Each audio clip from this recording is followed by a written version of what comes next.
शते आत्मशनि प्रजाशनि पशुशनि लोकशन्नभयशनि अग्नि प्रजा बहुलां मे करो त्वन्नं पयोरे तोस्मासु दत्त।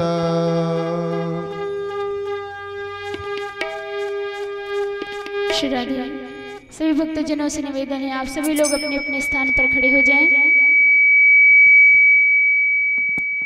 आइए हम सभी लोग मिलकर श्रीमद् भागवत महापुराण की आरती करते हैं।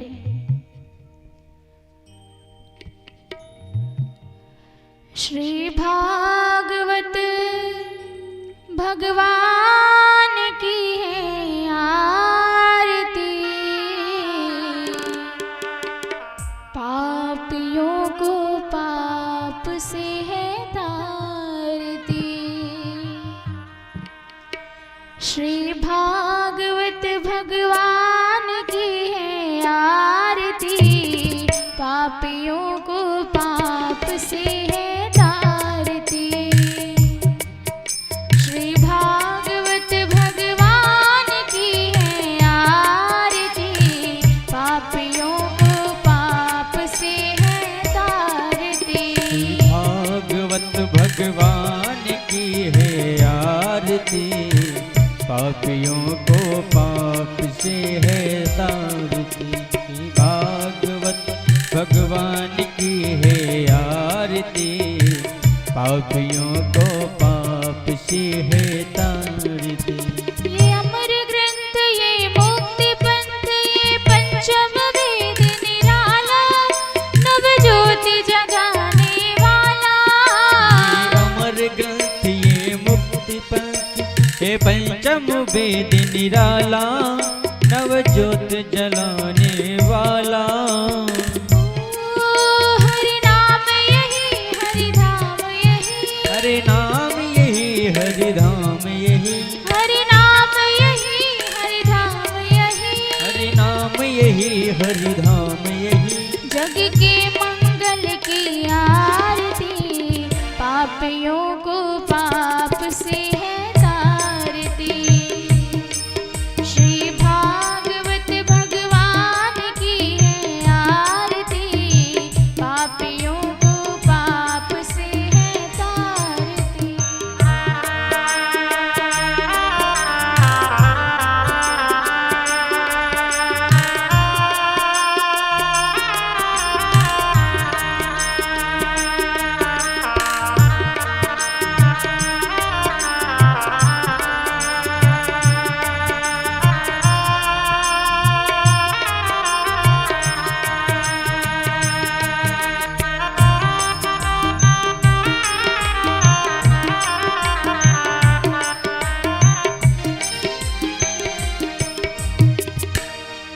ये शांति गीत पावन पुनीत, पापों को मिटाने वाला, हरि दर्श कराने वाला।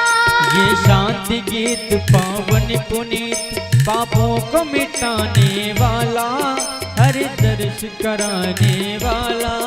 ये शांति गीत पावन पुनीत, पापों को मिटाने वाला, हरि दर्श कराने वाला।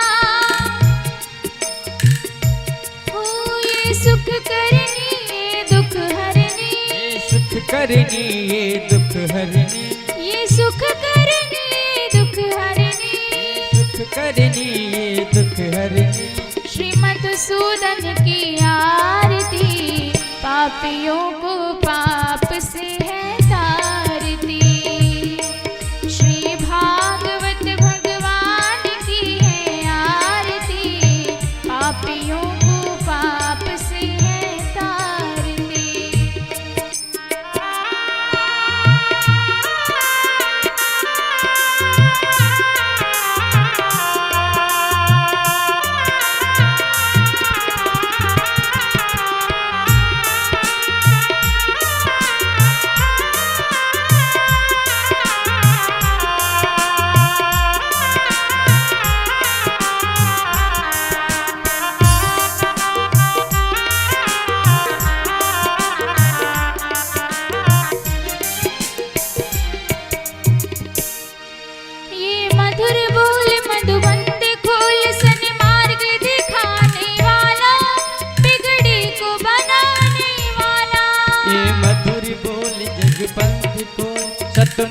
दिखाने वाला, बिगड़ी को बनाने वाला। ये मधुर बोल मधुबंत खोल, सन्मार्ग दिखाने वाला, बिगड़ी को बनाने वाला। श्री राम यही घनश्याम यही, श्री राम यही घनश्याम यही, श्री राम यही घनश्याम यही, श्री राम यही घनश्याम यही। प्रभु की महिमा की आरती, पापियों को पाप से है तारती। श्री भागवत भगवान की है आरती, पापियों को पाप से है तारती। श्री भागवत भगवान की है आरती, पापियों को पाप से है तारती। श्री भागवत भगवान की है आरती, पापियों को पाप से है तारती। कर्पूर गौरम करुणावतारम, संसार सारम भुजगेन्द्रहारम, सदा वसंतम हृदयारविंदे, भवं भवानी सेजं नमामि। त्वमेव माता च पिता त्वमेव, त्वमेव बन्धु च सखा त्वमेव, त्वमेव वेद्या द्रविणं त्वमेव, त्वमेव सर्वं मम देवदेव। पदे पदे परिपूजकेभ्यः षड्दशमेधां विपुलं ददासि, त्वं सर्वपापक्षयहेतु भूतां, प्रदक्षिणान्ते परितं करोमि, प्रदक्षिणान्ते परितं करोमि। हरे राम राम राम, हरे हरे, कृष्ण हरे कृष्ण, कृष्ण कृष्ण हरे हरे, हरे राम राम राम, हरे हरे, हरे कृष्ण कृष्ण कृष्ण हरे हरे, कृष्ण कृष्ण हरे हरे, कृष्ण कृष्ण हरे हरे। जलेन शीतलीकरणं पुष्पै देवाभिवन्दनम्, आरोग्यार्थे आत्माभिवन्दनम्। मन्त्रपुष्पाञ्जलिः।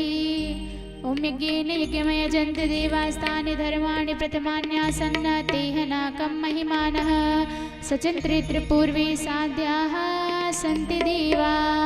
नानासुगन्धिपुष्पाणि यथा कालोद्भवानि च, पुष्पाञ्जलिर्मया दत्त्वा गृहाण परमेश्वर, गृहाण जगदीश्वर। मंत्रपुष्पांजलिं समर्पयामि। बोली श्रीमद्भागवत महापुराण की, बांके बिहारी लाल की, सांवरी सरकार की, राधे रानी सरकार की। बोली सियावर रामचंद्र की, पवन सुत हनुमान की, उमापति महादेव की। जय जय श्री राधे।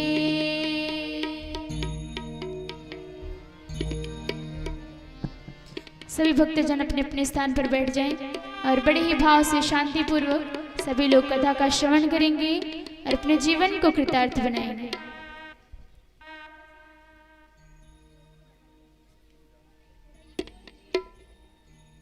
श्री राधे राधे राधे, श्री राधे श्री राधे, श्री राधे श्री राधे।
श्री गणेशाय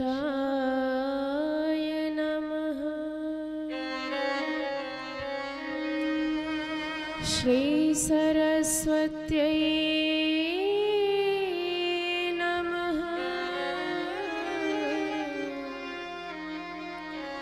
श्री गुरु चरण कमलेभ्यो नमः।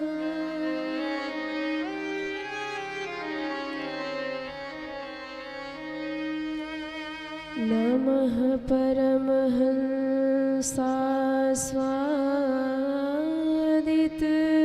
चरण कमल चिन्मकरन्दाय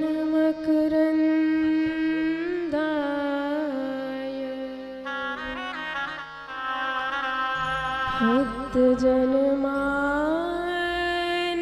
निवासाय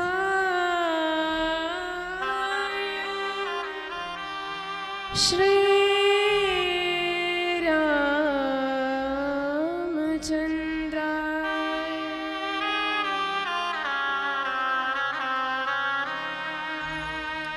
ध्येयं सदा परिभवग्नमभीष्टदोहम् तीर्थास्पदं शिवविरिञ्चिनुतं शरणयम्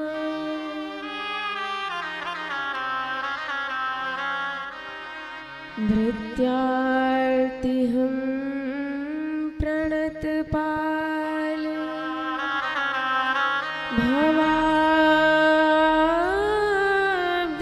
भवाब्धिपोतं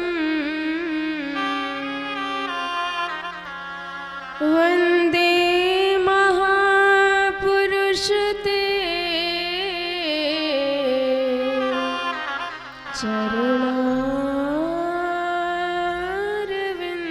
चरणारविन्दम्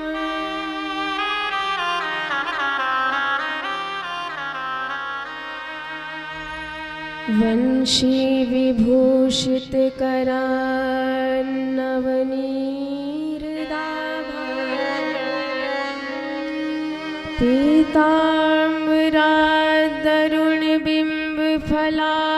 पीताम्बरादरुणबिम्बफलाधरोष्ठा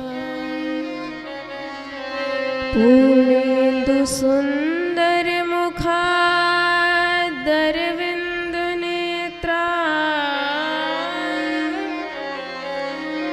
कृष्णात् परं किमपि तत्त्वमहं न जाने।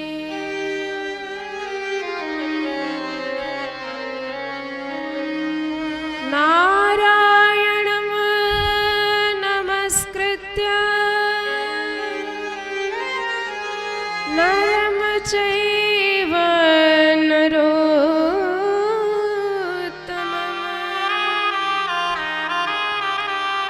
देवीं सरस्वतीं व्यासं ततो जयमुदीरये।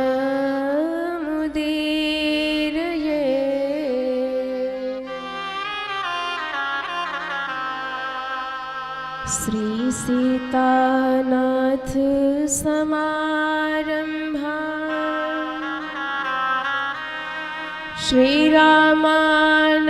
श्रीरामानन्दार्य मध्यमा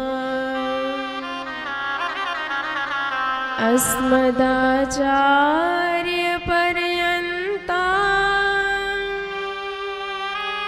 वन्दे श्रीगुरुपरम्परा।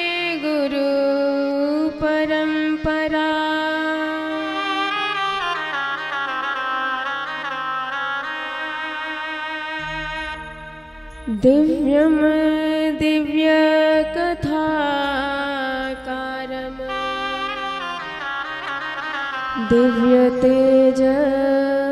दिव्यतेजसमन्वितं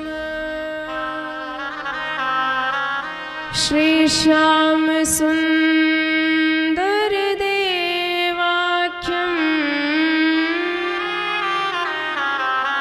सद्गुरुं प्रणमाम्यहम्।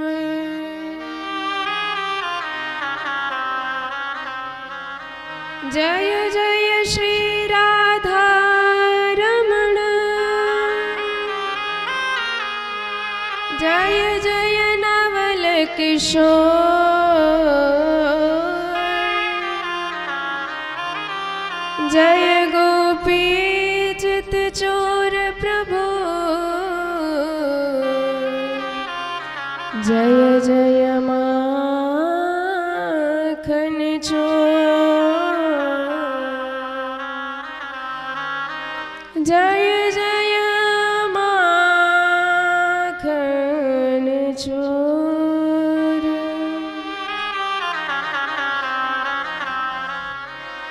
बोल वृंदावन बिहारी लाल की जय हो, राधा रानी सरकार की जय हो, श्रीमद् भागवत महापुराण की जय हो, बोल हनुमंत लाल की जय हो, सद्गुरुदेव भगवान की जय हो।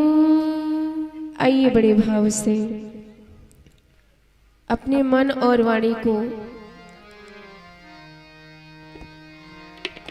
भगवान श्री राधा श्याम के चरणारविंदों में निवेदित करें, समर्पित करें और युगल सरकार के दिव्य भव्य भक्ति व प्रेम की याचना करें सरकार से। बोल राधिका सरकार की जय हो, प्रेम नगर की डगर है कठिन रे बटो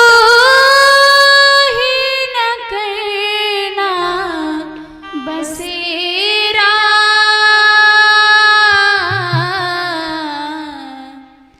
पग बढ़ा हो न जाए अंधेरा,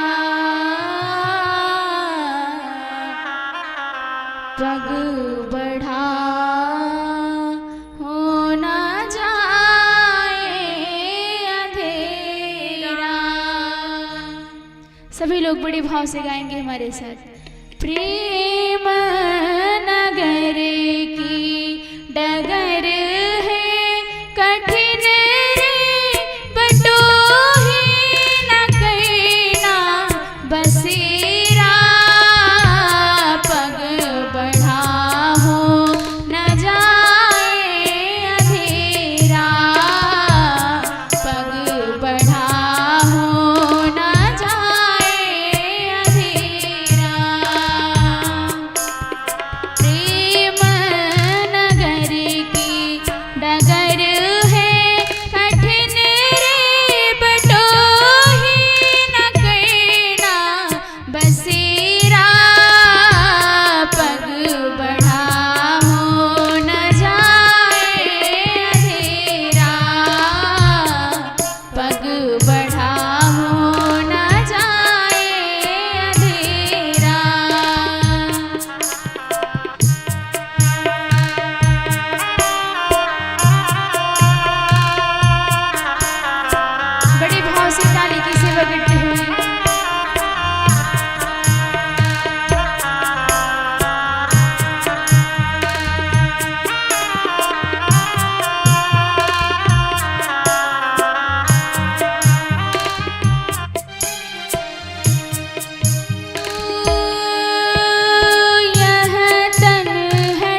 कृष्ण गोविंद हरे मुरारे, हे नाथ नारायण वासुदेव। श्री कृष्ण गोविंद हरे मुरारे, हे नाथ नारायण वासुदेव। श्री कृष्ण गोविंद हरे मुरारे, हे नाथ नारायण वासुदेव। श्री कृष्ण गोविंद हरे मुरारे, हे नाथ नारायण वासुदेव। श्री कृष्ण गोविंद हरे मुरारे, हे नाथ नारायण वासुदेव। श्री कृष्ण गोविंद हरे मुरारे, हे नाथ नारायण वासुदेव। श्री कृष्ण गोविंद हरे मुरारे, हे नाथ नारायण वासुदेव। श्री कृष्ण गोविंद हरे मुरारे, हे नाथ नारायण वासुदेव। श्री कृष्ण गोविंद हरे मुरारे, हे नाथ नारायण वासुदेव। श्री कृष्ण गोविंद हरे मुरारे, हे नाथ नारायण वासुदेव। श्री कृष्ण गोविंद हरे मुरारे, हे नाथ नारायण वासुदेव। बोल भक्त वत्सल भगवान की जय हो।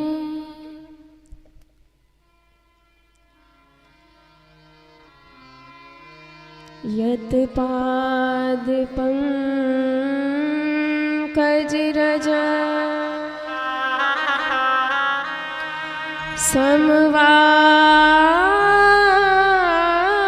समवाप्य विश्वम् ब्रह्मासृजत्युदीनं च बिभर्ति विष्णुम्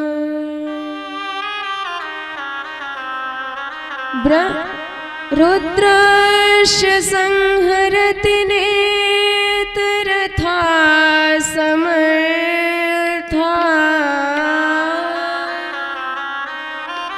तस्मै नमोऽस्तु सततं श्रीराधिकायै।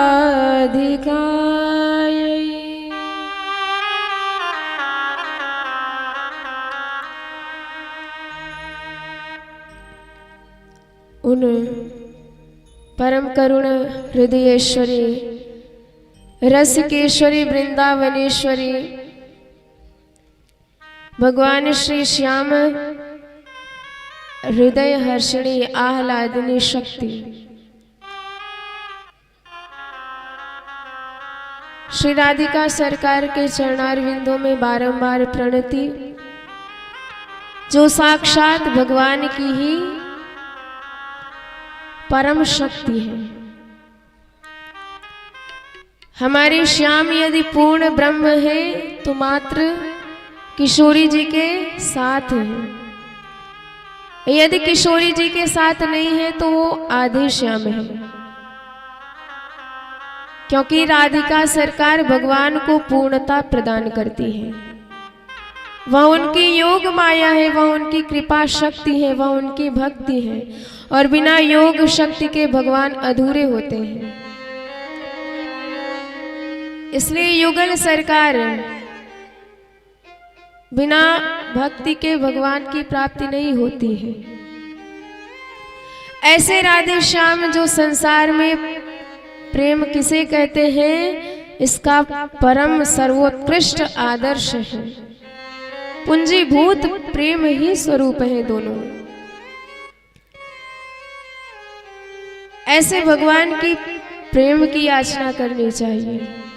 भगवान की लीला आप सुनेंगे, समझेंगे, तब जानेंगे प्रेम किसे कहते हैं, क्योंकि संसार में प्रेम होता ही नहीं है और हम संसार की ममता को, मोह को प्रेम का नाम दे देते हैं। आपको एक बात बताएं, संसार में प्रेम हो ही नहीं सकता है, कभी नहीं मिलेगा आपको। यदि मिलेगा तो केवल प्यार मिलेगा। संसार में प्यार हो सकता है लेकिन प्रेम नहीं होता है, क्योंकि प्रेम वहां होता है जहां स्वार्थ नहीं होता है। आज हम संसार में एक दूसरे से जुड़े हुए हैं क्योंकि कुछ ना कुछ स्वार्थ उनसे है। बिना स्वार्थ के हम जुड़ते नहीं हैं, किसी से मिलते नहीं हैं। और जहाँ निस्वार्थ भाव हो, कोई लेना देना ना हो, ना तो उनसे हमें कुछ चाहिए, ना हमें उन्हें कुछ देना है, ना उन्हें हमें कुछ देना है, फिर भी भाव श्रेष्ठ हो वहाँ प्रेम होता है। निस्वार्थ भाव जहाँ हो वहाँ प्रेम होता है। और ऐसा प्रेम मात्र भगवान का, किशोरी जी का है और गोपियों का भगवान के प्रति है। गोपियां तो उद्धव जी से यहाँ तक कह देती हैं कि हे उद्धव, उस कन्हैया को जाकर कह दो यदि हमसे दूर रहने में उसे परम आनंद आता है, हमसे दूर रह के वह खुश है, हमसे दूर रह के वह प्रसन्न है, तो कह दो उससे कि दोबारा कभी वृंदावन में ना आए।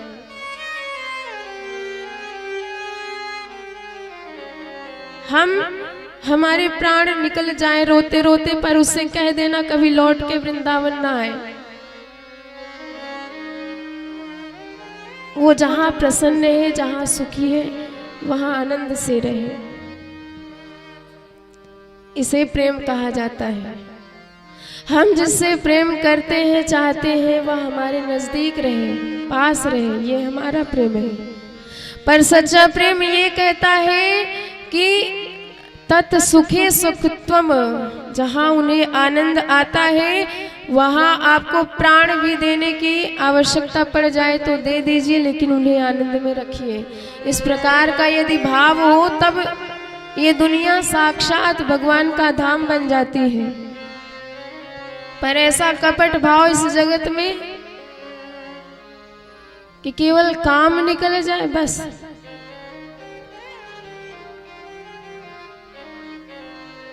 एक बार गोपियों ने किशोरी जी से कहा कि राधा जी, आप तो गोविंद के अत्यंत नजदीक रहती हो, भगवान को सबसे बढ़िया ढंग से आप ही समझती हो, जानती हो। हम सब तो दूर दूर रहती हैं, बहुत ज्यादा नहीं जानती। आपने तो प्रभु को बड़े गौर से देखा होगा, तो किशोरी जी आप उनका सर्वांग वर्णन कीजिए। कैसे हैं हमारे श्याम, आप विस्तार से बताइए। राधा जी ने ये प्रश्न सुना तो उनके नेत्रों से झरझर अश्रु प्रवाहित होने लगे। सारी गोपियां आश्चर्यचकित हो गई। क्या हुआ किशोरी जी, लगता है हमसे गलती है। कोई बात नहीं, आप मत बताइए। हे श्री राधे, आप शांत हो जाइए, नहीं बताना है तो मत बताइए, पर रोइए मत। पर किशोरी जी कहती हैं कि मैं अपने दुर्भाग्य पे रो रही हूं। अच्छा, कौन सा दुर्भाग्य? राधा जी कहती हैं कि मेरा ये दुर्भाग्य है, मैं सदा उनके साथ रहती हूँ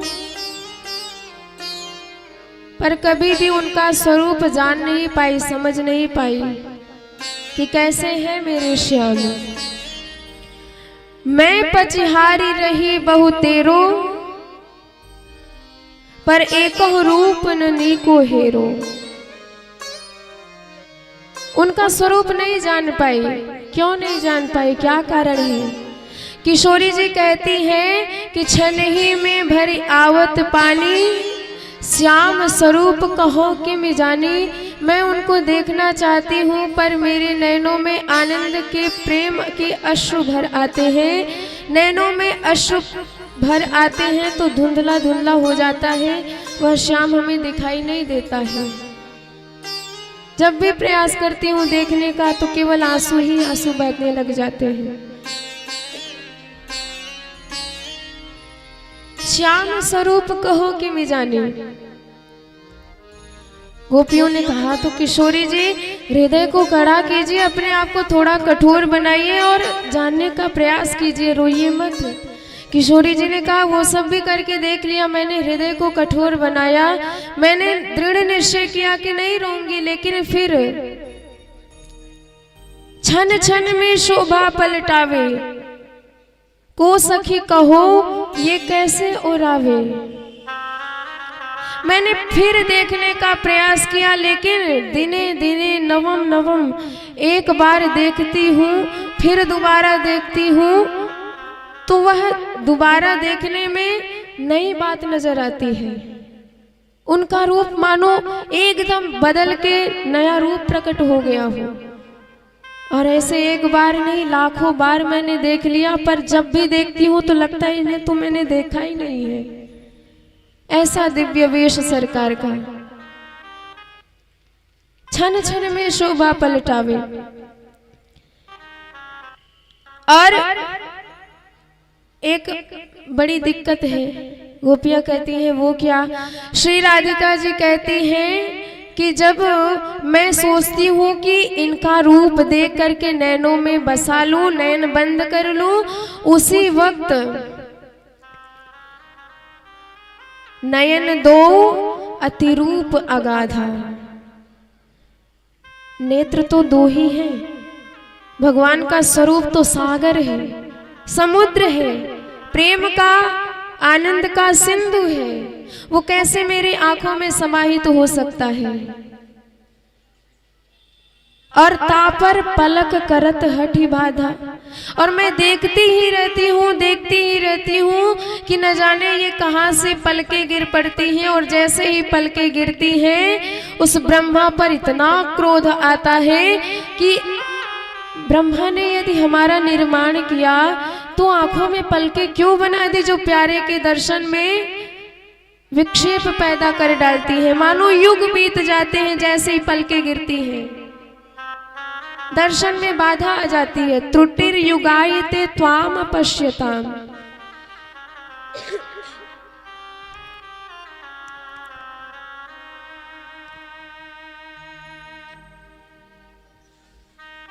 नंददास यह सब जड़न की यह गति, काह कियो यह पूत कमल अति। ब्रह्मा जी को श्राप देते, किशोरी जी कहती हैं, डांटती हैं, ये कमल का पूत, कमल से पैदा हुए हैं ना ब्रह्मा जी, भगवान के नाभि कमल से। यन्ना भी जाता दरबिंद कोशात। किशोरी जी कहती हैं कि इस ब्रह्मा जी को हटाओ, इसकी गति नहीं चलनी चाहिए, इसे हटाओ और अब हमारा राज्य चलेगा। गोपियां कहती हैं, अच्छा अच्छा श्री राधे जी, अब आपका राज्य चलेगा, आपकी सरकार चलेगी, तो बताओ कैसी सरकार चलाओगी आप। किशोरी जी कहती हैं कि ब्रह्मा जी ने इतना गलत राज्य चलाया है। जो ब्रज कीनो जन्म हमारो, देखन को मनमोहन प्यारो, तो कत नयन दिए सठ दोई, विधु सम निठुर और नहीं कोई। जो मैं विधना बस कर पाऊं, तो मैं पद्धति और चलाऊं।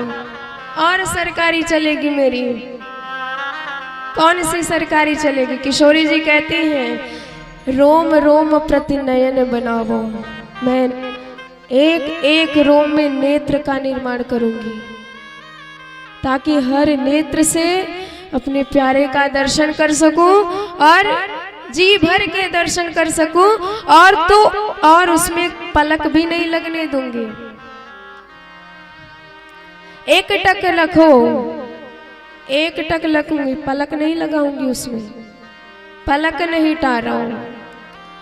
और यदि ये बात सफल हुई तो सखी जो तू कह रही है श्याम जी का स्वरूप पूछ रही है मुझसे, तब मैं बता पाऊंगी कि श्याम जी कैसे दिखते हैं।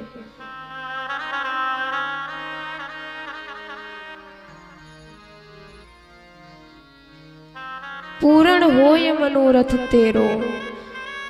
बताइए, जो श्री राधा जी हमारे प्रभु के सदा सानिध्य में रहती है, सा योगा जुड़ी रहती है, कभी अलग नहीं होती है, ऐसी किशोरी जी कहती हैं कि मैं उनका वर्णन नहीं कर सकती हूँ। तो और कौन जान सकता है हमारे प्रभु को।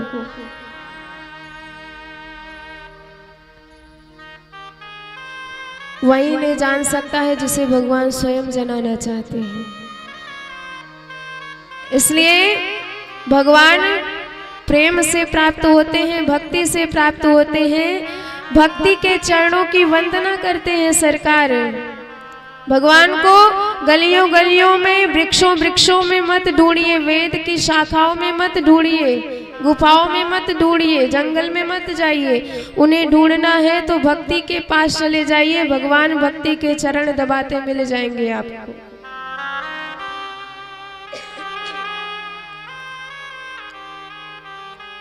ब्रह्म में ढूंढू पुराणन कानन, वेद ऋचा सुनि चौगुन चायन। देखियो सुनो कब हो ना कि तो वह कैसो स्वरूप और कैसो सुभायन। हेरत टेरत हारि परो रसखान, बतायो न लोग लुगायन। देखियो दूर्यो वह कुंज कुटीर में, बैठो पलोटत श्री राधिका पायन। इसलिए उन्हीं राधा जी के शरण में चले जाइए, बिना उनके भगवान नहीं मिलते हैं। ना तपो भीर्ण वेदैश्च न ज्ञाने नापि कर्मणा, हरे साध्यते भक्त्या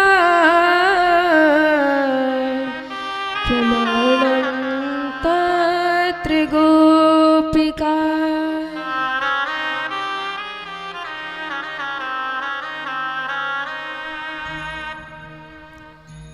आज कल आपने श्रवण किया, भगवान ने गोवर्धन नाथ की पूजा करवाई,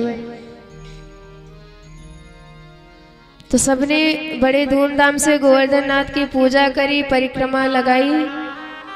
और अब इंद्र ने सैनिकों से कहा, जाओ भाई पता लगाओ, प्रतिवर्ष ब्रज प्रदेश में हमारी पूजा हुआ करती है, आ साल कैसे ना है भाई। और जैसे ही पता लगाए हुए आए सैनिक, वहां तो गोवर्धन नाथ की जय जयकार है रे। इंद्र के पास जाके बतायो, महाराज आपका पत्ता साफ। अरे वहां आपका नाम लेने वाला कोई बचा ही नहीं, सब गोवर्धन नाथ की जय जयकार कर रहे। और ये सब हुआ है उस वाचाल कन्हैया की वजह से, उन्होंने ही आपकी पूजा पर प्रतिबंध लगवाया है। इंद्र ने सुना तो भगवान को ही गालियां देने लगा। वाचालम बालिशम स्तब्धम अज्ञम पंडित मानिनम, कृष्णम मर्त्युम पाश्रित्य गोपा में चक्रुर प्रियम। भगवान को वाचाल कहता है, बालिश कहता है बालक बुद्धि, स्तब्ध कहता है अज्ञ कहता है, पंडित मानिनम कहता है इसको तुरंत दंड दूंगा और सारे ब्रजवासियों को भी इसका फल भुगतना पड़ेगा। प्रलयंकारी प्रबंधन करने वाले मेघों का आह्वान किया और कहा कि जाओ ब्रज प्रदेश पे गड़गड़ाओ, छाकर बरसो, ऐसी बरसात करो कि सारा ब्रज डूब जाए, जल से जलमग्न हो जाए। गणम सावर्त कम नाम मेघानां चांतकारिणम, इंद्रो प्राचोदयत क्रुद्धो वाक्यं चादेशमान्युतः।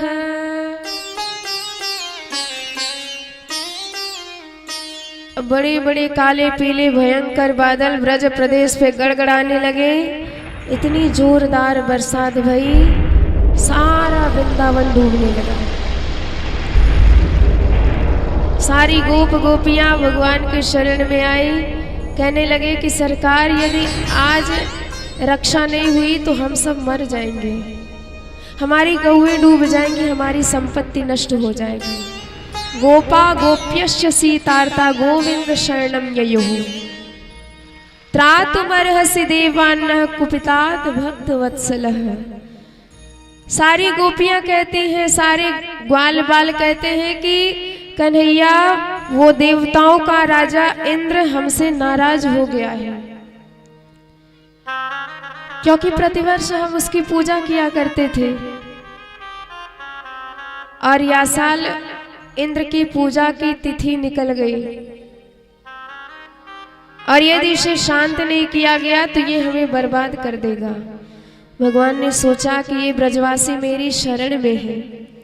अरे जिन्होंने मेरी बात मान के अपने कितने जन्म जन्म के आचरण को बदल दिया, कितने इनके पूर्व के पूजा के विधान थे बदल करके गोवर्धन नाथ की पूजा करी, मेरी बात मानी है। और आज जब मेरी वजह से इन पर संकट आया तो मैं कैसे इन्हें संकट में फंसा छोड़ सकता हूं। भगवान ने कहा कि चिंता मत करो ब्रजवासियों, तुम सब भगवान की शरण में, और भगवान की शरण में आया व्यक्ति कभी भी चिंता नहीं करता, वो तो निश्चिंत रहता है।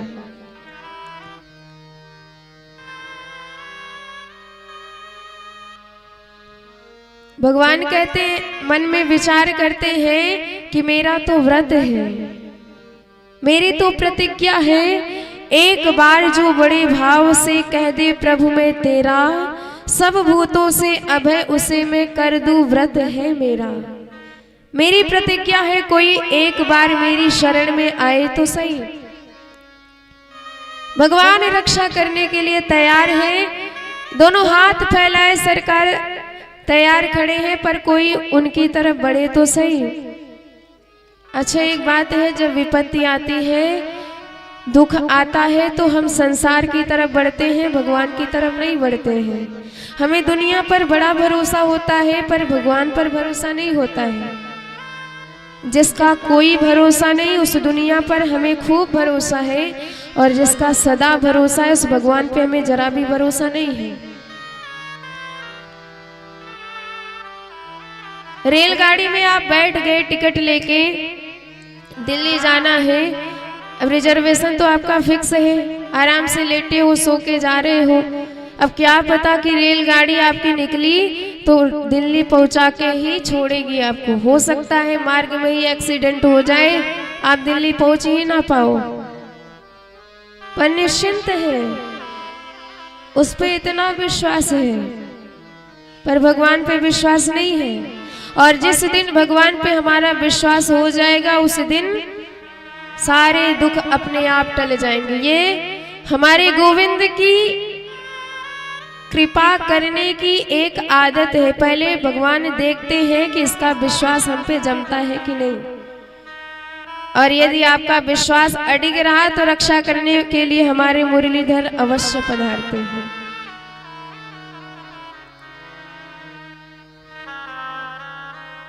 तस्मान् मच्छरणं गोष्ठम् मन्नाथं मत्परिग्रहम् गोपायै स्वात्मयोगेन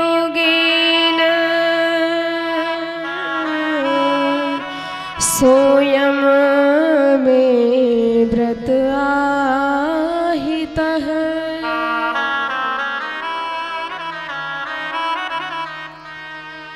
प्रभु ने कहा चिंता मत करो ब्रजवासियों, जहाँ देवता ने पूजा करवाई है वही हमारी रक्षा करेंगे। चलो गोवर्धन नाथ की शरण में चलते हैं। मिलजुल के ब्रजवासियों के साथ सरकार गोवर्धन नाथ की तलहटी में गए। सबने कहा बोल लाला का क्यों जाए।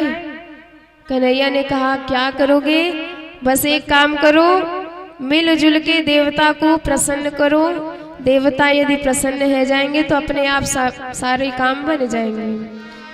बोल गोवर्धन नाथ भगवान की जय हो। राखो अब गोवर्धन गिरधारी, राखो अब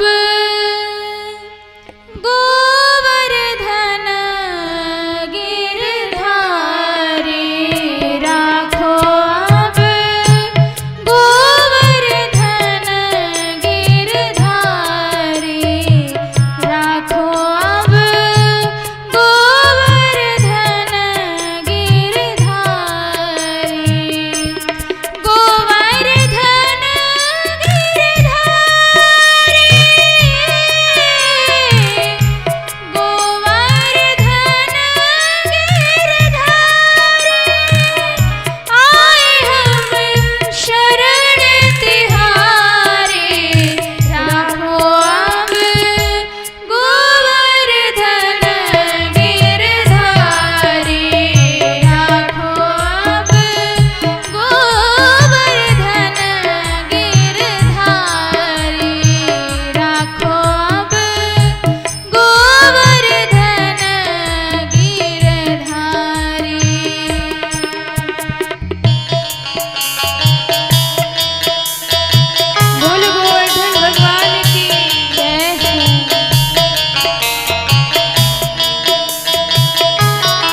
राखो अब गोवर्धन गिरधारी, राखो अब गोवर्धन गिरधारी, राखो अब गोवर्धन गिरधारी, राखो अब गोवर्धन गिरधारी।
वत्सल भगवान की जय हो।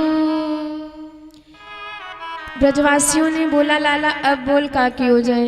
भगवान ने कहा कुछ मत करो, देवता ने मेरे कान में आके उपाय बता दियो। अच्छा का उपाय बतायो? भगवान ने कहा देवता बोले यदि नेक ज्यादा बारिश है रही तो तुम सब परेशान मत हो, केवल मुझे उठाए करके छाता बना लो। सबके होश उड़ गए। लाला तो सुबह सुबह भांग खाए कितना निकलो। अरे भाई ये 7 कोस के इतने लंबे चौड़े या कुछ छाता कैसे बना लेंगे? कन्हैया बोले यदि देवता ने बात कही है तो बने ही जाएंगे, चलो प्रयास करके देखते हैं।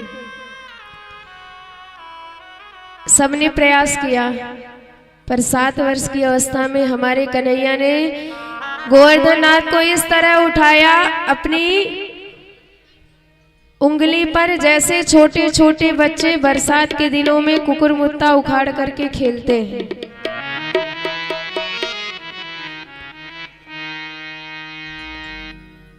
इत्युक्त्वैकेन हस्तेन कृत्वा गोवर्धनाचलम्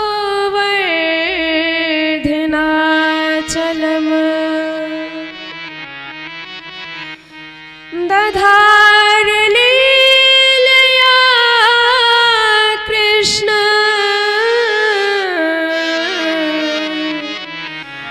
छत्राकम् इव बालकम्।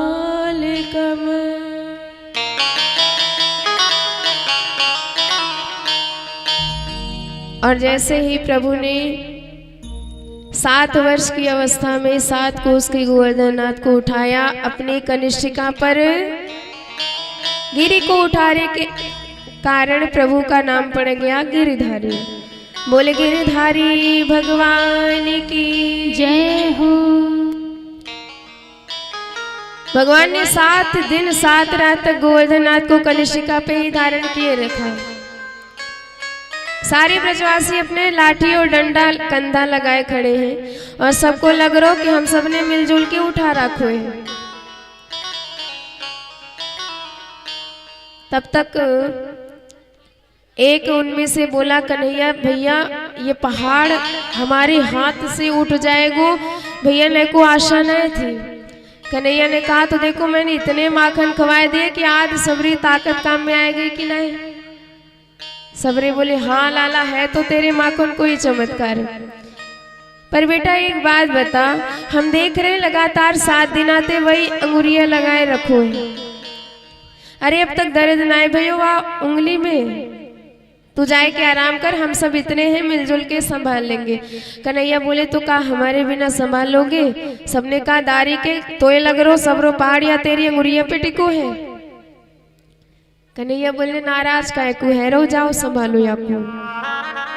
अब प्रभु ने नेक अंगुरिया नीचे करी, गोवर्धन नाथ नीचे आए लग गए। घबराए सबरे ब्रजवासी, ओरे कन्हैया समरियो समरियो। भगवान ने फिर लगाए दियो अंगुरियो।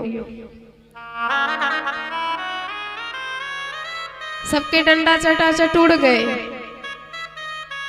कहने लगे भाई या लाला की नेक अंगुली नीचे भई तो अपने डंडा ही चटाचट बोल पड़े, नेको और नीचे होती अपने कंधा ही चटाचट बोले जाते।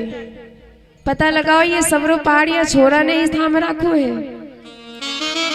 बाबा के पास आए के प्रश्न पूछने लगे, बाबा तो सच्ची सच्ची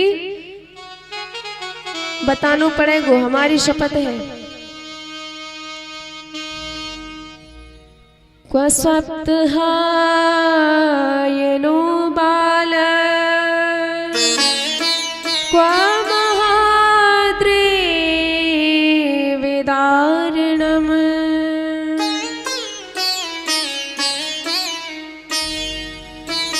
ततो नो जायते शंका ब्रजनाथ तवात्मजम।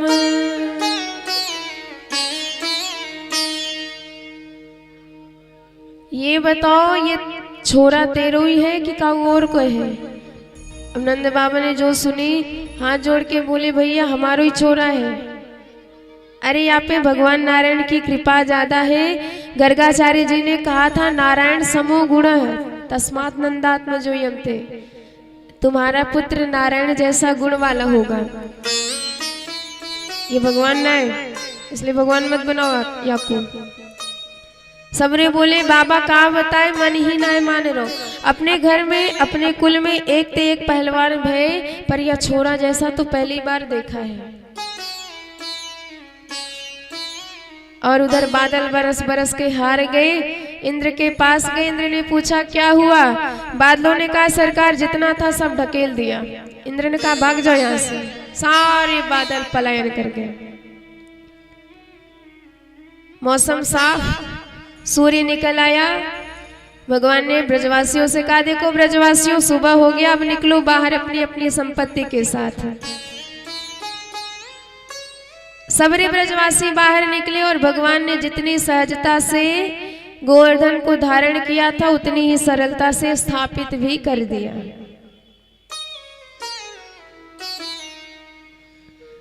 भगवान पितम शैलम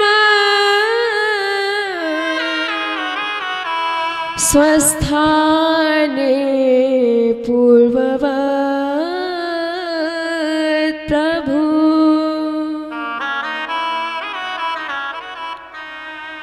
पश्यतां सर्वभूतानां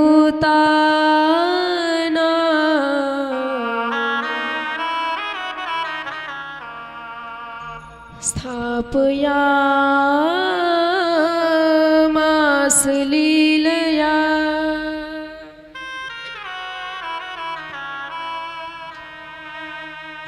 अब सारे ब्रजवासी बाहर निकलते ही भगवान से दूर दूर भाग रहे।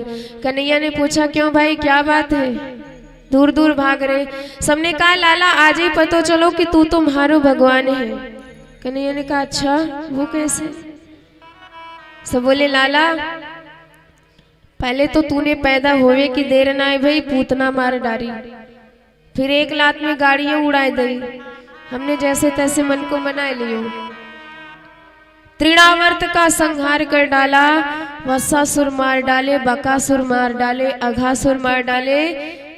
भाई आज तो तने गोवर्धन भी उठा लियो तो रही सही कसर भी दूर रह गई, तू तो भगवान है। कन्हैया बोले अच्छा भाई तो को पता ना है, एक राज को बात बताऊं। अरे देवता ने मेरे कान में एक मंत्र बताया और वह मंत्र को चमत्कार कि जब मैं मंत्र पढ़ूं वह समय जो भी मुझे देखेगा ताकि सबरी ताकत में ही में आ जाएगी। और मैं तो मंत्र जप रहा हूं, तुम सब वही टुकुर टुकुर निहार रहे, तुम सबन की सबरी ताकत में ही में आए गई। और मैं इतनो पहलवान है गयो कि सबरो पहाड़ हमने अकेले ने उठा रखो है। कछु माखन को बल बढ़ो कछु देवन करी सहाय, श्री राधे जी की कृपा से मैंने गिरवर लियो उठाए। बोले भक्त वत्सल भगवान की जय हो। तृतीया से नवमी पर्यंत भगवान ने गोवर्धन नाथ को धारण करके रखा। दसवीं के दिन इंद्र आया, एकांत में भगवान की 10 श्लोकों में स्तुति किया और भगवान को प्रसन्न कर लिया।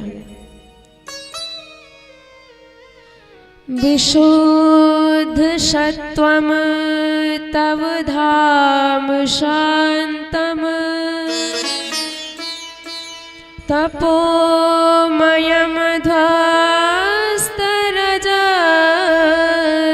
ध्वस्तरजस्तमस्तम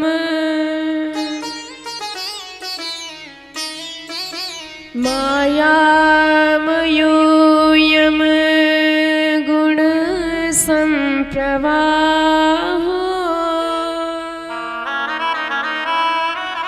न वेद्यते ते ग्रहणानुबन्धः।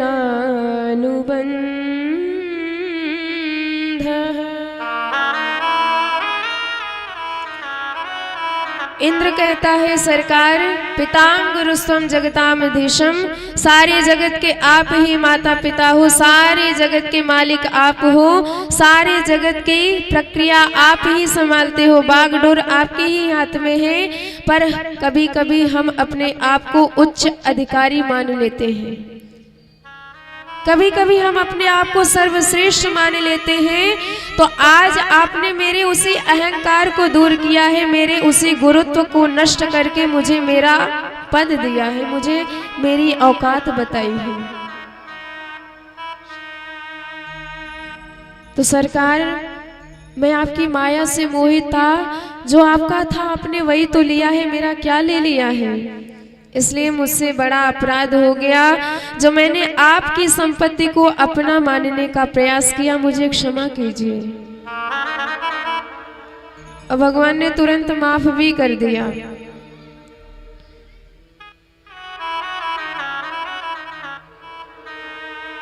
जन अवगुण प्रभु मानन काऊ, दीन बंधु अति मृदुल स्वभाव। भगवान का अत्यंत कोमल स्वभाव है। अच्छा, किस लिए माफ किया?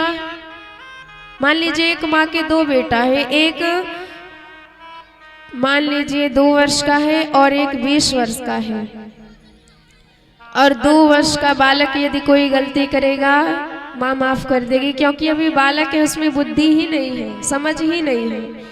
और 20 वर्ष का बालक यदि कोई गलती करेगा तो माँ शीघ्रता से माफ नहीं करेगी, क्योंकि उसमें ज्ञान है, उसमें समझ है, उसमें विवेक है, बुद्धि है, क्या सही है क्या गलत है। और तब भी उसने गलती करी है, इसलिए सरलता से माफ नहीं करेगी। तो कल आपने सुना ब्रह्मा जी ने 40 श्लोकों में स्तुति करी, भगवान ने बात नहीं करी। आज इंद्र ने 10 श्लोकों में स्तुति करी, भगवान ने माफ करके भेज दिया।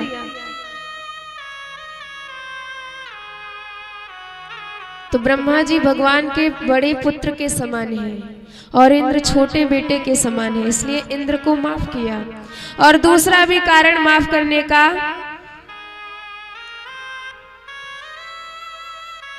ब्रह्मा जी की वजह से भगवान के प्राण प्रिय भक्त भगवान से 1 साल तक दूर हो गए थे, और इंद्र की वजह से भगवान के भक्त 7 दिन और 7 रात तक भगवान के साथ रहे, इसलिए भगवान ने इंद्र को तुरंत माफ कर दिया।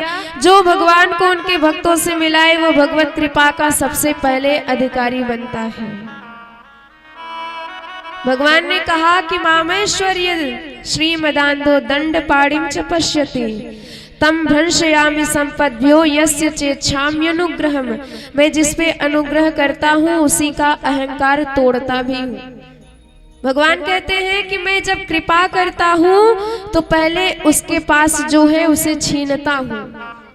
ये हमारे भगवान की कृपा करने की प्रक्रिया है। इसलिए कभी भी जब भक्ति में आप आगे बढ़े और आपसे अपना छीनने लग जाए तो समझ जाइए कि हम भगवान की भक्ति कर रहे हैं, तो भगवान ने हम पर कृपा की अब बरसात करना प्रारंभ कर दिए हैं। प्रभु कहते हैं मेरा भक्त जिस जिस चीज में आसक्ति रखेगा मैं उस चीज को उससे छीनने लगूंगा।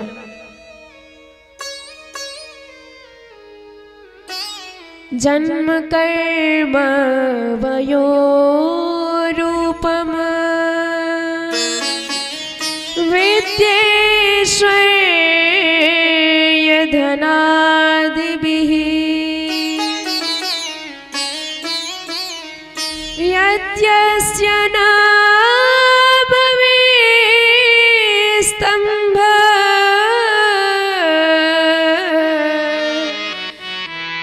तत्राय मदनुग्रह।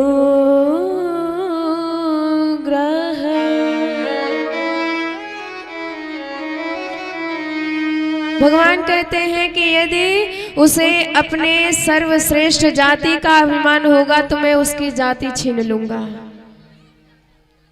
यदि उसे अपने कर्म का अभिमान होगा तो मैं उसके कर्म का लोप कर दूंगा। यदि उसे अपने धन का अभिमान होगा तो मैं उसके श्री संपत्ति को नष्ट कर दूंगा। यदि मेरे भक्त को अपनी अवस्था का अभिमान होगा तो मैं उसकी वह अवस्था का हरण कर लूंगा। यदि मेरा दास अपने रूप के मद में मतवाला होगा तो मैं उसका रूप चुरा लूंगा, रूप हरण कर लूंगा। विद्या का ज्ञान होगा तो ज्ञान का हरण कर लूंगा, विद्या हरण कर लूंगा, गुण छीन लूंगा, सब कुछ छीन लूंगा उससे, अपना कहने के लिए कुछ नहीं छोड़ूंगा। तब वह मेरा शुद्ध भक्त बन सकता है। भगवान ने इंद्र को आशीर्वाद दिया, गौ माता ने भगवान का दुग्धाभिषेक किया और आज सरकार को गोविंद नाम देती है। गोविंद इति लोके त्वाम गास्यन्ति भुवि मानवा। बोल गोविंद भगवान की जय हो। अब इंद्र गए, दशमी तिथि के बाद एकादशी आई और एकादशी का व्रत हमारे नंद बाबा करते हैं। हर वैष्णव को एकादशी अवश्य ही करनी चाहिए। आप कोई व्रत करे या ना करे पर एकादशी का व्रत अवश्य कीजिए, क्योंकि एकादशी का व्रत भक्ति बढ़ाने वाली होती है। ये व्रत हमारे लिए होता है, हमारी आत्मा के उद्धार के लिए होता है, और बाकी तो सब व्रत काम में अर्थात संसार की कामना की पूर्ति के लिए होता है। पर एकादशी का व्रत भक्ति विवर्धनार्थम, भक्ति के वर्धन के लिए होता है। और चाहे शैव हो चाहे वैष्णव हो, एकादशी का व्रत करना ही चाहिए। वैष्णवो वाथ शैवो वा कुर्याद एकादशी व्रतम। वैष्णव कौन? विष्णुर्पितम खिलाचार सही वैष्णव उच्यते। जिसने अपना संपूर्ण स्वरूप भगवान के ही लिए बना दिया है, जिसने अपना संपूर्ण जीवन भगवान के लिए समर्पित कर दिया है, जिसके नैनों से मात्र भगवान ही भगवान यत्र तत्र सर्वत्र दिखाई देते हैं, वह वैष्णव कहा जाता है। जिसने तिलक लगाया है, कंठी धारण की है, वह वैष्णव कहा जाता है। जिसे सारी दुनिया में सीता राम ही नजर आते हैं, वह वैष्णव कहा जाता है। और इस प्रकार आप भी और कोई जाति मत बनाइए, अपनी वैष्णव बनिए। वैष्णव बन के एकादशी का व्रत कीजिए, भगवान की भक्ति कीजिए। हमारे नंद बाबा एकादशी का निराहार व्रत करते हैं और सहस्त्र दल तुलसी से भगवान नारायण को सहस्त्र नामावली से अर्चित करते हैं। एकादश्यां निराहारम समभ्यर्च जनार्दनम स्नातुं नन्दस्तु कालिन्द्ये द्वादश्यां जलमाविशत्।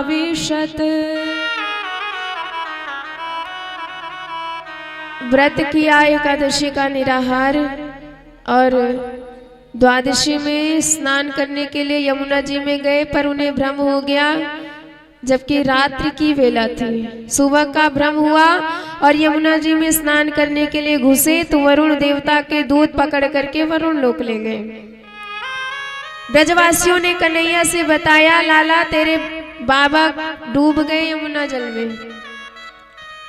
कन्हैया दौड़ के पहुंचे सीधे वरुण लोक, और जैसे वरुण देव ने प्रभु का दर्शन किया तो चरणों में विधिवत साष्टांग दंडवत किया। अद्य मे निभृतो देहो दैवार्थो धिगत प्रभो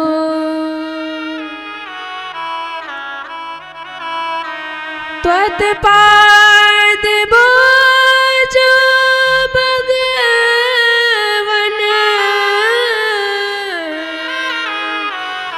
नवापुः पारमध्वनः।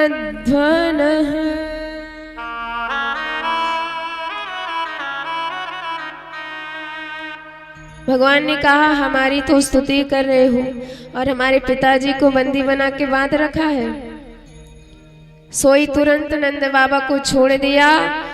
नंद बाबा को लेके लाला यमुना जल से बाहर आए। सबरे ब्रजवासी कहने लगे, लाला इतने बड़े बड़े देवता तेरे चरणन में प्रणाम करे, इसका अर्थ तू सचमुच में भगवान है। भगवान ने कहा कि भाई तुम चाहते क्या हो, अपने मन की बात बताओ, जो मन में तुम्हारी बात हो। ब्रजवासियों ने कहा यदि तू भगवान है तो भगवान बनो रहे, हमें उससे कछु ना लेने दोनों।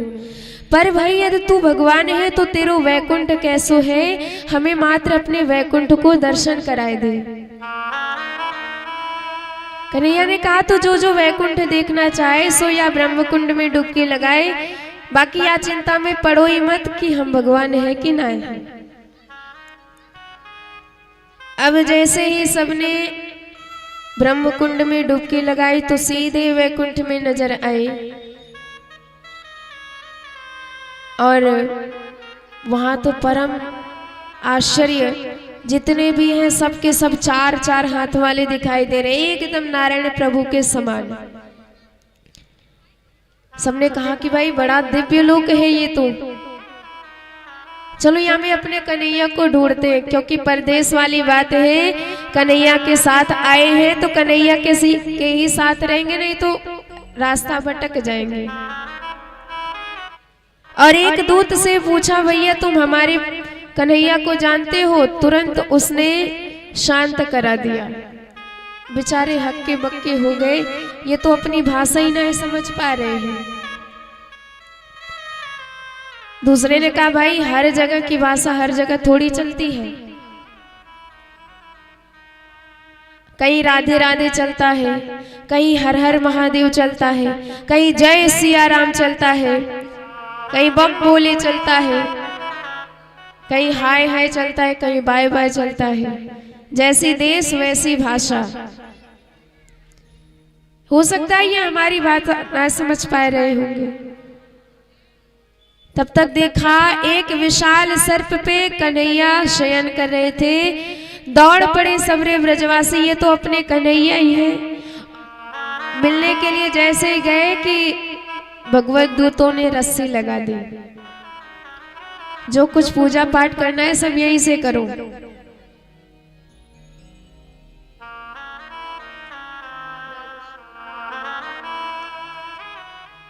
और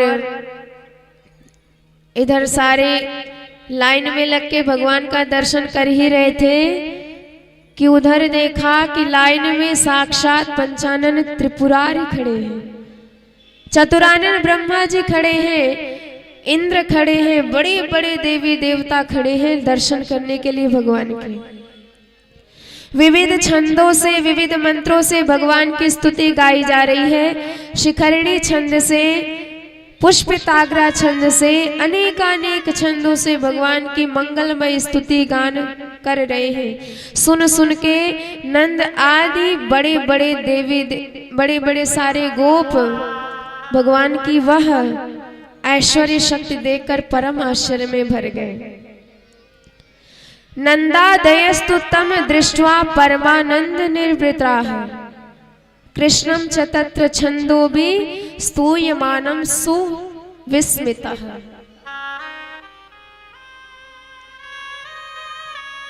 परम आश्चर्य में भर गए, पर दूसरे क्षण मन में हड़बड़ा उठे कि हे कन्हैया हमें तो अपने वृंदावन भेज दे। और जैसे ही वृंदावन धाम का स्मरण किया तो जिस कुंड से डुबकी लगाए थे उसी कुंड से उछल करके सबके सब वृंदावन में आए गए। और वृंदावन बिहारी लाल अधरों पर मुरली धरे एकदम मधुराति मधुर स्वर छेड़ रहे थे। सारे ब्रजवासी जाए के गले लग गए कन्हैया के। कन्हैया ने पूछा कैसो लगो मेरो वैकुंठ? ब्रजवासी कहने लगे लाला तोरे वैकुंठ बहुत सुंदर, पर भैया अपने वृंदावन जैसी बात न है। अरे या वृंदावन में तू कितनो सरल है, कितनो सुगम है।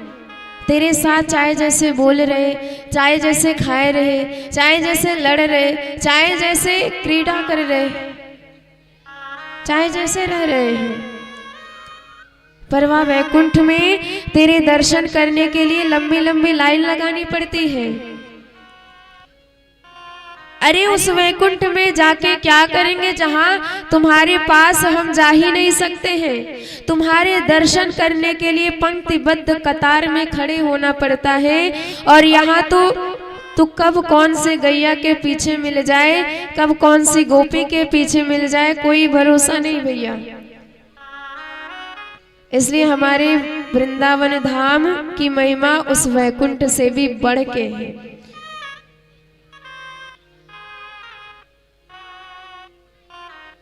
प्रेम की पिपास देख देख निज प्रेमियों की प्रेम का समुद्र सीमा तोड़ के बहाया है। भावुक रसीले जन निराश ना होंगे अब, कामना की पूर्ति है तो कल्पतरु लगाया है। भांति प्रति भांति कुंज कुंज से सजाया है ये वृंदावन धाम।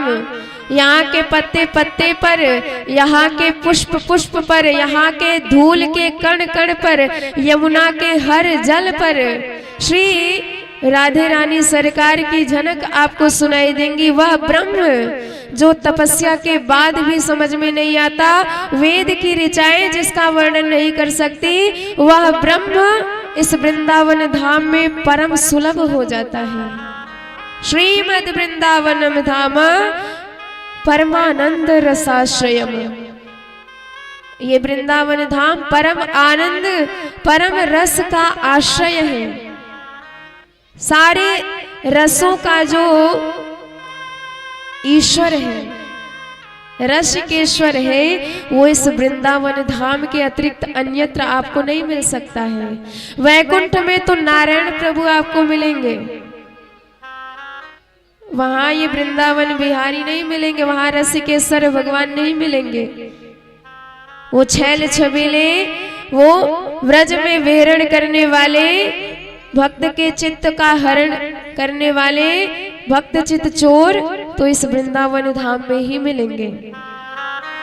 और इसी वृंदावन की पावन भूमि पर दिव्य महारास किया हमारी सरकार ने। आइए उस महारास में हम सब प्रवेश करते हैं। सुखदेव जी ने 5 अध्यायों में महारास का दिव्य भव्य मंगलमय वर्णन किया है।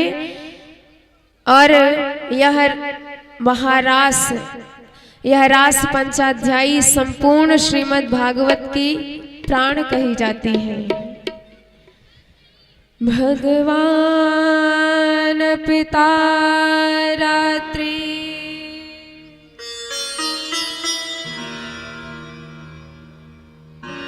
शरदोत्फुल्ल मल्लिका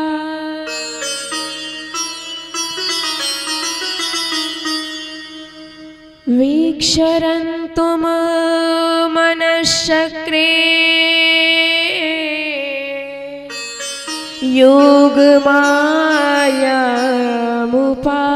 योगमायामुपाश्रितः।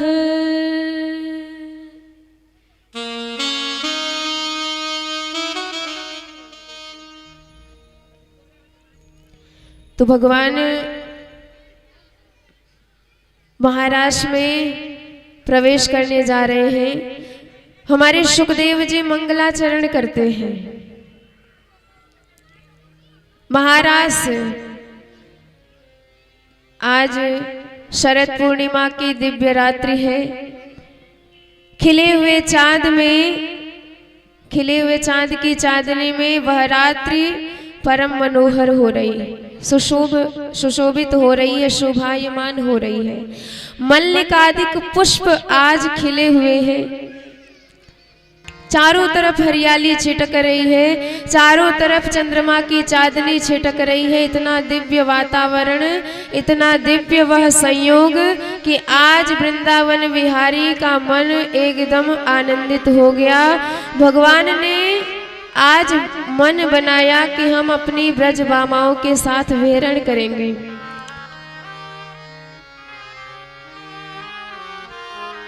सुखदेव जी ने सीधे ही संकेत कर दिया कि ये रास किसका है।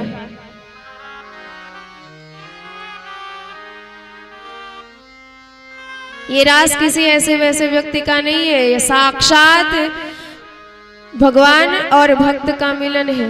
ये साक्षात ब्रह्म और जीव का मिलन है। ये साक्षात परमात्मा और आत्मा का मिलन है, इसलिए साधारण नहीं है। भगवान अपिता रात्रि शरदोत्फुल्ल मल्लिका वीक्षरन् तुम मनश्चक्रे योग मायामुपाश्रितः।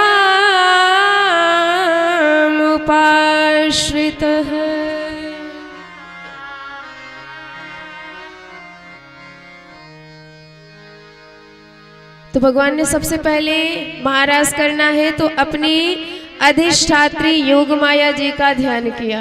ये योग माया जी कौन है? सुखदेव जी कहते हैं योग माया भगवान की आह्लादनी शक्ति श्री किशोरी राधा रानी सरकार है और भगवान उन्हीं का ध्यान करते हैं।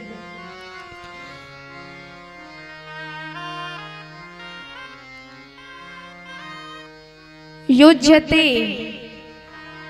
भगवता श्री कृष्णेन सह संसृष्यते सा योगा योग माया। जो भगवान से सदा जुड़ी हुई रहती है, कभी अलग नहीं होती, कभी पृथक नहीं होती है, हमेशा जुड़ी रहती है। वही योग माया हमारी किशोरी जी सरकार है।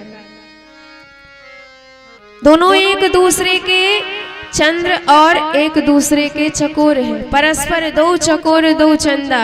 हमारे श्याम जू जब प्रिया जू का दर्शन करते हैं तो भगवान कृष्ण के नेत्र चकोर हो जाते हैं और राधिका जी के मुख चंद्र की तरह हो जाते हैं।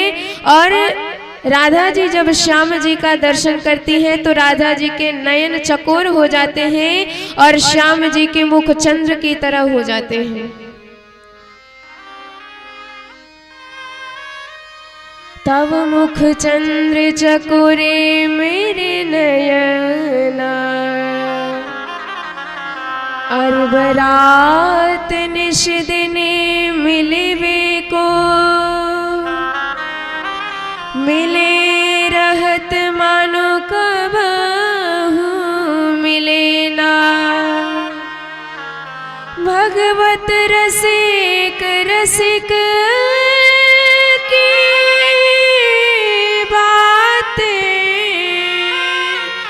रसिक बिना कोई समझ सके ना, रसिक बिना कोई समझ सके ना। अरबरात निश दिन मिलवे को, मिले रहत मानो कबहू मिले ना। पर हमेशा मिलने के लिए तरसते रहते हैं, व्याकुल रहते हैं। क्या कारण है? हमारे सुखदेव जी बताते हैं कि राधा जी भगवान की पूर्ण शक्ति है। प्रेम का नियम है उत्तरोत्तर बढ़ता जाता है, प्रेम में कभी भी कमी नहीं आती है। ये एक दूसरे के पूरक है, एक दूसरे के बिना इनकी कभी भी पूर्णता सिद्ध हो ही नहीं सकती है। जैसे दुनिया में कई चीज देखे जाते हैं, नाम तो अलग अलग है पर वस्तुतः एक ही होते हैं।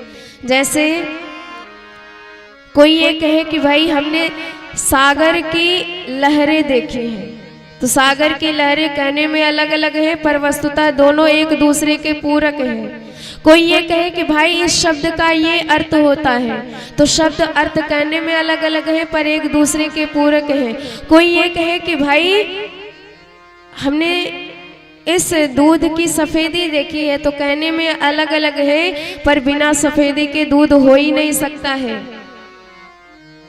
तो ठीक इसी प्रकार सीताराम, राधे श्याम, गौरी शंकर कहने में अलग अलग है, नाम अलग अलग है, पर जैसे दीपक और बाती कभी अलग नहीं होते हैं, ऐसे ही राधे श्याम सदा एक रहते हैं, कभी एक दूसरे से अलग नहीं होते हैं।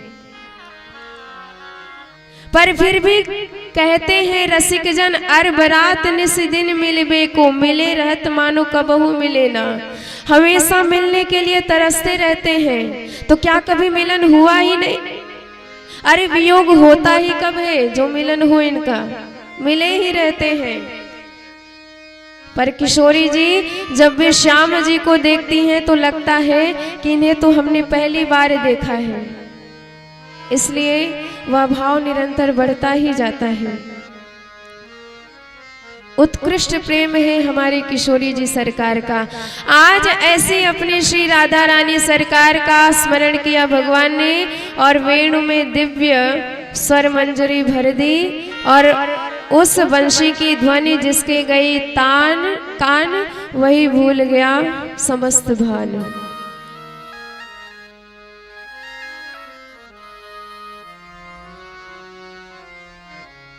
हमारे सुखदेव जी वर्णन करते हैं, भगवान ने बंशी बजाई तो क्या कमाल हुआ आज ब्रज में। आज ब्रज की बंशी बजी है, बंशी 2 बार वृंदावन में बजी है। एक बार बजी थी तो सारे ब्रह्मांड के कान में गई थी, पर आज जो बंशी बजी है वह बंशी की ध्वनि मात्र उन गोपियों के कान में गई है जो गोपियां, जिन गोपियों का भगवान ने चीर हरण किया है और महाराष्ट्र में आने का न्योता दिया है। आइए बड़े भाव से श्रवण करते हैं हमारे सुखदेव जी कैसे वर्णन करते हैं। निशम्य गीतं तदनंग वर्धनम, निशम्य गीतं तदनंग वर्धनम, निशम्य गीतं तदनंग वर्धनम, व्रज स्त्रिया कृष्ण गृहीत मानसा, व्रज स्त्रिया कृष्ण गृहीत मानसा, निशम्य गीतं तदनंग वर्धनम, निशम्य गीतं तदनंग वर्धनम, व्रज स्त्रिया कृष्ण गृहीत मानसा, व्रज स्त्रिया कृष्ण गृहीत मानसा, आजग मुरण्यो न्यमलक्षितोद्यमा, आजग मुरण्यो न्यमलक्षितोद्यमा, सयत्र कान्तो जवलोल कुण्डला, सयत्र कान्तो जवलोल कुण्डला, निशम्य गीतं तदनंग वर्धनम, निशम्य गीतं तदनंग वर्धनम, व्रज स्त्रिया कृष्ण गृहीत मानसा, व्रज स्त्रिया कृष्ण गृहीत मानसा, आजग मोरण्यो न्यमलक्षितोद्यमा, आजग मोरण्यो न्यमलक्षितोद्यमा, जग मोरण्यो न्यमलक्षितोद्यमा, सयत्र कान्तो जवलोल कुण्डला, सयत्र कान्तो जवलोल कुण्डला, निशम्य गीतं तदनंग वर्धनम, निशम्य गीतं तदनंग वर्धनम। बोले भक्तवत्सल भगवान की जय हो।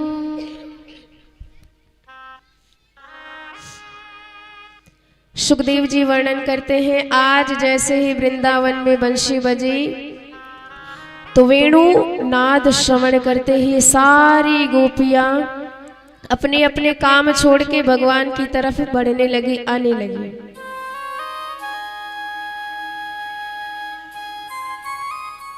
लिम्पन्त्यं प्रमिजन्तोऽन्या अञ्जन्त्यं काशलोचने व्यत्यस्त्रावस्त्राभरणा काशित कृष्णान्तिकं ययुः।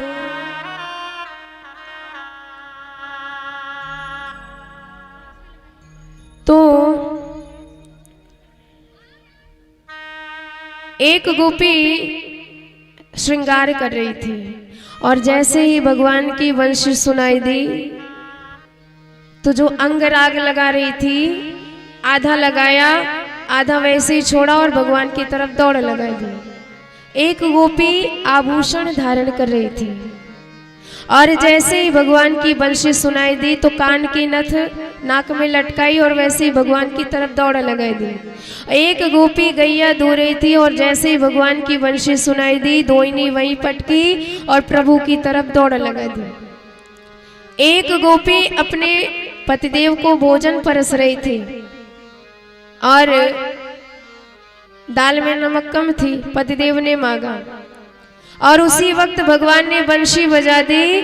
जैसे ही बंशी बजी और गोपी के कान में गई तो इतनी बावली हो गई कि खीर में नौन, दाल में शक्कर, माखन में मिर्चाई, गाय को साग ससुर को भूसो, ऐसी मति बौराई। खीर में नमक डाल के भाग ली। एक गोपी कढ़ाई चढ़ाई चूल्हे पे हलवा बना रही थी और भगवान ने तुरंत बंशी बजाई। जैसे ही कान में सुनाई दी कढ़ाई चढ़ाई वैसे ही छोड़ी और कलछी हाथ में उठाई, भगवान की तरफ दौड़ लगाई। दुह्यन्त्याभियुकाश्चित् दोहमहित्वा समुत्सुका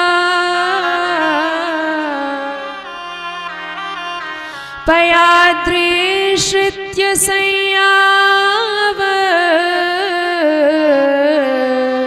मनुद्वास्या परायुः।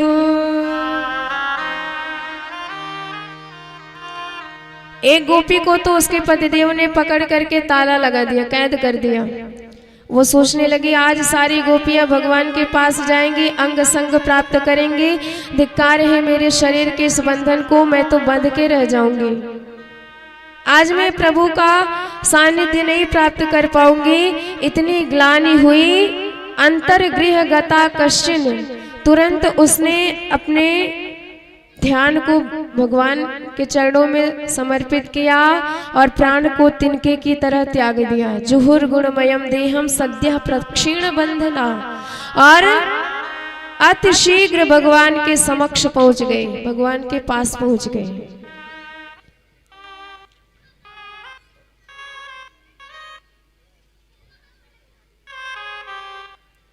देखिए भाई, जब गोमुख से एक बार गंगा जी की धारा निकलती है तो सागर तक पहुंच के ही दम लेती है।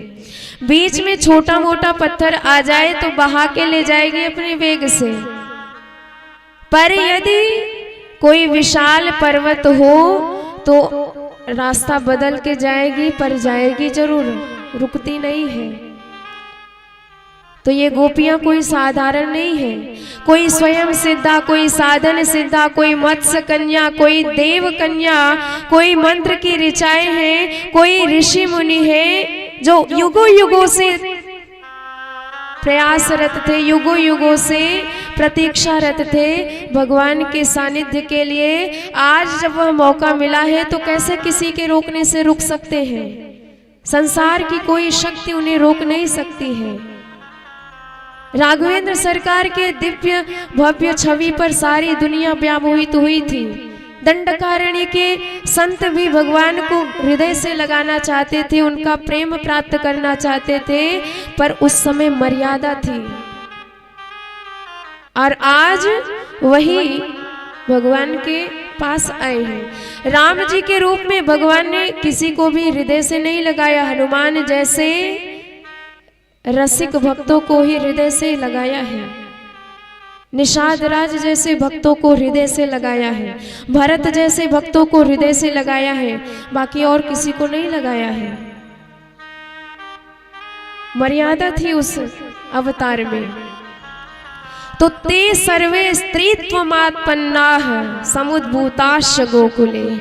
आज वही सब स्त्री रूप में गोकुल में आए हैं भगवान का वही प्रेम प्राप्त करने के लिए। तो कैसे किसी के रोकने से रुक सकते हैं।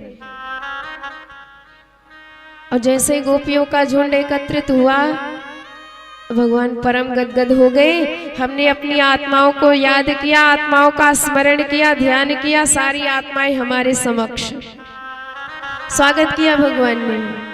स्वागतम वो महाभागा प्रियम किम करवाणि वा व्रजस्या नाम यम कचिद ब्रूतागम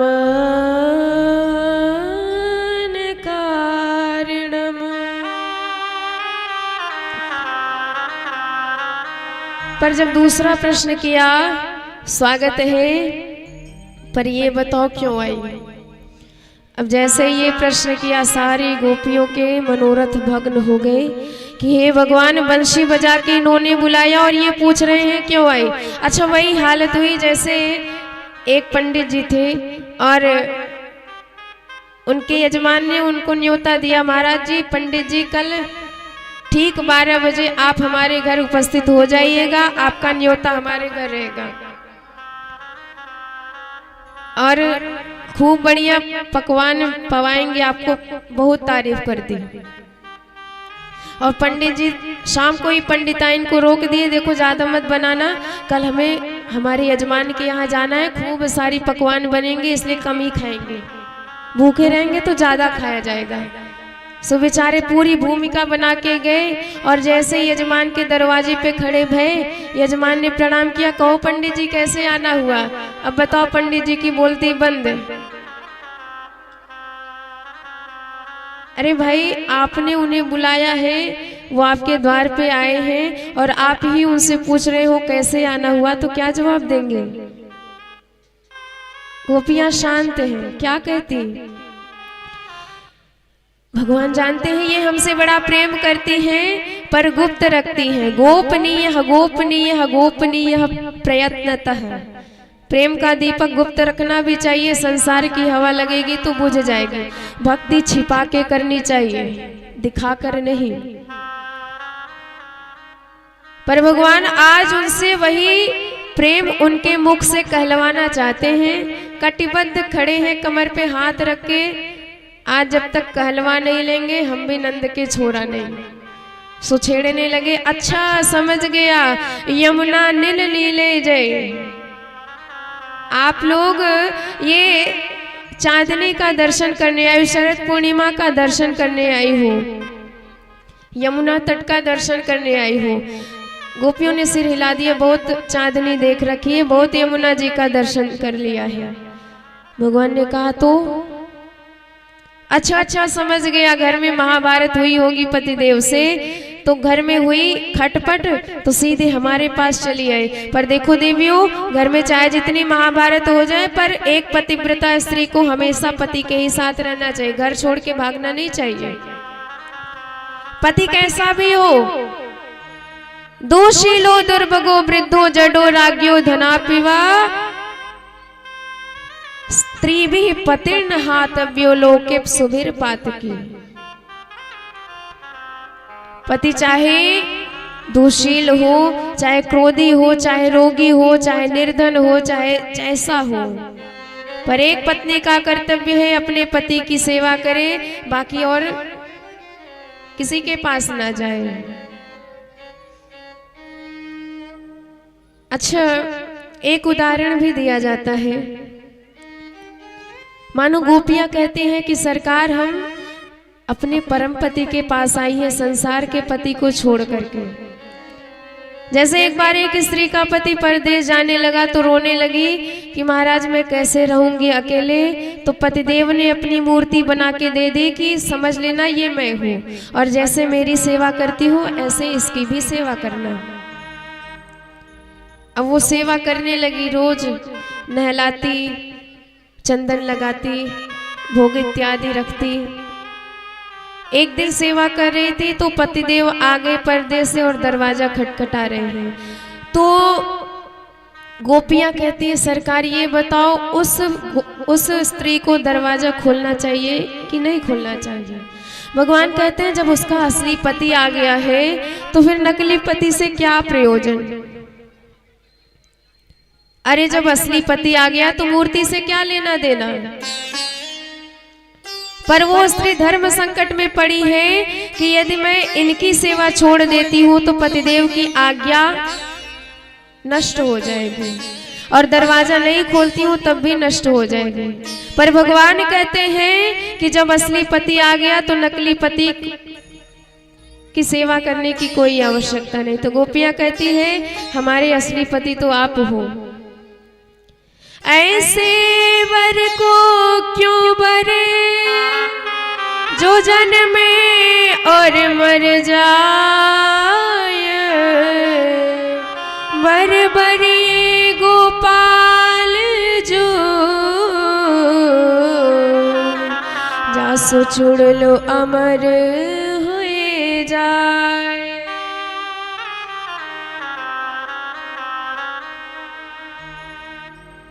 अब गोपियां तो कुछ बोल नहीं रही और भगवान उपदेश पे उपदेश देते चले जा रहे हैं।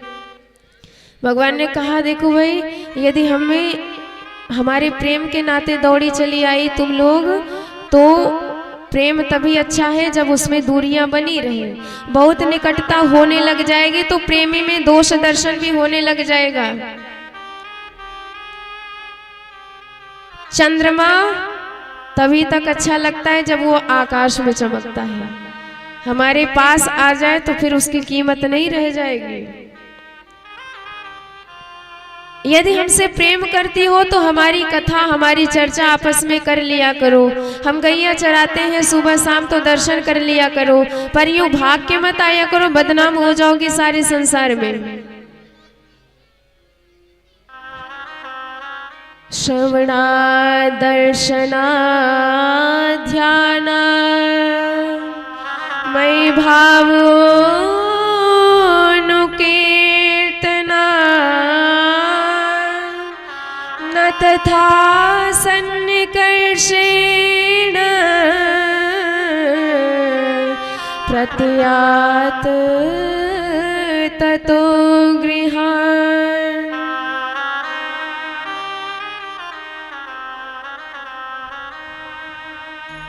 गोपियों ने सोचा अब इन्हें उत्तर देना होगा। 10 प्रश्नों में भगवान ने प्रश्न किया, 10 श्लोकों में प्रश्न किया क्यों आई। और गोपियां अंगूठे से जमीन खोद रही हैं। बिंबा धुरान चरणेन भुवम लिखंत्या। भगवान कहते हैं ये क्या कर रही हो।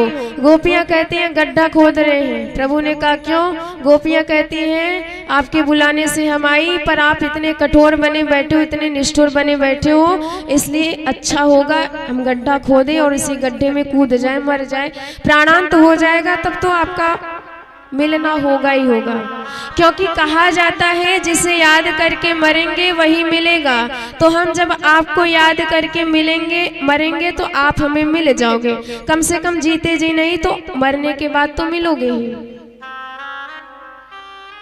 भगवान कहते हैं बावरी नाखून से कब तक गड्ढा खुदेगा।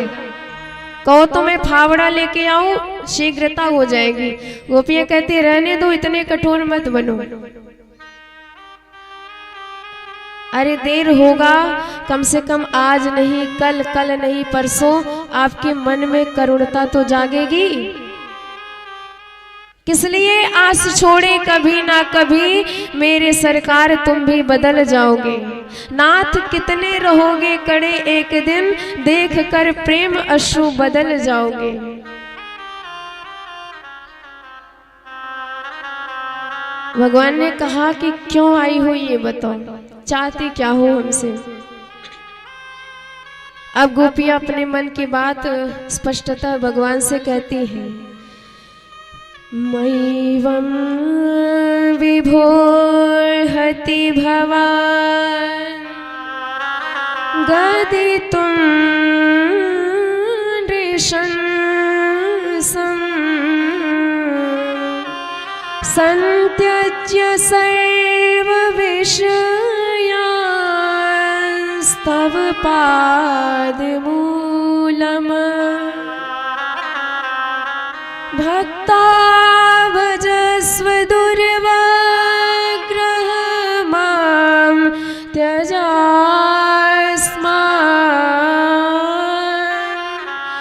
देवो यथादिपुरुषो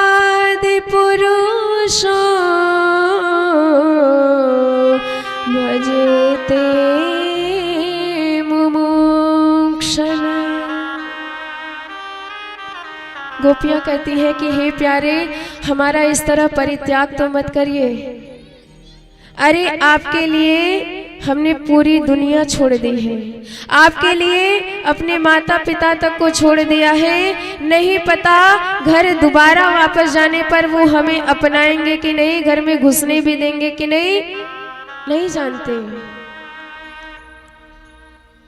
और प्यारे, जब से हम आई हैं तब से चली जाओ, भाग जाओ, लौट जाओ, आपके मुख से यही शब्द सुन रहे हैं। क्या हमारी शक्ल इतनी खराब है, हमारा आना आपको इतना बुरा लगा जो केवल भाग जाओ यही बोल रहे हो?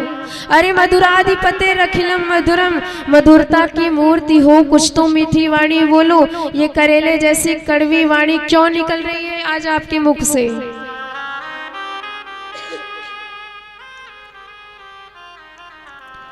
भगवान ने कहा तो क्या चाहती हो हमसे? गोपियां कहती हैं सरकार, आपको एक बात कहना चाहती हैं, यदि आग लगाते हो तो बुझाना भी सीखो। आपने हमारे घर में आग क्यों लगाई? भगवान कहते हैं कि गोपियां कैसे कैसे आरोप लगा रही हो हम पर। अरे हमने कब तुम्हारे घर में आग लगाई? गोपियां कहती हैं बस बस, तुम्हारी यही चतुराई है, करते हो और बाद में स्वीकार भी नहीं करते हो, सीधे हट जाते हो कि हमने किया ही क्या है। देखिए, हर व्यक्ति के हृदय में एक अग्नि रहती है जिसे हृच्छयाग्नि कहा जाता है, कामाग्नि कहा जाता है।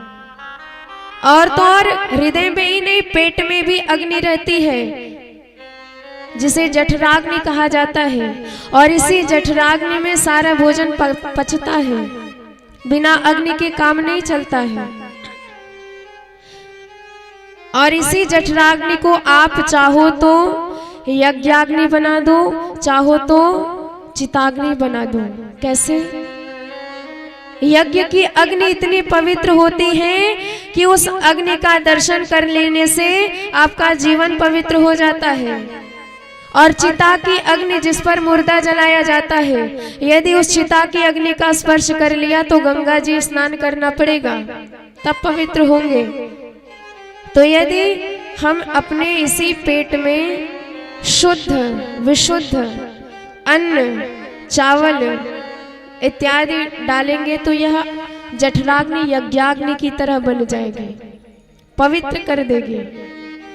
और यदि इसी पेट में आपने उल्टा सीधा चीज डाल दिया, मुर्गा बकरा न जाने क्या क्या डाल दिया राक्षसों की तरह, तो आपकी यही जठराग्नि चिताग्नि में बदल जाएगी और आप समझ लीजिए जीते जी मुर्दा घर हो गए, मरघटा हो गए हो। कहां से पवित्र रह सकते हो? इसलिए आप पे निर्भर करता है कि आप अपनी जठराग्नि को चिताग्नि बनाते हैं या यज्ञाग्नि बनाते हैं। और जो हृदय में अग्नि रहती है उसे हृच्छयाग्नि, कामाग्नि कहा जाता है। देखिए पहले के ज़माने में ऐसा होता था कि हर कोई माचिस का इस्तेमाल नहीं करता था। एक घर में आग जल जाए तो प्रायः माताएं उपले लेकर के वहां से आग लेके आती थी और अपने घर में आग बनाती थी, प्रायः ऐसा होता था। घर घर में माचिस का उपयोग नहीं किया जाता था। तो अग्नि दबा करके रख दी जाती थी उपले के नीचे और ईंधन उस पर रखा जाता था और पूरी रात वह अग्नि दबी हुई जीवित पड़ी रहती थी। जैसे ही सुबह होता ईंधन डालते और फूकनी से फूंक लगाते, तुरंत वही अग्नि प्रकट हो जाती थी। गोपियां कहती हैं कि सरकार ऐसे हमारे हृदय में जो काम की अग्नि दबी हुई थी, जैसे ही आपने अपना दिव्य मनोरम वेश दिखाया, आपका दिव्य वेश देखते ही हमारी वह काम अग्नि सुलगने लगी। आपके उस स्वरूप ने हमारी इस अग्नि पर ईंधन का काम किया है।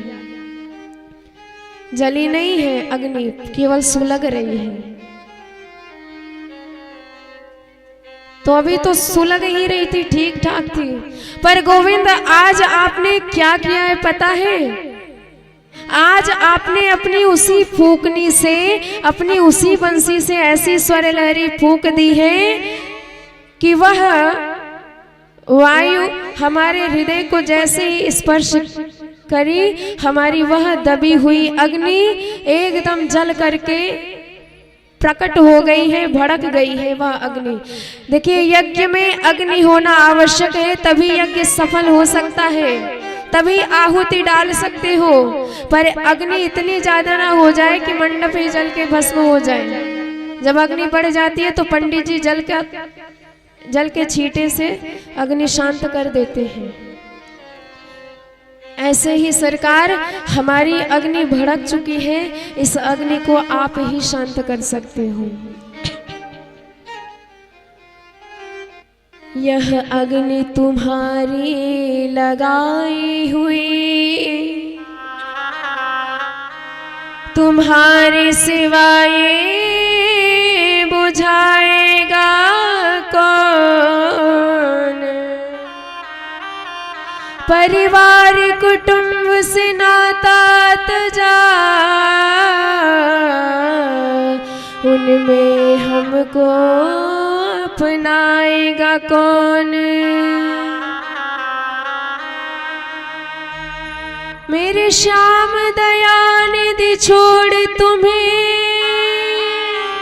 दिनों को भला अपनाएगा कौन? अहो प्रीतम प्यार तुम्हारे बिना अधरामृत पान कराएगा कौन? गोपियां कहती हैं सिंचांग नस्त्व दधरामृत पूर्व केड़ा, हासावलोक कलगीत जरे छयाग्नि। प्रभु यदि आज आपने अधरामृत प्रदान नहीं किया तो हम सब आपके वियोग में तड़प तड़प के मर जाएंगे। भगवान ने जब ऐसा एक निष्ठ प्रेम गोपियों का देखा तो आज परम प्रसन्न हो गए। प्रभु अपने हर भक्तों के प्रेम की परीक्षा लेते हैं, भक्त की परीक्षा लेते हैं। हम बाजार में भी जाते हैं, 10 रुपए का भी सामान खरीदते हैं तो ठोक बजा के देखते हैं कहीं खराब तो नहीं। पर यहाँ तो गोपियों को परम अलौकिक रस की प्राप्ति होने जा रही है, भगवान के प्रेम रस की प्राप्ति होने जा रही है। इसलिए भगवान ठोक बजा के देख रहे हैं कहीं इनमें संसार की आसक्ति तो नहीं है। और जब निश्चिंत हो गए तो आत्मा रामो प्यरी रमत, अपनी आत्माओं के साथ विहरण करना प्रारंभ किया। भगवान ने बाहु प्रसार परिरंभ कराल कोरु, निविस्त नाल भन नर्म नखाग्र पाते। सारी गोपियों के मन में आज ये भाव आया कि सौभाग्य है हमारा, सारी जगत का नाथ आज हमारे साथ नृत्य कर रहा है। भगवान ने सोचा थोड़ी कमी और रह गई। अंतर्हिते सहसा, भगवान तुरंत वहां से अंतर्हित हो गए। और जैसे ही व्रजांगनाओं के मध्य से भगवान अंतर्हित हुए, गायब हुए, गोपियों को ऐसा लगा मानो हमारे प्राण चले गए हैं। गोपियों का प्रेम मछली के जैसा है। जैसे मछली को जल से बाहर निकाल दो आप, तो वो मछली तड़प तड़प के मर जाती है। जल के सिवा उसे और कुछ नहीं चाहिए। ये कहो कि घी के सागर में रख दे, दूध के सागर में रख दे, तो वो मछली वहां नहीं जीवित रहेगी, उसे जल ही चाहिए। तो गोपियों के प्राण है भगवान श्याम। प्रेम में, विरह में इतनी व्याकुल हो गई कि ये तक पता नहीं कि हम किससे पूछ रही हैं। कभी वृक्षों से, कभी बरगद से, कभी पीपल से, कभी तुलसी मैया से पता पूछती है कि हे बहन तू ही बता दे, हमारे श्याम, हमारे गोविंद हमें छोड़ करके किधर चले गए। अरे अभी तो हमने उनका दर्शन भी ठीक ढंग से नहीं किया था, उनके हाथ का भी स्पर्श नहीं पाया था, और हमें अधूरे ही छोड़ के हमारे प्रभु, हमारे प्राणनाथ हमें चले गए।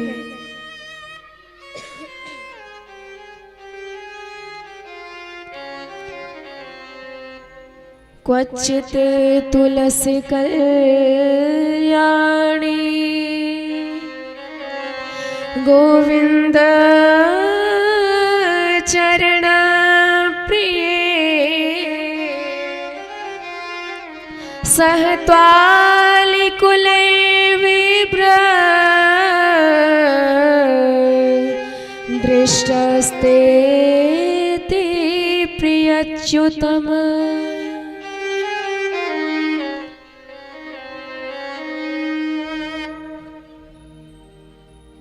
तुलसी जी का बिरवा हिल गया, हवा चली। गोपियां कहती हैं देख देख सिर हिला रही है कि नहीं बताऊंगी। अरे ये भी तो हमारी सौत लगती है, क्यों बताएगी, छोड़ो इससे पूछना। धरती से पूछने लग जाती है, पर क्या उत्तर मिलता। एक जगह देखा कुछ पुष्प गिरे हैं, चरण चिन्ह है।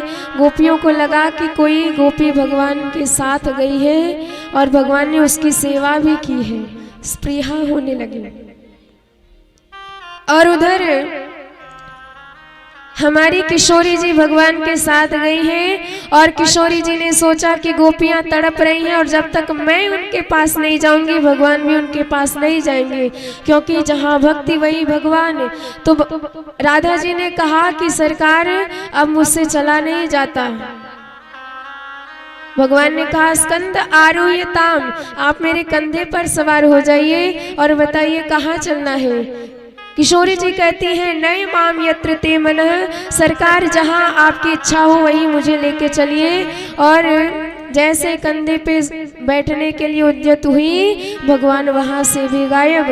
और आपको हमने बताया है जो किशोरी जी सदा श्याम जी के साथ रहने पर भी उन्हें ऐसा लगता है, तरसती रहती है मिलने के लिए भगवान से हर पल। आज वो प्रभु से दूर रह के कैसे जीवित है कोई नहीं बता सकता। तड़पने लगी, छटपटाने लगी, और इधर भगवान को ढूंढते हुए गोपियां आई और किशोरी जी की ये दशा देखी तो सब उनके विरह में उनका साथ देने लगी। गोपियों को साथ लेके किशोरी जी यमुना जी के तट पे आई और कहती है कि इसी यमुना जल में डूब जाएंगे, भगवान को बुलाएंगे यदि नहीं आए तो। पुनः पुलिन मागत्या कालिंद्याम कृष्ण भावना समवेता जगो कृष्ण है। और बड़े भाव से किशोरी जी के साथ मिलकर समस्त गोपियां कनक मंजरी छंद में 19 श्लोकों में गोपी गीत गाती है, जो इतना सुंदर भाव है संपूर्ण भागवत का कि यदि आप नित्य उसका पाठ करें तो भगवान की पराभक्ति आपके जीवन में उतर जाएगी।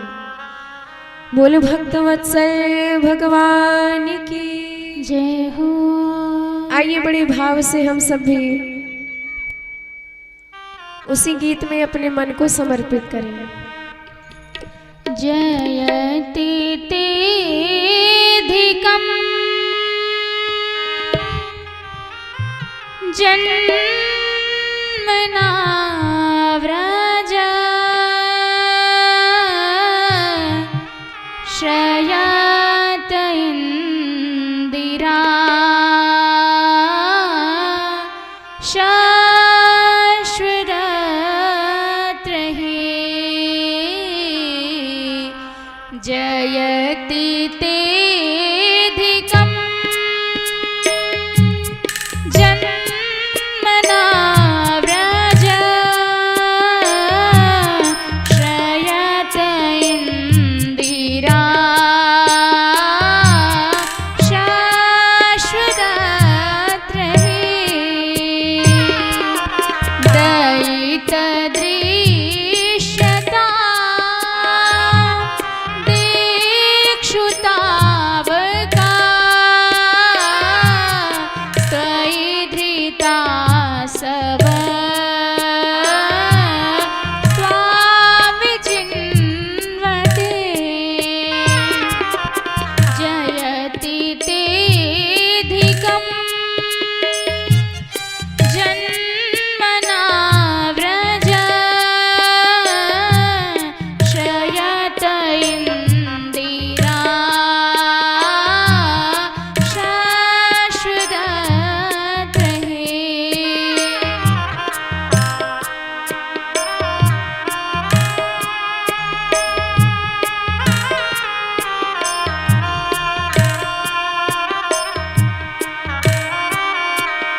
बोल भक्त वत्सल भगवान की जय हो।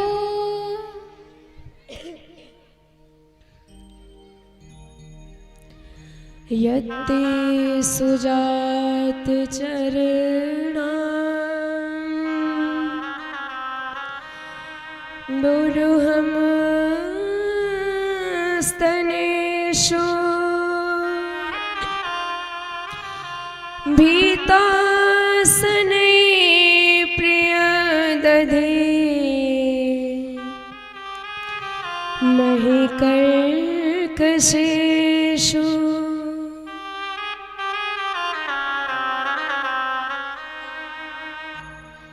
गोपियाँ कहती हैं कि हे प्यारे, जब से आपका जन्म वृंदावन में हुआ है, वृंदावन धाम की महिमा वैकुंठ से भी बढ़ चढ़ के हो गई है। क्योंकि वैकुंठ में तो आपके दर्शन करने के लिए लंबी लाइन लगानी पड़ती है, पर वृंदावन में कब किस गोपी के पीछे, कब किस गायों के पीछे आप मिल जाए कोई बता नहीं सकता है। अरे वृंदावन धाम में आने के बाद लक्ष्मी भी अचल हो जाती है, जो परम चंचला होती है। सरकार हजारों प्रतिज्ञाएं आप करते हो कि एक बार मेरे हो जाओ, फिर कभी किसी संकट में पड़ने नहीं देंगे, और आज हम पूर्णतः आपकी होकर दर दर भटक रही हैं, वन वन में भटक रही हैं। क्या आपको ये शोभा देता है? आप जैसे मालिक के दास यदि दर दर भटकते रहे तो ये आपके अनुकूल नहीं है। गोपियां कहती हैं सरकार, हमारा जीवन आपके चरणों में बंध चुका है, हमारा प्राण रूपी पक्षी आपके चरण रूपी पिंजरे में कैद है। इसलिए बार बार यमराज भी आते हैं, पर उन्हें हमारा प्राण मिलता ही नहीं है। सरकार, इतने दैत्यों से आपने हमारी रक्षा करी, और आज आप अपने विरहासुर के द्वारा हमारा वध कर रहे हो। इतने कठोर तो मत बनिए।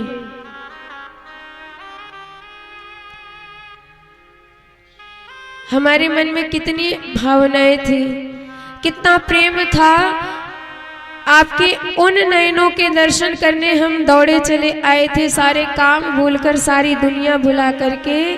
जिन नयनों की शोभा शरद पूर्णिमा के चंद्र से भी सुंदर है, जिन नयनों की शोभा शरद काल में सरोवर में खिले हुए कमल से भी शोभायमान है, और आप हमें मिले बिना ही यूं तड़पता हुआ रोता हुआ छोड़कर भाग गए। ये आपके अनुकूल नहीं है। आप यशोदा मैया के बेटा हो ही नहीं सकते हो। यशोदा मैया कितनी करुणामय, वात्सल्यमय, स्नेहमय, ममतामय, दयामय, और उन यशोदा मैया के आप जैसा निष्ठुर बेटा। न खलु गोपिका नंदनो भगवान अखिल देहिना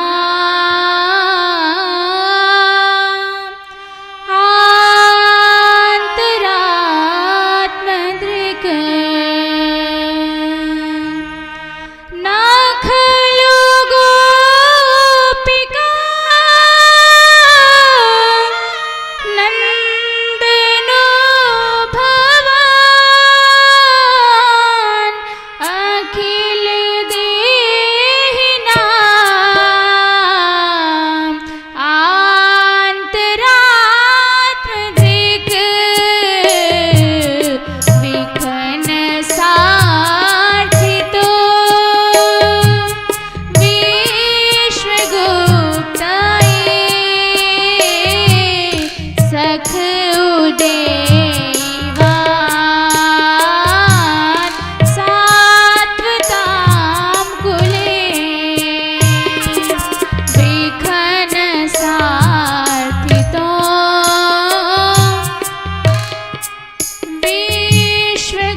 कहती हैं, हे गोविंद, यदि आपको ये लगता है कि हमारे हृदय में दुर्वासना है तो आपके चरण में वो कमल है। कालिया नाग की फड़ाली पर एक बार आप थिरके तो सारी उसने विष का वमन कर दिया। तो वही चरण हमारे हृदय पर भी यदि रख देंगे तो सारे दुर्वासनाएं अपने आप दूर हो जाएंगी। फणि फणार्पितम ते पदाम्बुजम कृणु कुचे सुनः कृन्धिरुच्छयम्। और हम आपकी अमर कथा सुन चुकी हैं, इसलिए मर भी नहीं सकती है। तव कथामृतम तप्त जीवनम कविभिरीडितम कल्मषापहम श्रवण मंगलम श्रीमदाददम भुवि गिरीडितम।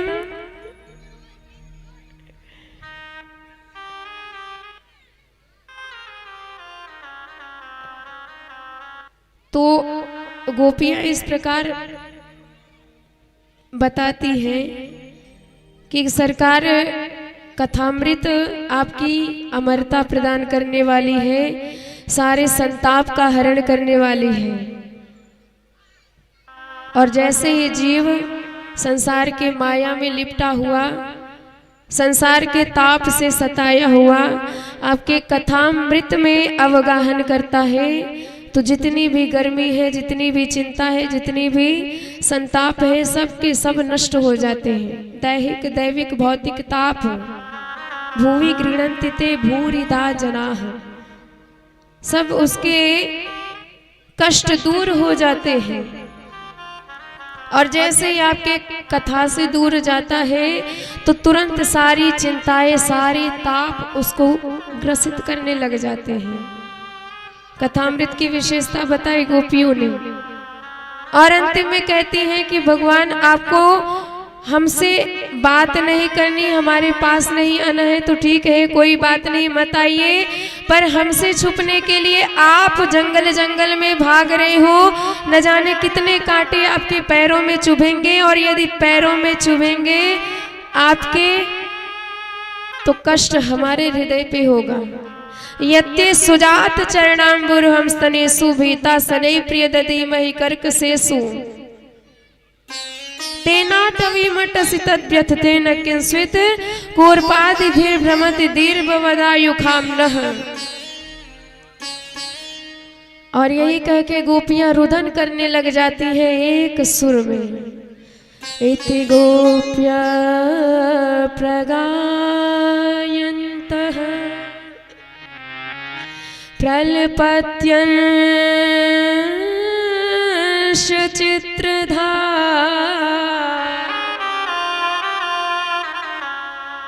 और जैसे ही एक स्वर में रोती हुई गोपियों को भगवान ने देखा तो फिर अपने आप को रोक नहीं पाए और तुरंत गोपियों के समक्ष रास विहारी भगवान प्रकट हो गए। बोल रास विहारी भगवान की जय हो। तासामा विर्भूत सोरी स्मयमान मुखाम्बुज पीताम्बर धर स्रग्वी साक्षात् मन्मथ मन्मथ।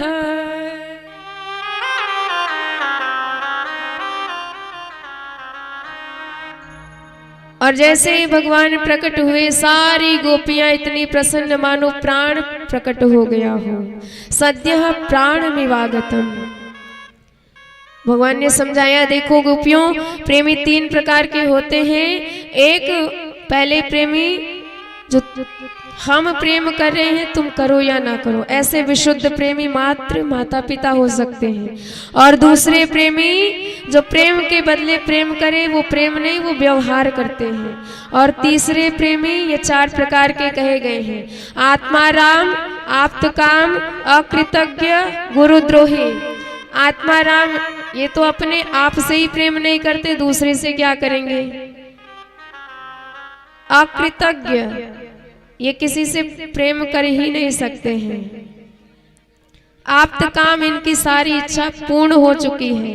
और गुरुद्रोही जो प्रेम करने वाले को ही लूटने में कोई कसर ना छोड़े।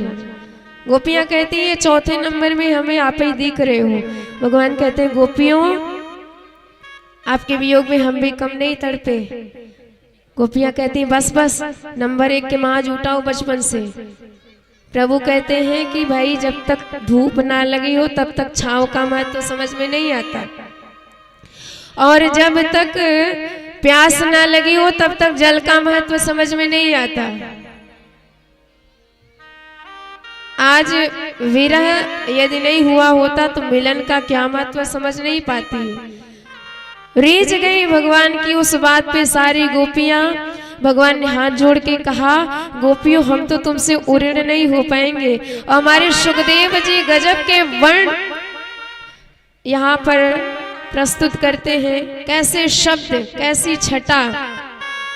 सबसे पहले तो कहा तासाम आविर्भूत शौरी, अर्थात ये कौन प्रकट हुए हैं गोपियों के मध्य से। तासाम आविर्भूत छोरी, भगवान कहीं गए नहीं थे, गोपियों के बीच में छोरी बन के विराजमान थे। और जैसे गोपियां रोने लगी तो तुरंत अपने वेश में प्रकट हो गए, कहीं गए नहीं थे। अथवा तासाम आविर्भूत शौरी, आजकल के जमाने के हिसाब से भगवान प्रकट हुए। अच्छा हम किसी का अपराध कर दे तो क्या कहते हैं आजकल की भाषा में, तो ऐसे ही भगवान ने प्रकट होते गोपियों से हाथ जोड़ के कहा तासाम आविर्भूत शौरी। प्रकट होते ही सॉरी कहा कि गोपियों माफ करना, हमने आपको बहुत तड़पाया। अब जितनी गोपियां उतने हमारे कन्हैया सरकार प्रकट हो गए। एक एक गौरांगी गोपियों के मध्य एक एक श्याम सरकार विराजमान है। परीक्षित जैसे आकाश में बिजली चमक पड़ती है, ऐसे हमारे श्याम सरकार गोपियों के साथ दमकते हुए दिखाई देते हैं, थिरक रहे हैं भगवान। सारा समाज, सारी दुनिया, सारा ब्रह्मांड उस महारास में समर्पित है। बड़े बड़े देवता, बड़े बड़े गंधर्व गान कर रहे हैं। हमारे रसों के ज्ञाता महादेव भी आज गोपी बन के आए, क्योंकि गोपियों ने घुसने ही नहीं दिया। गोपियों ने जैसे महादेव को देखा तुरंत बाहर किया, महाराज निकलो बाहर। भोलेनाथ ने कहा गोपियों हम भी बहुत एक नंबर का ठुमका लगा लेते, एक बार मौका दो। गोपियां कहती महाराज जी पुरुष प्रवेश सर्वथा वर्जित, दाढ़ी मूछ वाले बाबाओं का कोई काम नहीं, यहाँ निकलो बाहर। महादेव से रहा नहीं गया, तुरंत गए यमुना जी में स्नान किया, लहंगा इत्यादि पहने, 1.5 हाथ का घूंघट आगे डाल के, चुनरी ओढ़ करके, बढ़िया बाघंबरी का लहंगा बांध करके, कमर में घंटे इत्यादि बांध करके गोपी बन के छमछमाते हुए आए। और जैसी छैल छबीली हमारे भोलेनाथ का दर्शन किया वृंदावन बिहारी सरकार ने, तो प्रभु सोचने लगे ये मोटी तगड़ी गोपी कहाँ से आएगी। अब भगवान समझ गए ये हमारे गोपेश्वर नाथ हैं। बोल गोपेश्वर नाथ की जय हो। पादन्यासर भुज विदुत भी सस्मितर भ्रू विलासैर, भज्जन मध्यश्चल कुछ पटर कुंडलैर गंडलोलैर, स्विद्यन मुख्या कबर रचना ग्रंथया कृष्ण वध्वो, गायन सत्यम तडित इवता मेघ चक्रे विरेज हो। आइए बड़े भाव से भगवान के उसी महारास में प्रवेश करते हैं। हो पायल की झनकार है रही, पायल की झनकार, पायल की झनकार है रही, पायल की झनकार। होए सो होए सो होए सो रास रचो वृंदावन है रही, पायल की झनकार है सो रास रचो वृंदावन है रही, पायल की झनकार। पायल की झनकार है रही, पायल की झनकार, पायल की झनकार है रही, पायल की झनकार। होए सो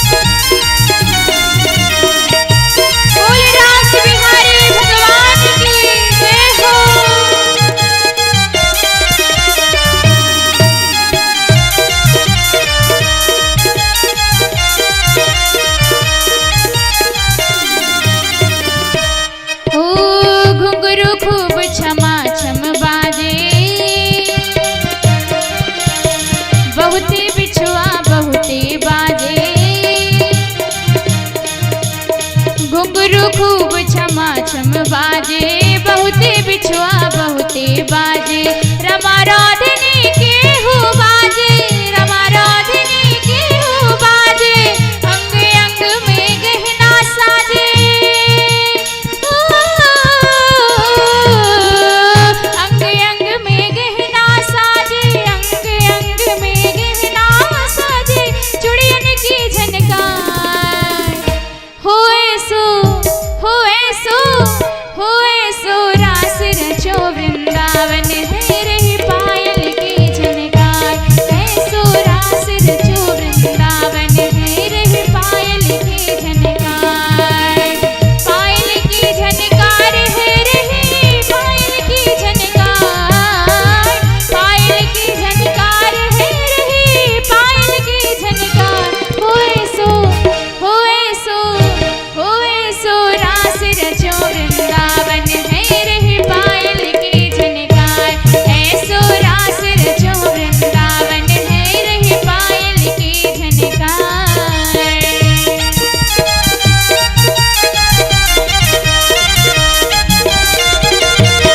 जय जय श्री राधे।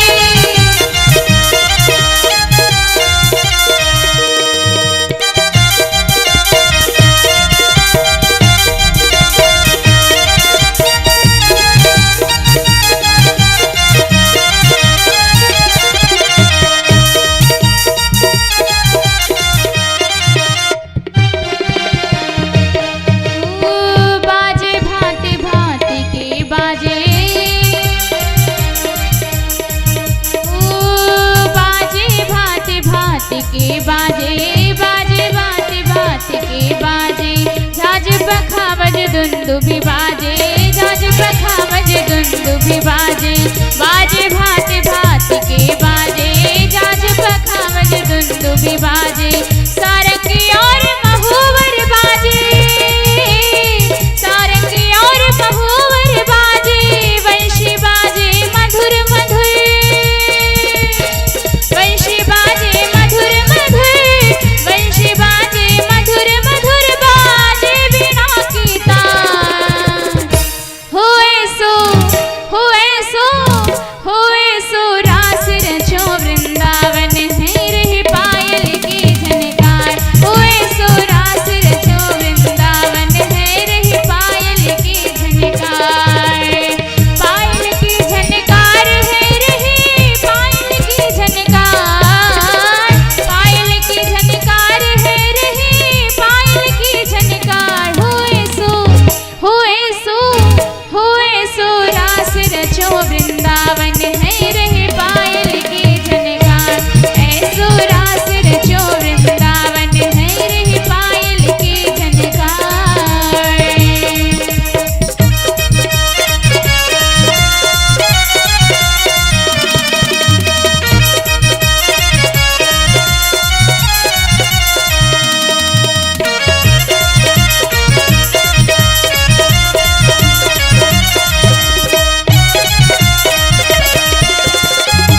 सभी करतार की सेवा करते हुए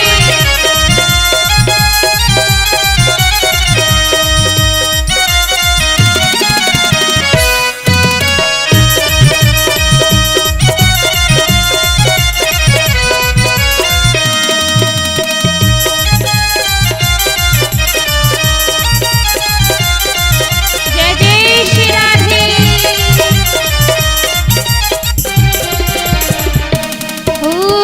राधा मोहन जय गलबैया राधा मोहन जय गलबैया नाचे संग संग ले फिर गैया राधा मोहन जय गलबैया नाचे संग संग ले फिर गैया चाल चले शीतल सुख दैया चाल चले शीतल सुख दैया जामा पटका लहंगा फरिया जामा पटका लहंगा फरिया चले सनन सरकार होए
भक्तवत्सल भगवान की।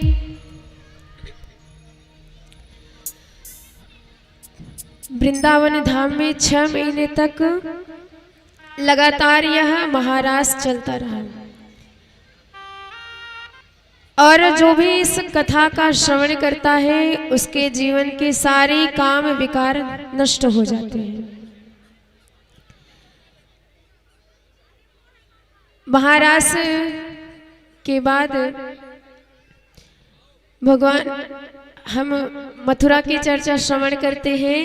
मथुरा में एक बार कंस ने नारद जी से प्रश्न किया कि हम इतने बड़े बड़े असुरों को वृंदावन में भेजते हैं कृष्ण और बलराम का वध करने के लिए, पर जाते तो सब हैं, लौट के कोई नहीं आता है। नारद जी ने बताया ये कृष्ण बलराम कोई और नहीं, तुम्हारे देव की बहन के ही 7वें और 8वें लाला है।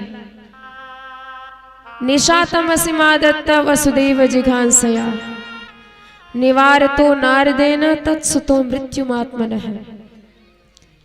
कंस भड़क गया, मैं देवकी को छोड़ने वाला नहीं। नारद जी ने कहा यदि तुमने आज उसे मार दिया तो फिर देवकी नंदन तुम्हें कभी नहीं मिलेंगे।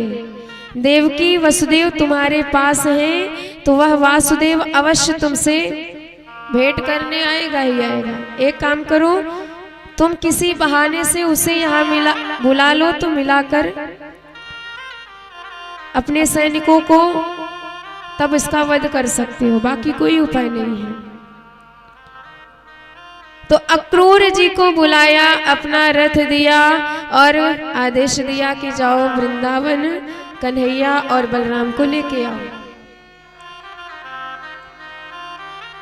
अक्रूर जी विचार करते जाते हैं कि किम मया चरितम भद्रम किम तप्तम परमम तपः। मैंने कौन सा तप किया, कौन सा कर्म किया, जप किया जो आज साक्षात भगवान के दर्शन होने जा रहे हैं। द्रक्ष्यामि नूनम सुकपोलनासिकम स्मितावलोकारुण कंजलोचनम। मन में विचार करते जा रहे हैं कि भगवान का स्वरूप कैसा होगा।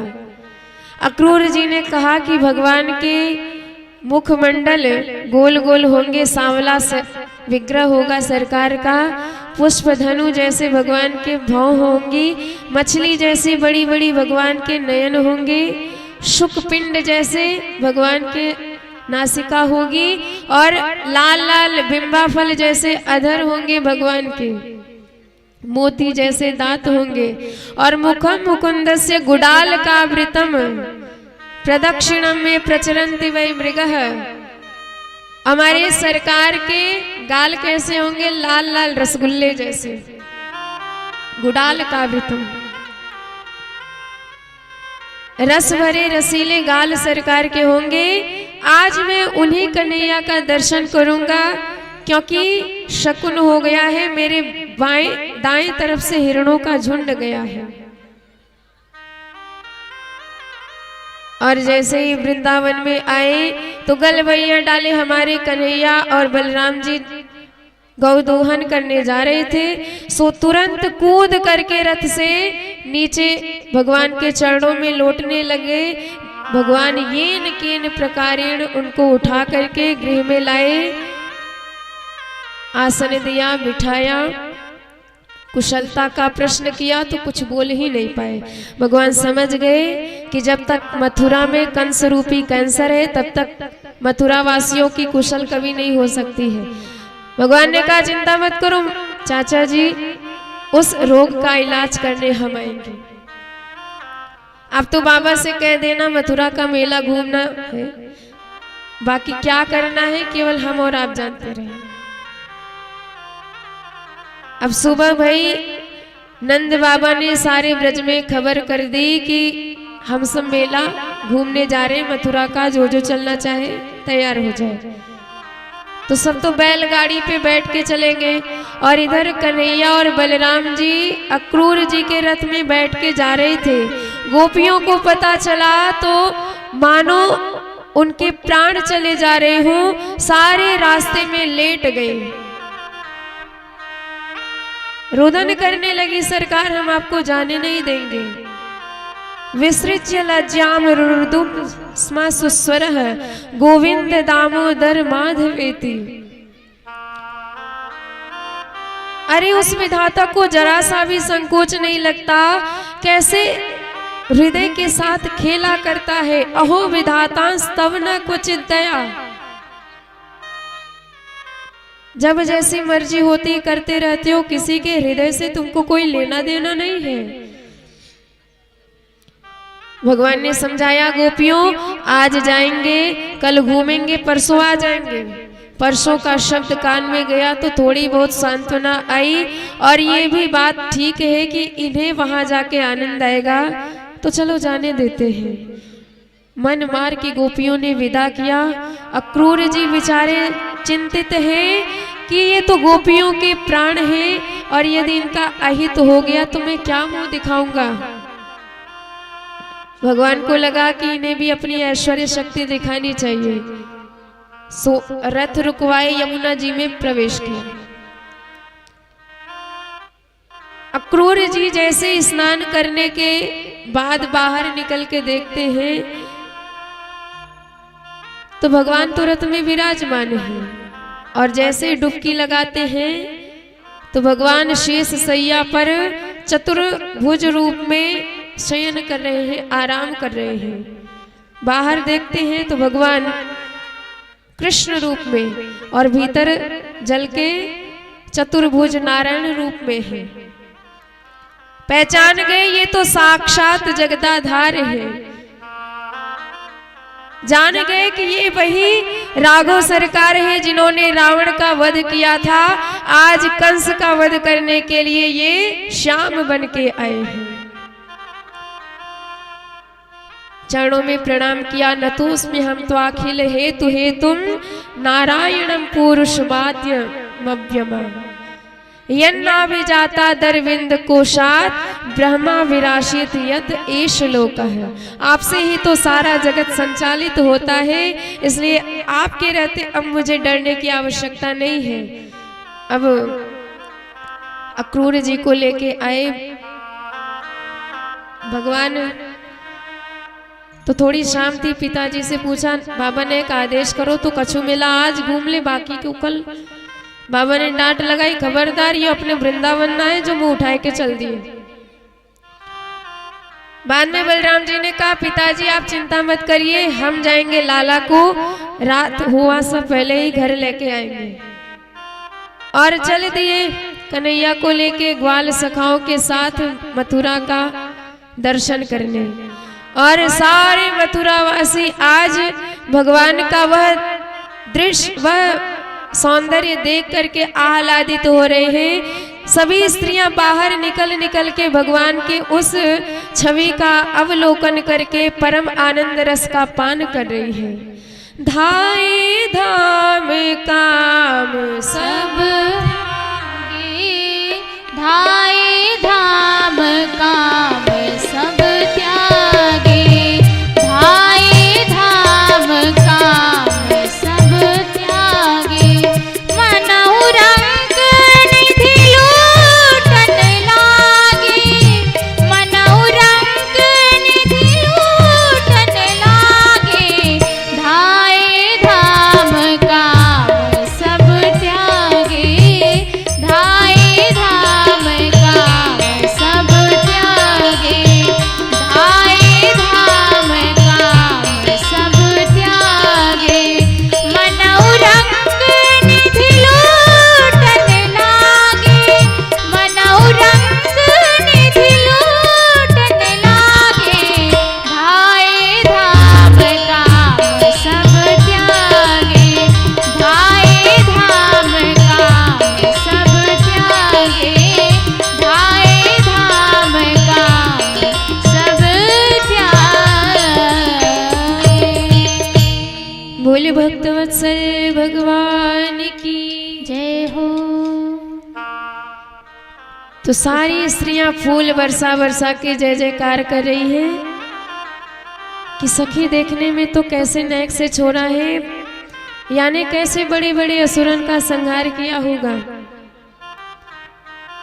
एक ग्वाल बोला सरकार बड़ी जय जयकार है रे, कछु रिश्तेदारी मालूम चले।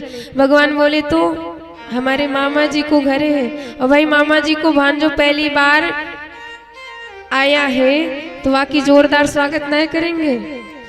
ग्वाल बाल बोले तो पहले बताते, बढ़िया चमचमाती बगलबंदी इत्यादि पहन के आते, अब यहाँ कपड़न में तेरे मामा के सामने भिखमंगे नहीं लगेंगे। कन्हैया बोले तो नाराज काहे को है रो, मामा के यहाँ कोई चीज की कमी है का, बोल कहा चाहिए। सबसे पहले कपड़ा की व्यवस्था करी जाए। अच्छा, भगवान ने देखा कंस का धोबी मूंछों पर ताव मारता हुआ जा रहा था, मालिक से ज्यादा चपरासी को गर्मी। भगवान ने पीछे से कहा भाई मामा जी राम राम। अब जब उसने मुड़ के पीछे से देखा कन्हैया तो कहने लगे क्यों मामा जी कैसे बोला। कन्हैया बोले कि ये हमारे मामा जी का गांव, तो मामा जी के गांव में सबरे मामा जी, यही नाते आपो मामा जी, नए कपड़े निकाल के दे दो, पहन के स्वागत करवाए में आनंद आ जाएगा। धोबी बोला दारी के तूने ये राजसी वस्त्र देखा भी है जो इन्हें पहनेगा।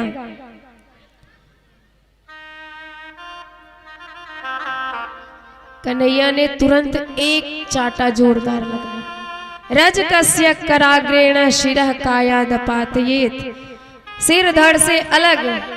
सारी जनता देखती रह गई। भगवान ने पोटली खोली और छाट छाट के सबरे ब्रजवासियों को कपड़ा दे दियो। कपड़ा तो है बड़े चमकीले भड़कीले, पर जब ब्रजवासी पहन के चलवे लग गए तो पूरी गली रास्ता साफ होवे लग गए। सबरे बोले लाला आनंद ना आयो भैया, पूरी झाड़ू लग रही है सड़क पे। कन्हैया बोले नैक ऊपर टांग लियो, आगे कछु व्यवस्था देखेंगे। अब ऊपर टांगे तो ऐसे लगे मानो हैंगर से टांग दे हो। लाला आनंद ना आयो भैया। कन्हैया बोले आगे व्यवस्था देखते हैं। तब तक दर्जी दिखाई दिया और वाने भगवान की इच्छा से सबके कपड़े सबके नाप के कर दिए। भगवान ने खूब आशीर्वाद दिया, जाओ खूब फलो और फूलो। आजकल आप देख ही रहे हैं दर्जी कितने फल फूल रहे हैं, जितने के कपड़े उतने की सिलाई, और दूल्हे सरकार की ड्रेस हो तो बात ही मत करो, मुंह मांगा दाम लेंगे। आगे चल के सुदामा नाम का माली मिला, भगवान का भक्त, जिसने सब ग्वालों के कंठ में और भगवान के कंठ में मोटी माला पहनाई।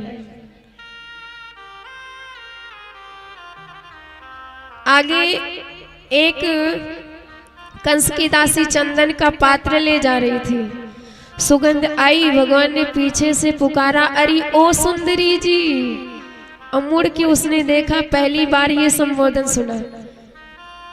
दौड़ी दौड़ी आई, भगवान ने पूछा कहाँ ले जा रही हो। उसने कहा महाराज चंदन है।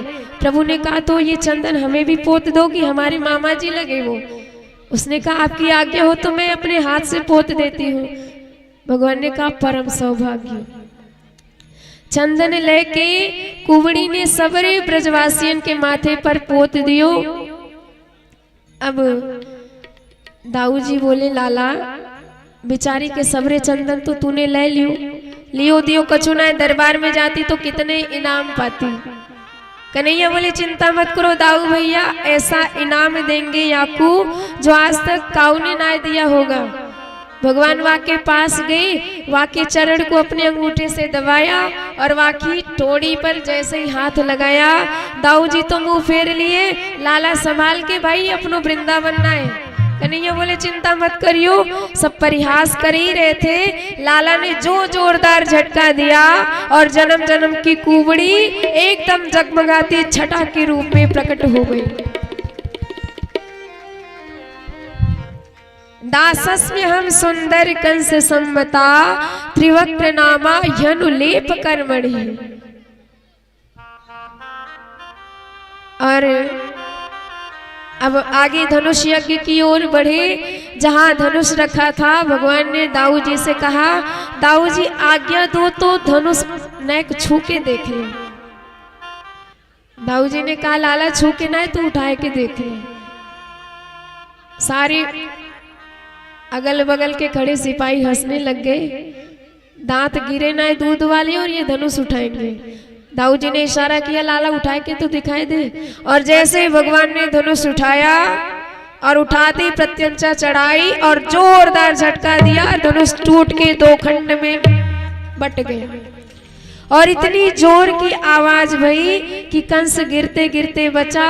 समझ गया ये धनुष जब हमें मिला था तो कहा गया था धनुष को कोई तोड़ नहीं सकता, और जो तोड़ दे वो तुम्हें छोड़ नहीं सकता।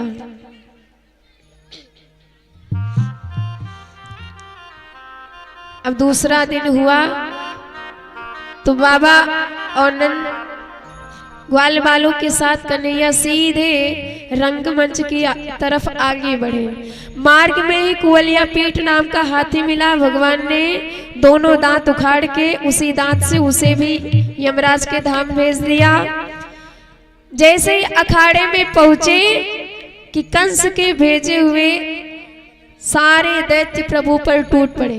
सबसे पहले चाणूर आया, और जैसे चाणूर आया भगवान ने एक चटाका लगाया और एक ही चाटे में चाणूर गिरा, चारों खाने चित्त चकनाचूर हो गया। और मुष्टिकासुर आया तो बलराम जी ने एक मुष्टिका में उसका भी उद्धार कर दिया। कूट नाम का दैत्य कूदता हुआ आया, भगवान ने उसे भी कूट पीस दिया। हल तोशल आए, भगवान ने उन्हें भी ठिकाने लगाया। कंस एकदम भड़क गया, चिल्लाने लगा बांध लो दोनों बच्चों को, पहले इन्हें मारूंगा फिर इनके बाप को मारूंगा फिर अपने बाप को मारूंगा। भगवान समझ गए इसका दिमागी संतुलन बिगड़ गया।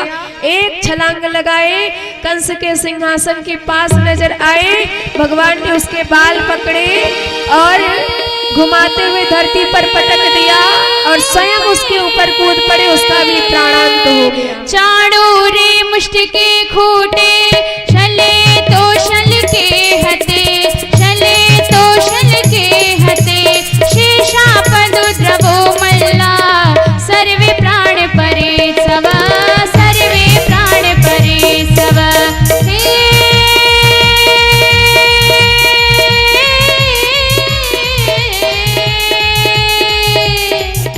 चाणूरे मुष्टि के खूटे, छले तो छल के हते, छले तो छल के हते, शेषापद द्रवो मल्ला, सर्वे प्राण परे सव, सर्वे प्राण परे सव।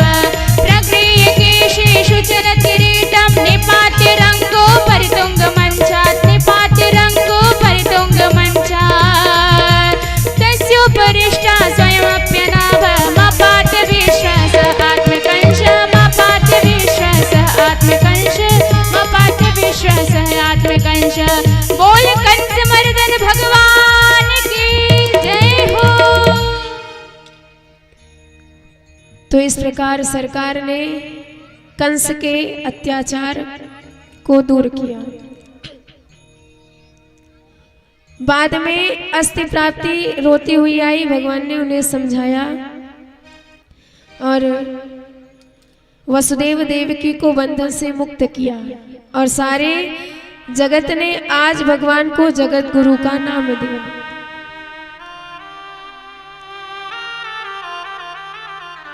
वसुदेव सुतम देवम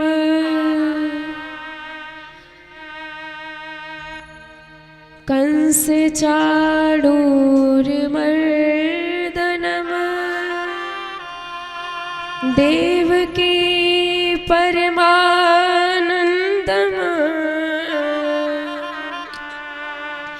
कृष्णम वंदे जगद्गुरुम।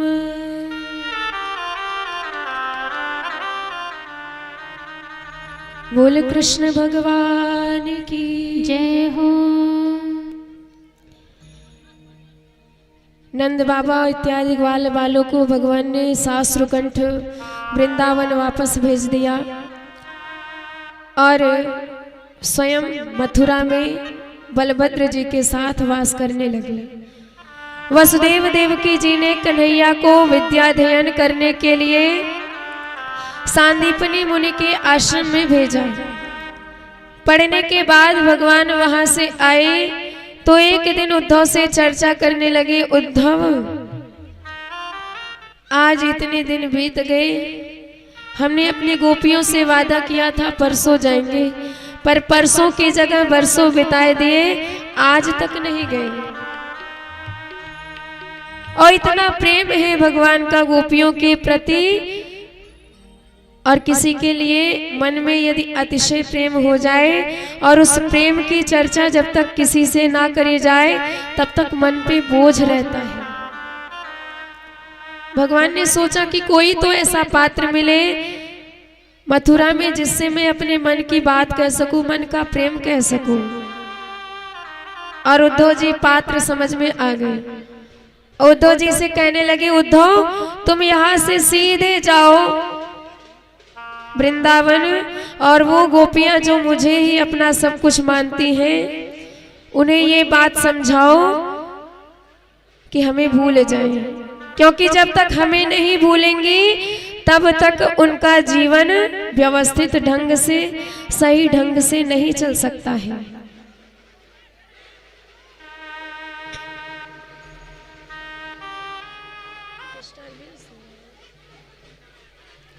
गच्छोद्धवम व्रजम सौम्यम पित्राणो प्रीतिमावह गोपीनां मद्वियोगाधिम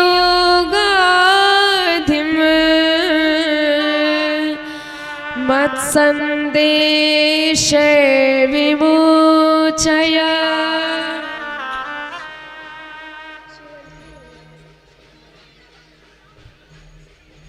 आप सब कथा में शांति से बैठे, कथा में विघ्न हो रहा है।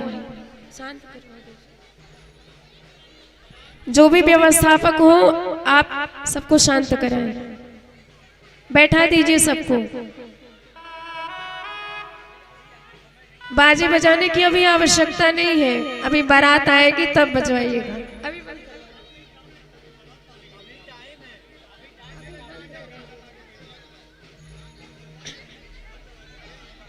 बोले भक्त वत्सल भगवान की जय हो।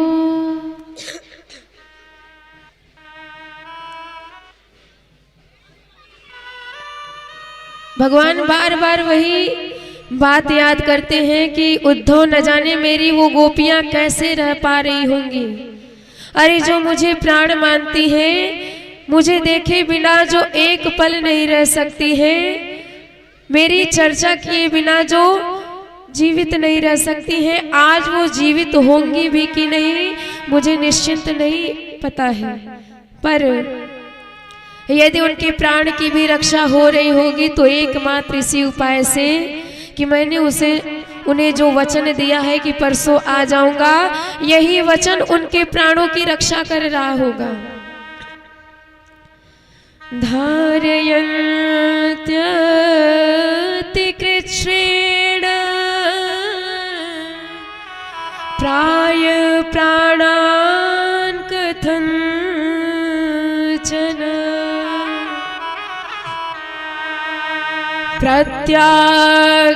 प्रत्यागमन संदेशम बलव्यो में मदात्मिका।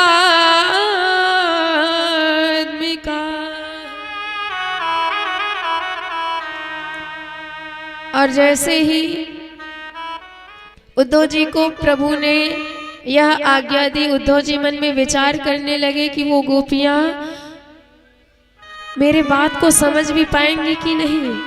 अरे जब उन गोपियों के पास जाके मैं वेद वेदांत का सार कहूंगा तो मेरी उन विशुद्ध व्याकरण से संयुक्त बात को समझने वाला वहां कौन होगा, जिन्होंने विद्यालय का कभी मुख भी नहीं देखा है।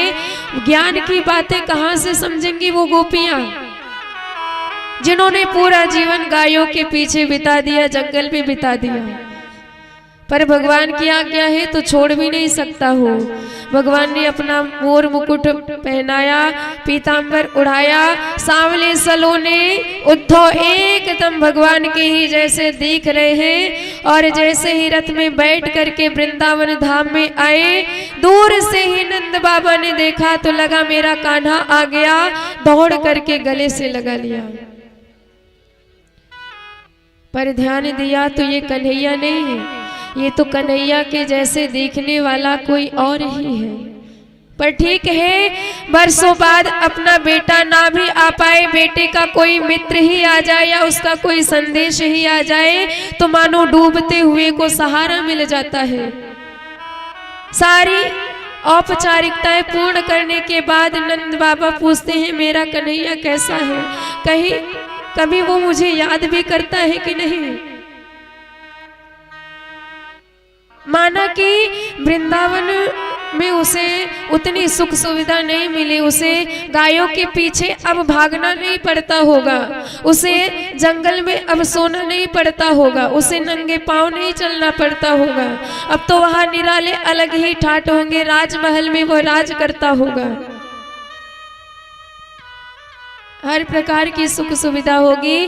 पर क्या उस ऐश्वर्य में अपना यह वृंदावन उसे याद आता है? अपनी मैया, अपने बाबा, अपने सखा, अपने ग्वाल बाल, उसे अपनी गैया याद आती है।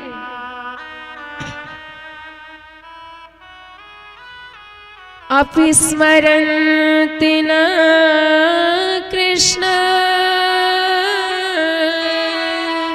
मातरम सुहृदं सखी गोपान् व्रजं चात्मनाथं गावो वृंदावनं गिरिम। यशोदा मैया भी पूछना चाहती है, पर जब भी याद करती है कन्हैया को, स्तनों से दुग्ध की धारा बहने लग जाती है, नैनों से आंसू बहने लग जाते हैं। और जब उन यशोदा मैया की ये प्रेममयी दशा उद्धव जी ने देखी, उनका ज्ञान भी बढ़ने लगा। उद्धव जी को समझ में ही नहीं आता कौन सा उपदेश दूं मैं मैया को। हाय यशोदा प्रेम तेरो बरनत नहीं बने बखानी, आंचल से तेरे दूध बहे और बहे नयन से पानी। मैया मैया जो कहता था भूल गया कैसे तुमको, जब बंधन में बांध रखा था तोड़ गया कैसे उनको। मत रोना माँ, छलिया है वह कपटी की यही निशानी, आंचल से तेरे दूध बहे और बहे नयन से पानी। सचमुच वो जग का मालिक है, बस चलती उसकी अर्जी मर्जी, उसी की मर्जी उसी की अर्जी चलती है, बाकी दुनिया में किसी की कोई नहीं चलती है। जब मन किया अपना बनाया, जब मन किया छोड़ के चल दिया। यशोदा वर्ण्यमानानि पुत्रस्य चरितानि च शृण्वन्ति श्रोण्यवास्त्राक्षेत स्नेह स्नुत पयोधराः। उद्धव जी ने चरणों में प्रणाम किया कि हे मैया आपके चरणों में प्रणाम है। अरे बार बार वंदना करता हूँ आपके इन चरणों में। माँ वो कन्हैया मात्र आपका बेटा नहीं है, सारे जगत का मालिक है। उसकी कोई माता पिता नहीं, उसकी कोई पत्नी नहीं, उसकी कोई बालक नहीं, वो तो सारे जगत का नाथ है। निर्गुण निराकार निर्विशेष निरुपाधिक निरुपम परम ब्रह्म है। जैसे घट घट में अग्नि समाई हुई है, वैसे ही घट घट में वह कन्हैया भी समाया हुआ है। जिस लकड़ी का मंथन कर दो अग्नि वहीं से प्रकट हो जाती है। ऐसे जैसे तुम्हारा प्रेम जहां पुष्ट हो जाए, कन्हैया वहीं से प्रकट हो जाता है। न माता न पिता तस्य न भार्या न सुतादयः नात्मीयो न परश्चापि न देहो जन्म एव च विनाच्युतात् वस्तुतरां न वाच्यं स एव सर्वं परमार्थभूतः।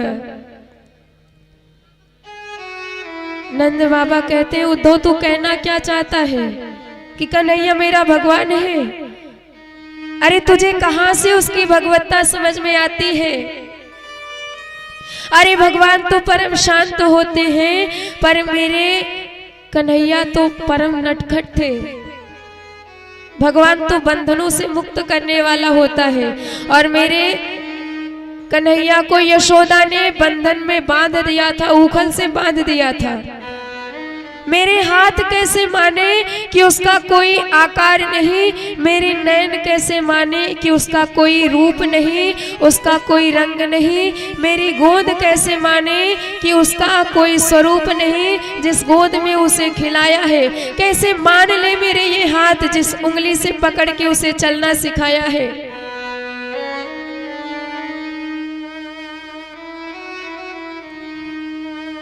अगर तू कहता है कि कन्हैया भगवान है, तो भाई अपना कोई पागल भी बच्चा यदि घर को छोड़ चला जाए, तो पूछ उस माता पिता पे क्या बीतती है जिनके हृदय का वह टुकड़ा है, जिस माता पिता को छोड़ के वो गया है। और हमारा कन्हैया तो भगवान जैसा है, हमें छोड़ के चला गया है, उसके विरह में कैसे जी पा रहे तू समझ भी सकता है।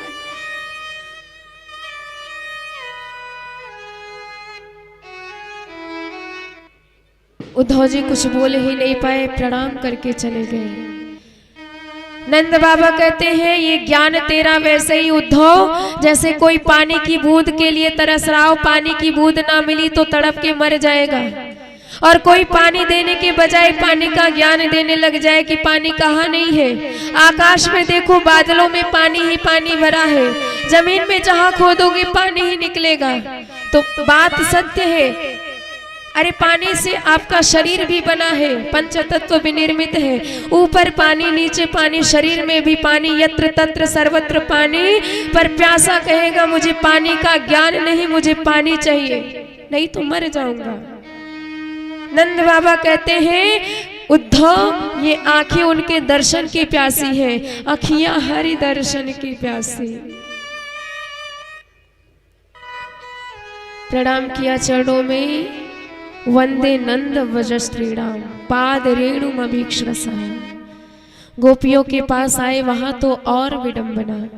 गोपियां भगवान को ही अपना सर्वस्व माने बैठी हैं, एक दूसरे से चर्चा करती हैं कि बहन कन्हैया ने हमें ऐसे ही छोड़ दिया, जैसे पुष्प का पराग लेके भौरा उड़ जाता है, ऐसे ही छोड़ दिया जैसे दक्षिणा लेके पंडित जी चले जाते हैं, ऐसे छोड़ दिया जैसे एक धनहीन पुरुष को गणिका छोड़ के भाग जाती है। एक भौरा आया, किशोरी जी के चरण कमल देखता है, लाल लाल, उसे लगा कमल है, थोड़ा पराग ले ले, और जैसे ही चरणों पर बैठा सखियों ने डांट के भगा दिया उसे। उसकी मूछें पीली पीली थी। गोपियां कहने लगी राधा रानी ये भौरा हमारे कन्हैया के माला से पराग लेके आया है। कन्हैया ने अवश्य मथुरा में किसी प्रेयसी को हृदय से लगाया होगा, उसके हृदय का चंदन कन्हैया के माला पे लगा होगा, और उसी माले का पराग भ्रमर ने लिया है, और वही चंदन उसकी मूछों पर लग गया तो हमें चिढ़ाने आया है, डांट के भगा दिया। तू उसी कपटी का स्वरूप है, उसी काले का स्वरूप है, उसी का दूत है, हम समझ गए तेरी सभी चाल। भौरे से ही बातें करने लग जाती है। इसे भ्रमर गीत कहा जाता है, जिसमें गोपियों का दिव्य प्रेम प्रकट किया गया है। मधुप की तव बंधो मां स्पृशाघ्रीं सपत्न्या, मधुप की तव बंधो मां स्पृशाग्निं सपत्न्या, मधुप की तव बंधो मां स्पृशाग्निं सपत्न्या, मधुप की तव बंधो मां स्पृशाग्निं सपत्न्या। कुछ विलुलित माला कुंकुम श्मश्रुभिर्न, कुछ विलुलित माला कुंकुम श्मश्रुभिर्न, महति मधुपतिस्तन मननिना प्रसाद।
बोल भक्त वत्सल भगवान की जय हो। डांट के भगा दिया गोपियों ने भौरे को। तब तक कहती हैं कि यदि सुनना चाहे उस काले की कपट कथा तो हम तुझे सुना देती हैं। अरे पता है उस काले ने क्या किया? उस काले ने दो भाइयों के बीच में लड़ाई चल रही थी, दो बंदरों के बीच में। तो उस कपटी काले ने छिप करके एक का वध कर दिया। मृगु युरिव कपींद्रम विव्यधे लुब्ध धर्मा। अरे छोड़ उस काले कपटे की बात। अरे बेचारी शूर्पणखा सुंदरी बन के आई थी, पर उस सुंदरी को उसने कुरूपा बना के भेज दिया। बेचारे बलि ने तो अपना सब कुछ लुटा दिया, पर उसे भी लूटने में कोई कसर नहीं छोड़ा। काले सब कपटी ही होते हैं। कौवे को चाहे जितना खिलाओ खाएगा, पेट भरेगा तो खिलाने वाले को ही चोंच मार के भाग जाता है। हम जानते हैं उसकी चर्चा करने से हमारे जीवन में केवल बर्बादी ही आएगी, पर फिर भी हम उसके हो चुके हैं, इसलिए उसके अतिरिक्त कुछ दिखाई नहीं देता है। श्याम तन श्याम मन श्याम है हमारो धन, श्याम सुखदाई सो भलाई सो बाधाम है। श्याम गति श्याम मति श्याम ही है प्राणपति, श्याम ही हमारे सब कुछ है। उद्धव जी चरणों में गिर पड़े और 6 महीने तक होश ही नहीं आया। होश आया तो भगवान से एक ही प्रार्थना करी कि सरकार, जिस भक्ति की याचना सारे ब्रह्मादिक देवता करते रहते हैं, वह भक्ति इन वृंदावन वासियों की दासी है, चरणों की रज है। इसलिए यदि मुझे दोबारा जन्म मिले तो केवल वृंदावन में ही मिले, या तो मुझे वृंदावन का कोई पुष्प बना देना, कोई लता बना देना, कोई कीड़ा मकोड़ा ही बना देना, हो सके तो यमुना जल में मछली ही बना देना, हो सके तो नंद जी के गौओं के झुंड में ही भेज देना, पर इस वृंदावन से बाहर मत भेजना।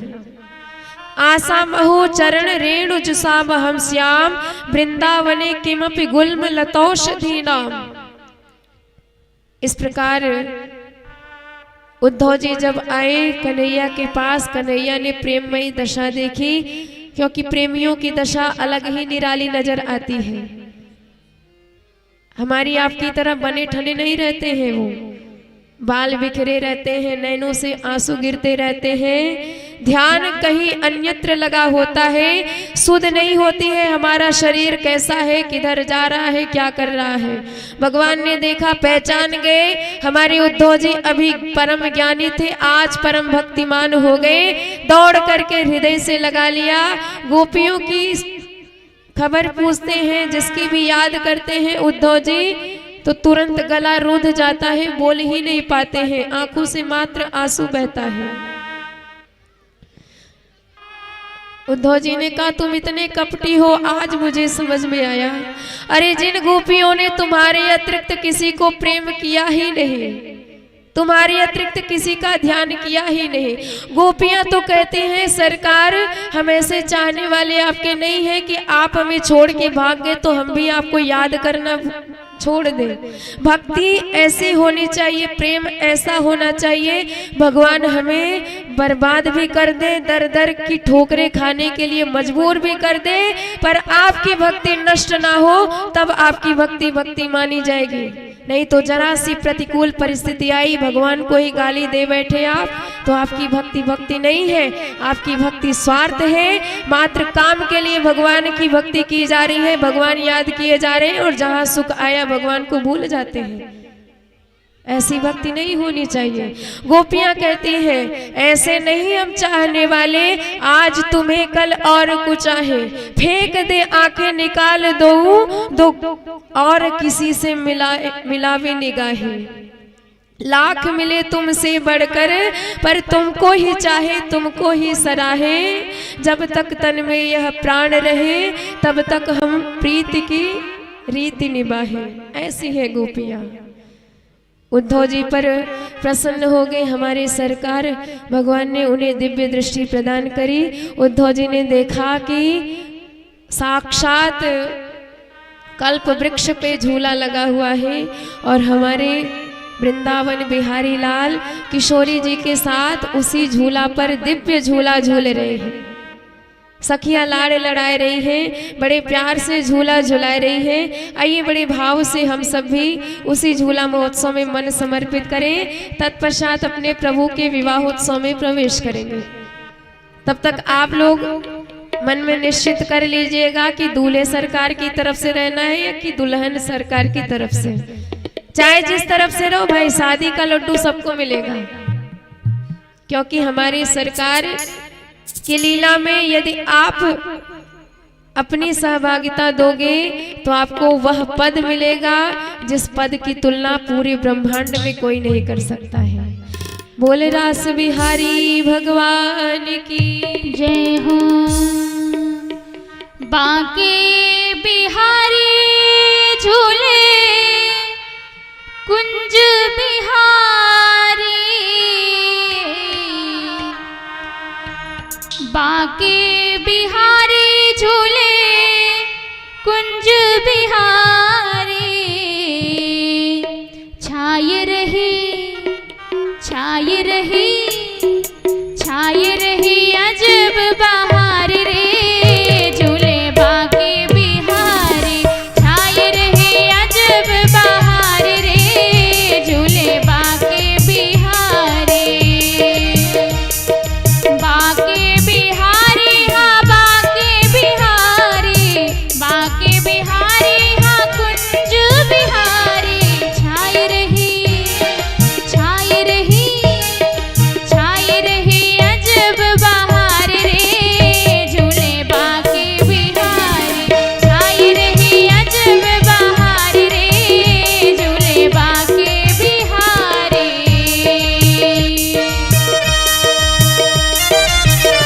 सभी अपने मन में भगवान की छवि का ध्यान करते हुए बोले राधा कृष्ण भगवान की जय हो।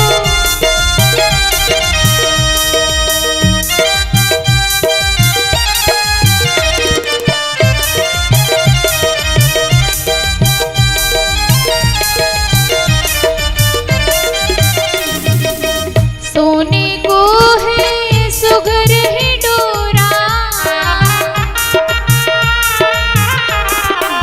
साज सजो सुंदर अनमोला। सोने को है सुघर ही डोरा, साज सजो सुंदर अनमोला। सोने को है सुघर ही डोरा, साज सजो सुंदर अनमोला। झूला झूलावे ब्रज नारी रे, झूला झूलावे ब्रज नारी रे, झूले बांके बिहारी। झूला झूलावे ब्रज नारी रे, झूले बांके बिहारी। छाए रहे अजब बहार रे, झूले बांके बिहारी।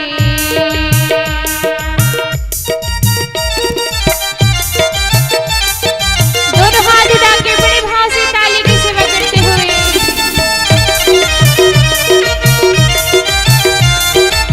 बोल वृषभान दुलारी की जय हो।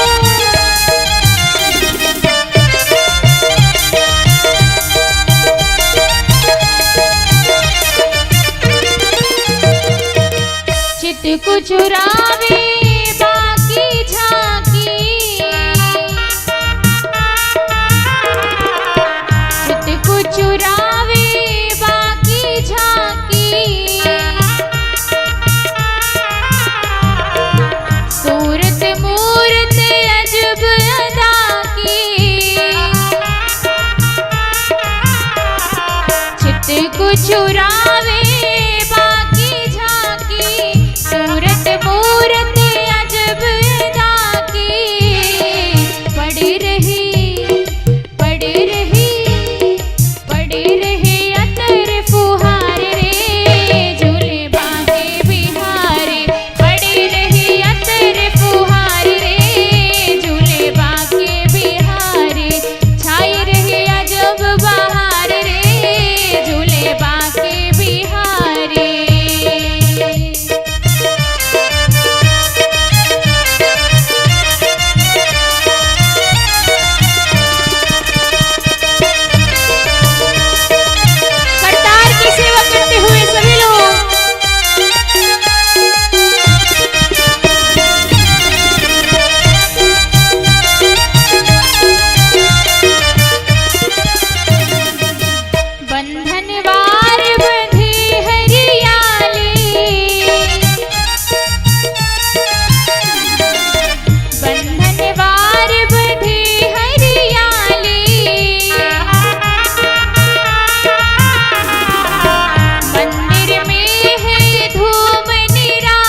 स्तुति करत मगन नर नारी,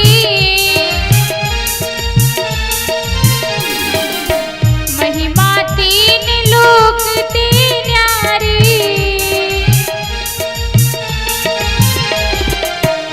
स्तुति करत मगन नर नारी, महिमा तीन लोक ते न्यारी।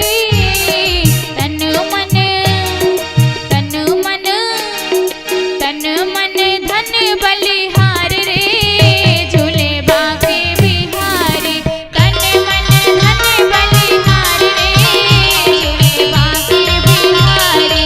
छाई रही अजब बहार रे, झूले बाके बिहारी। बाके बिहारी हाँ बाके बिहारी, बाके बिहारी हाँ कुंज बिहारी।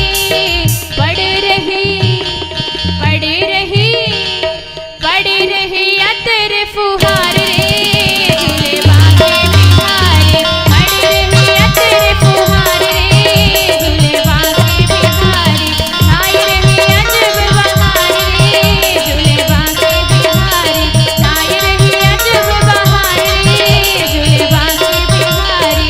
छाई रही अजब बहार रे, झूले बाके बिहारी। छाई रही अजब बहार रे, झूले बाके बिहारी। बोल भक्तवत्सल भगवान की।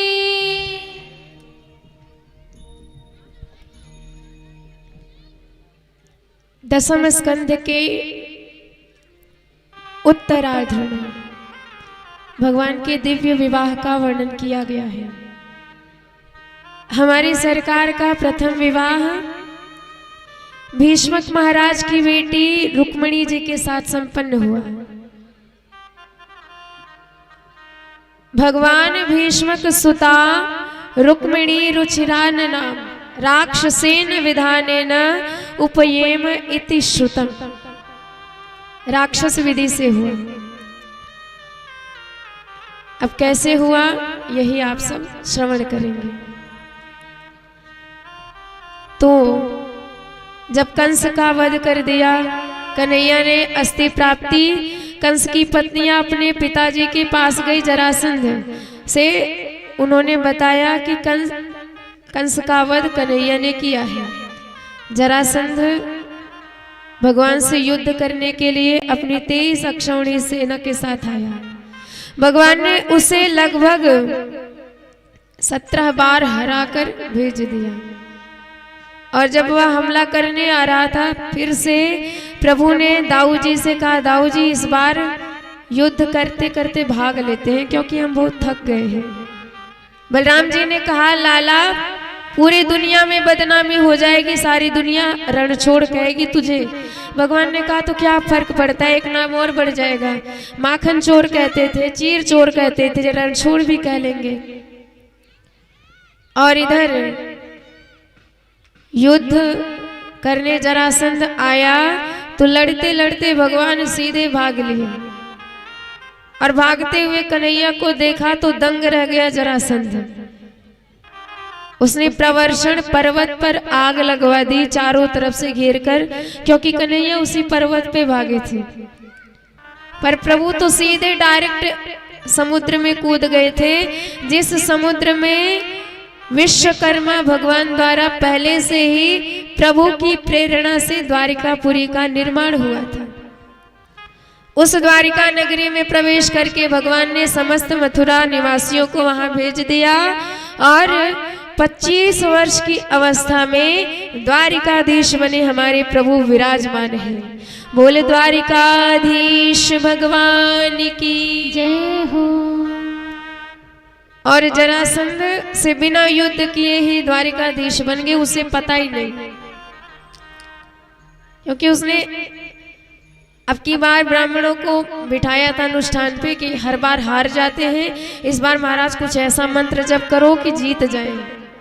भगवान ने सोचा कि जय विजय हमारी ही इच्छा से होता है और ब्राह्मण साक्षात हमारे मुख है, और ब्राह्मणों की महिमा बढ़ाने के लिए भगवान ने स्वयं पर कलंक लेना स्वीकार कर लिया है। ये हमारे सरकार की लीला है, निपुणता है, ये हमारी सरकार का स्वभाव है। खुद का मान भले टल जाए पर भक्त मान नहीं टलते देखा। एक बार जो भगवान के हाथ में अपनी जीवन की डोर सौंप देता है, जीवन का भार सौंप देता है, तो फिर भगवान कभी भी उसे डगमग नहीं होने देते हैं। इसलिए भक्त कहते हैं सब जगह मंजिल भटक कर आया शरण हूं आपकी। पार करना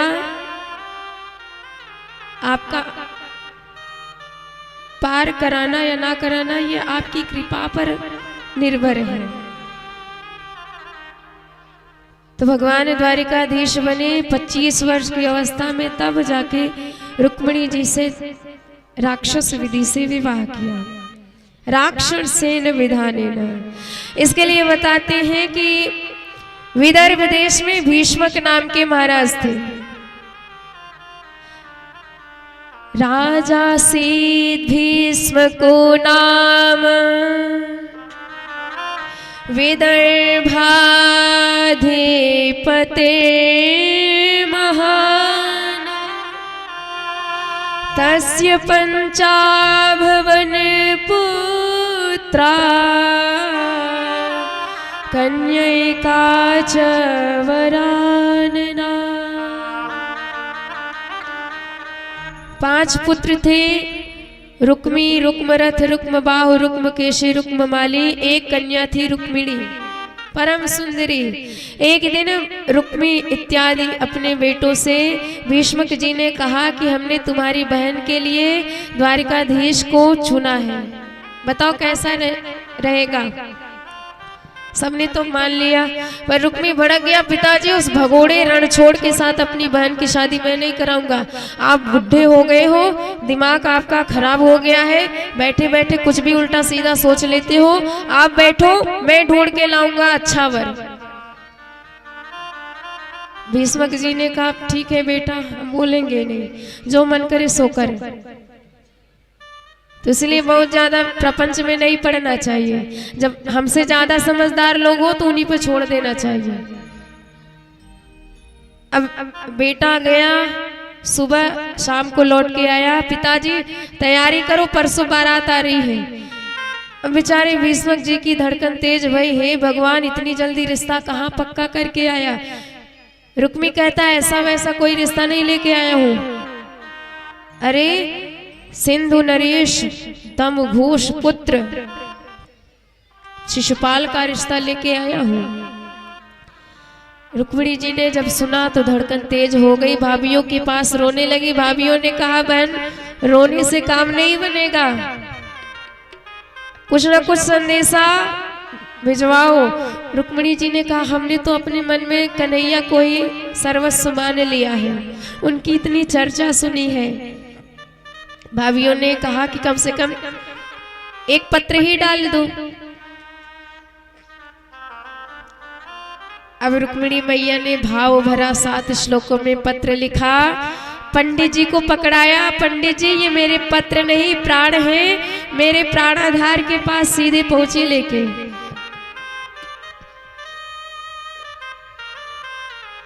और जैसे ही पंडित जी द्वारिकापुरी पहुंचे तो सीधे प्रवेश कर गए अंतःपुर। भगवान ने स्वागत किया, आसन दिया, सारी औपचारिकताएं पूर्ण भई। उसके बाद प्रभु ने प्रश्न किया कि पंडित जी आए हो तो कुछ ना कुछ बात होगी। पंडित जी ने पत्र थमाया, सरकार पढ़ लो, सारी बात समझ में आ जाएगी।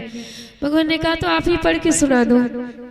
पंडित जी ने कहा महाराज ये आपका प्राइवेट पत्र है, कोई राजनैतिक पत्र नहीं जो सबके बीच में पढ़ के सुना दूं। भगवान ने कहा कि हमने कोई भी अपना रहस्य ब्राह्मणों से नहीं छिपाया है, आप तो पढ़ के सुनाओ। तो पत्र पढ़ के सुनाते हैं। रुक्मिणी जी क्या भाव प्रकट करती हैं भगवान के लिए। श्रुत्वा गुणन भुवन सुंदर शृण्वतां ते निर्वेश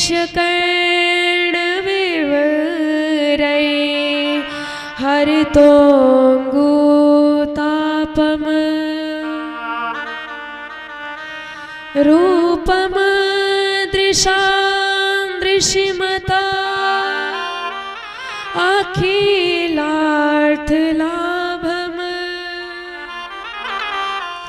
त्वय्यच्युत विशति चित्तम पत्रपम मे। और रुक्मिणी जी कहती है कि हे सरकार, हे अच्युत, हे त्रिभुवन सुंदर, मैंने आपकी इतनी चर्चा सुनी है कि सुन सुन के मेरे मन में आपका एक दिव्य भव्य स्वरूप बट गया है कि आप जैसा इस त्रिभुवन में कोई नहीं है। तो कान तो मेरे तृप्त हो गए चर्चा सुन के, पर न जाने इन नयनों को कब लाभ प्राप्त होगा, कब आपके दर्शन मिलेंगे, कब मैं आपकी जीवन संगिनी बन पाऊंगी, कब मैं आपकी प्राण वल्लभा बन पाऊंगी। रुक्मिणी मैया ने और सरकार से ये बात कही कि सरकार ये भी सुन लो, 100 जन्म ले लूंगी पर आपके सिवा किसी और से विवाह नहीं करूंगी।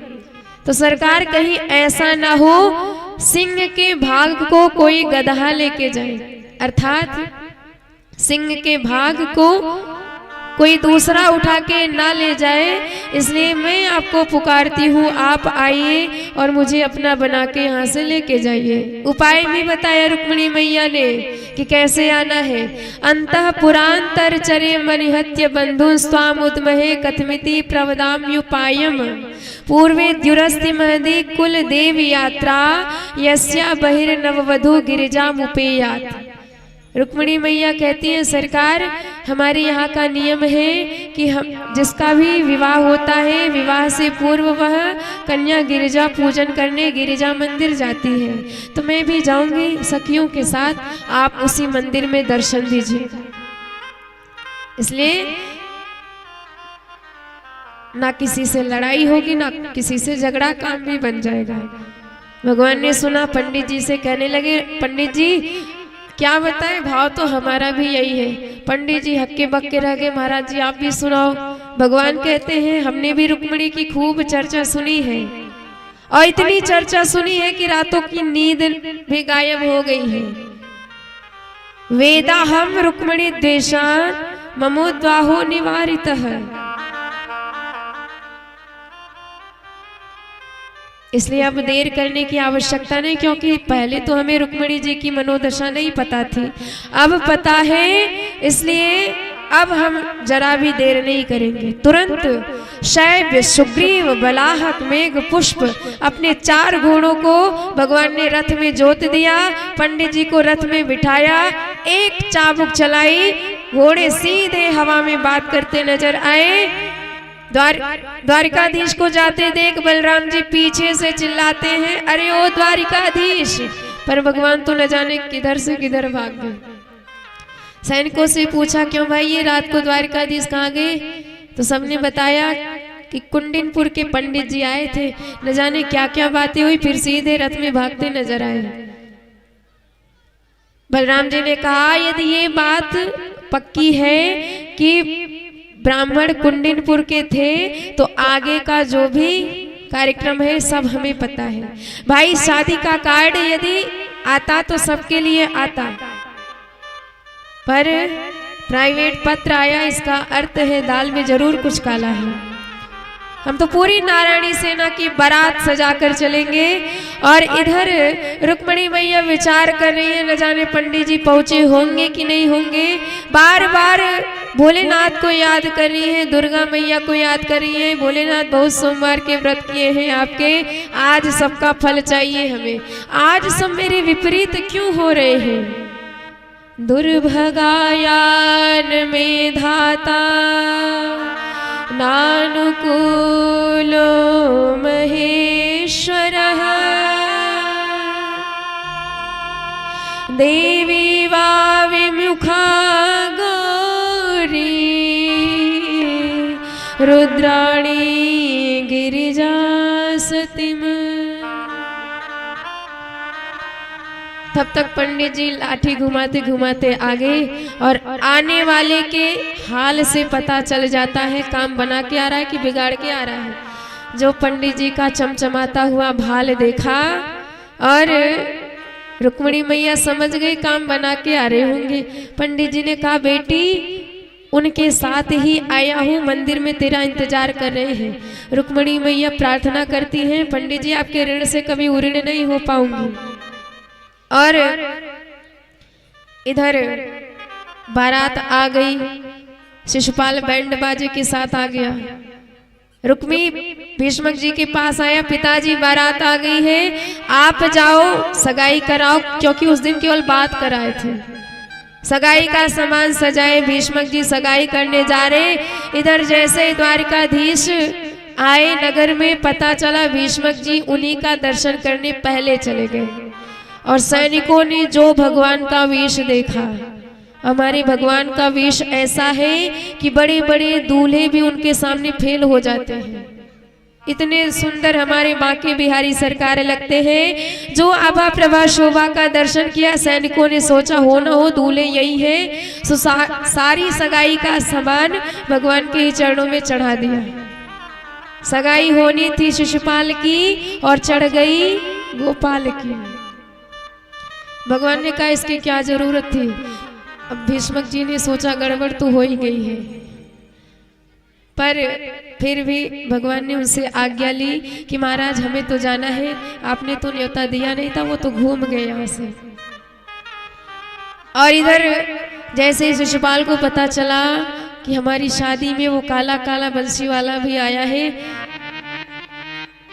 बेचारा हड़बड़ा गया। जरासंध कहने लगा इन्हें तो हमने मार दिया था, तो भूत प्रेत बन के कैसे आ गए। शिशुपाल ने कहा ज्यादा घबराओ मत, अरे आया है तो आने दो, चला जाएगा, भाग जाएगा।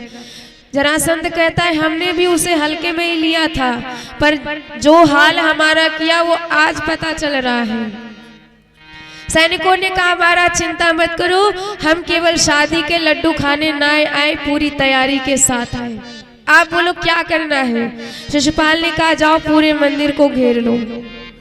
सैनिकों की घेराबंदी, और इधर रुक्मिणी मैया भीतर प्रार्थना कर रही है दुर्गा मैया की, नमस्ते त्वाम्बिके विष्णु स्वसंतान युताम शिवाम भूयात पतिर में भगवान कृष्ण तदनुमोदिता। मैया की प्रार्थना करी, बाएं बाएं अंग फड़कने लगे, शकुन हो गया, मुस्कुराती हुई बाहर आई। सैन्य समुदाय देखा, धड़कन तेज हो गई। ये बात तो हमने पत्र में लिखा ही नहीं, प्रभु को कैसे पहचानूंगी, पर मेरे सरकार तो अलग ही दिखाई देंगे। और सैनिकों ने जब रुक्मिणी मैया का वेश देखा तो उनके सारे होश गायब।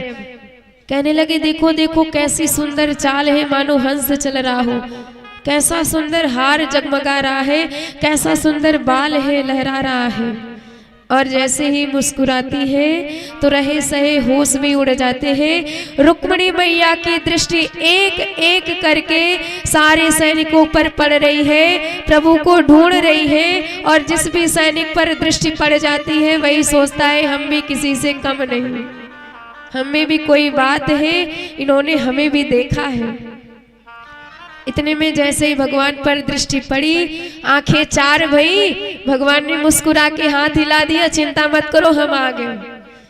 सोई रुक्मिणी जी के चेहरे पर मुस्कान की लहर दौड़ गई। अब तो जो हंसी सैनिकों ने देखी मैया की तो सारे होश गायब हो गए, एकदम पागल बने विराजमान रहे। भगवान सैनिकों के बीच से गए, प्रभु ने हाथ बढ़ाया, रुक्मिणी जी का हाथ पकड़ा, हाथ पकड़कर सीधे पकड़ करके लाए, रथ में बिठा दिया। और सैनिक देख देख के निहाल हुए जा रहे हैं। देखो देखो कितना सुंदर सांवला सा वर है इनका, कितना सुंदर रथ है, कितने सुंदर घोड़े हैं, पूरे सफेद है, रथ एकदम सोने का है। और भगवान ने जब चाबुक चलाई तो घोड़े तो हवा में बात करते हुए आगे बढ़ गए। इधर सैनिकों को होश आया, कहने लगे हम क्यों खड़े यहाँ। सखियां हंस के कहने लगी तुम सब भांग खाए के आए हो। अरे रुक्मिणी जी की रखवाली करने के लिए खड़े थे रुक्मिणी जी, तो वो गई। अब होश आया, सारे सैनिक दौड़ने लगे, अरे पकड़ो पकड़ो, भागने ना पाए वो। जैसे ही रथ मोड़ा भगवान ने युद्ध करने के लिए कि पीछे से बड़ी जोरदार जयकार की आवाज सुनाई दी। बोले द्वारिकाधीश भगवान की जय हो। मुड़ के सरकार ने देखा कि हमारी कौन जय जयकार कर रहा है। पीछे देखा तो दाऊ जी पूरी नारायणी सेना के साथ मूसल ताने आ रहे हैं। दाऊ जी ने इशारा किया, लाला दुल्हन लेके तू घर जा, इनसे निपट के हम आते हैं। सारे सैनिकों के होश उड़ गए। हे भगवान, ऐन मौके पर ये हल मूसल वाले न जाने कहां से आ गए, सारा काम बिगड़ गया। सैनिक दौड़े भागे, शिशुपाल से निवेदन किया, महाराज जी चलो यहाँ से। क्या हुआ? सैनिक कहते, सरकार क्या बताएं, किस मुंह से बताएं, आपकी होने वाली देवी जी भाग गई। बेचारा खूब रोया। और इधर हमारे द्वारिकाधीश भगवान द्वारिकापुरी में दुल्हन लेके आए हैं।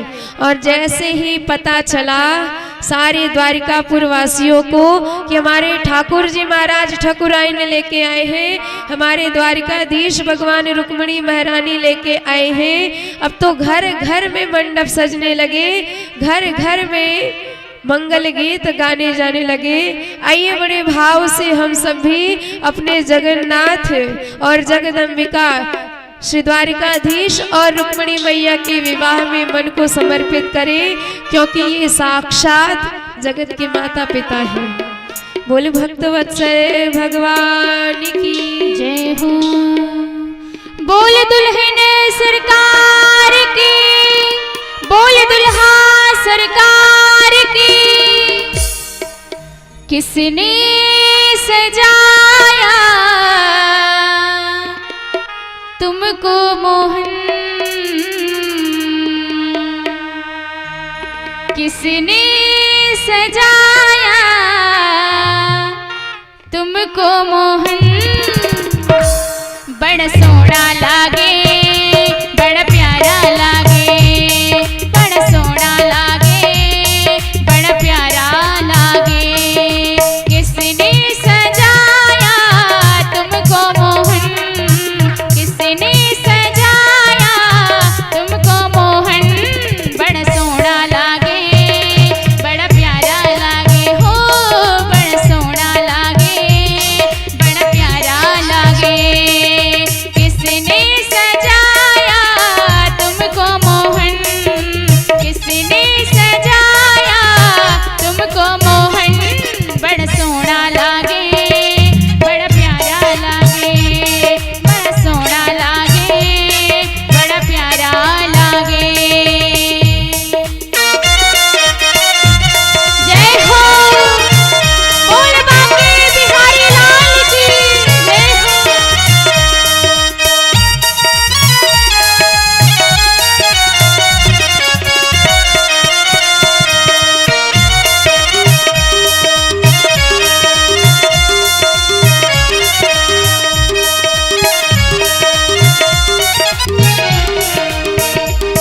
यह हार गुलाबी सांवरिया किसने पहनाया।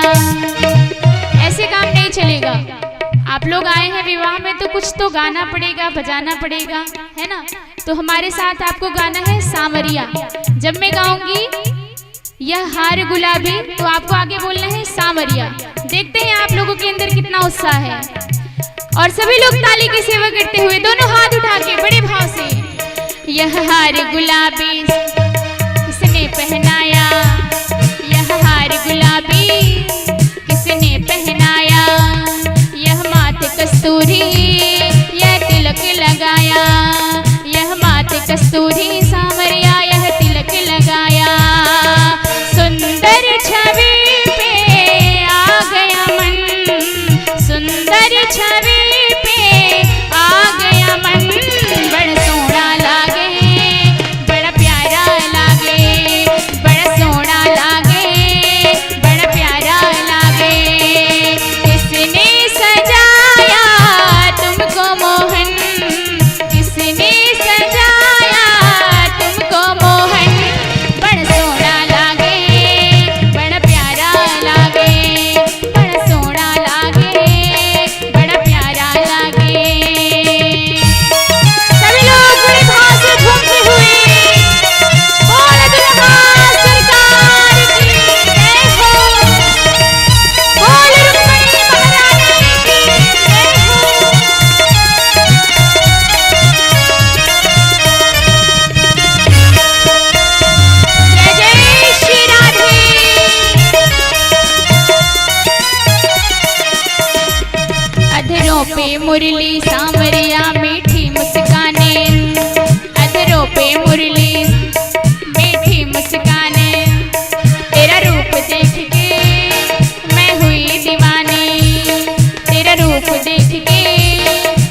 मेरे श्याम सलोने सांवरिया तुझे दिल में बसा लो सांवरिया, इस प्यार छवि को सांवरिया पलकों में छुपा लो।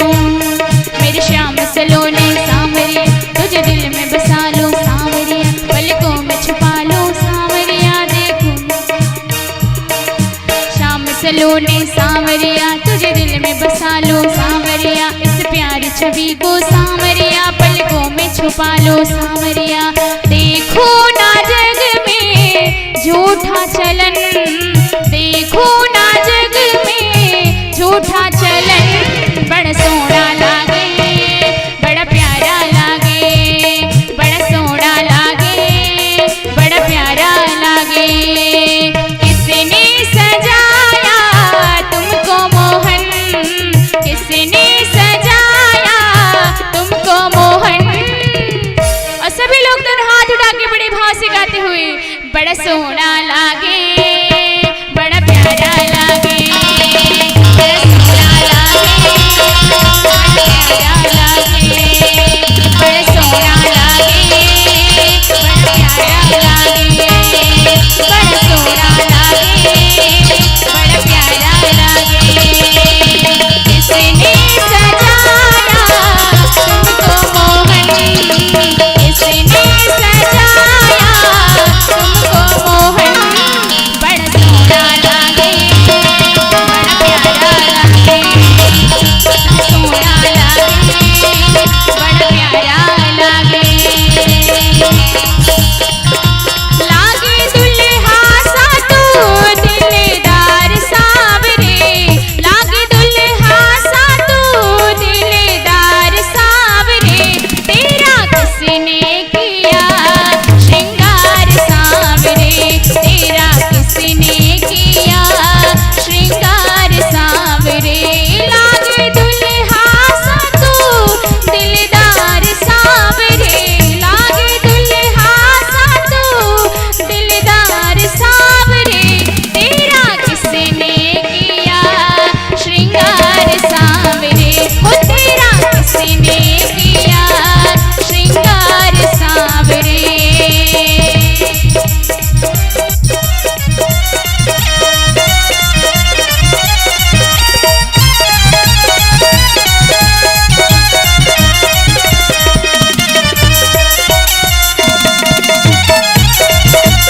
जय हो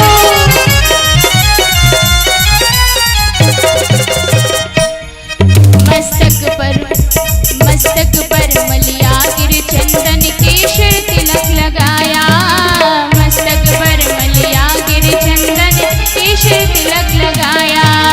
मोर मुकुट कानों में कुंडल इत्र बहुत छलकाया, मोर मुकुट कानों में कुंडल इत्र बहुत छलकाया। मस्तक पर मलिया गिर चंदन केशर तिलक लगाया, मोर मुकुट कानों में कुंडल इत्र बहुत छलकाया। महकता रहे दरबार सांवरे, महकता रहे दरबार सांवरे, तेरा किसने किया श्रृंगार सांवरे, ओ तेरा किसने किया श्रृंगार सांवरे। लागे दुल्हा सा तू दिलदार सांवरे, लागे दुल्हा सा तू दिलदार सांवरे, तेरा किसने किया श्रृंगार सांवरे, तेरा किसने किया श्रृंगार सांवरे।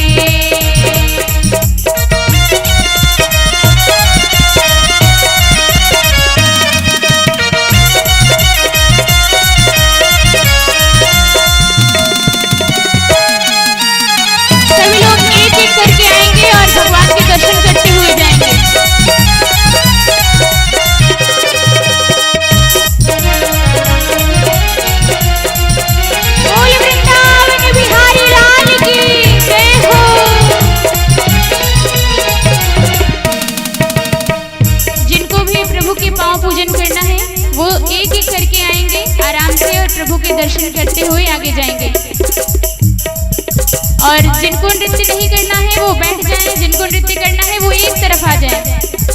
इस तरफ आ जाइए आप लोग जिनको नृत्य करना है, बाकी लोग बैठ जाइए अपने अपने जगह पे, क्योंकि पीछे वालों को नहीं दिख रहा है। बोल वृंदावन बिहारी लाल की जय हो। बागों से कलियां चुन चुन कर सुंदर हार बनाया, बागों से कलियां चुन चुन बागों से कलियां चुन चुन कर सुंदर हार बनाया, बागों से कलियां चुन चुन कर सुंदर हार बनाया। रहे सलामत हाथ सदा वो जिसने तुझे सजाया, रहे सलामत हाथ सदा वो जिसने तुझे सजाया। सजाता रहे वो दरबार सांवरे, सजाता रहे वो दरबार सांवरे। एक बार सभी लोग दोनों हाथ उठाएंगे, दोनों हाथ उठा के सभी लोग ताली की सेवा करते हुए गाएंगे हमारे साथ। तेरा किसने किया श्रृंगार सांवरे, हो तेरा किसने किया श्रृंगार सांवरे, तेरा किसने किया श्रृंगार सांवरे। लागे दुल्हा सा तू दिलदार सांवरे, लागे दुल्हा सा तू दिलदार सांवरे। तेरा किसने किया श्रृंगार सांवरे, हो तेरा किसने किया श्रृंगार सांवरे।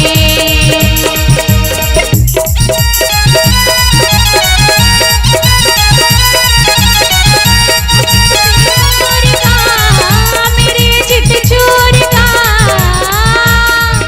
दो नैना नैना नैना, दो नैना नैना नैना, दो नैना सरकार के कटिल हिकडार से, दो नैना सरकार के कटिल हिकडार से। मुकुट सिर मोर का मेरे चित चोर का, मेरे चित चोर का। दो नैना नैना नैना, दो नैना नैना नैना, दो नैना सरकार के कटिल हिकडार से, दो नैना सरकार के कटिल हिकडार से।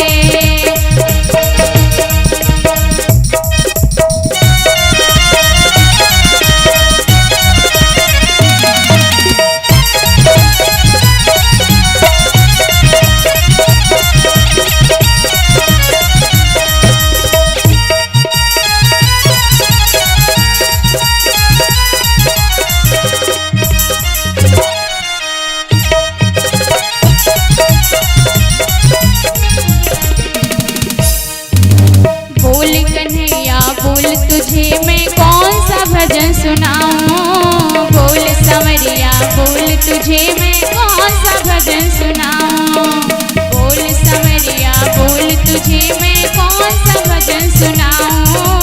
ऐसा कोई राग बता दे तू नाचे मैं गाऊं, ऐसा कोई राग बता दे तू नाचे मैं गाऊं। बोल संवरिया बोल तुझे मैं कौन सा भजन सुनाऊं, ऐसा कोई राग बता दे तू नाचे मैं गाऊं। नचाता रहूं मैं हर बार सांवरे, नचाता रहूं मैं हर बार सांवरे। तेरा किसने किया श्रृंगार सांवरे, हो तेरा किसने किया श्रृंगार सांवरे। लागे दुल्हा सा तू दिलदार सांवरे, लागे दुल्हा सा तू दिलदार सांवरे। तेरा किसने किया श्रृंगार सांवरे, हो तेरा किसने किया श्रृंगार सांवरे, तेरा किसने किया श्रृंगार सांवरे।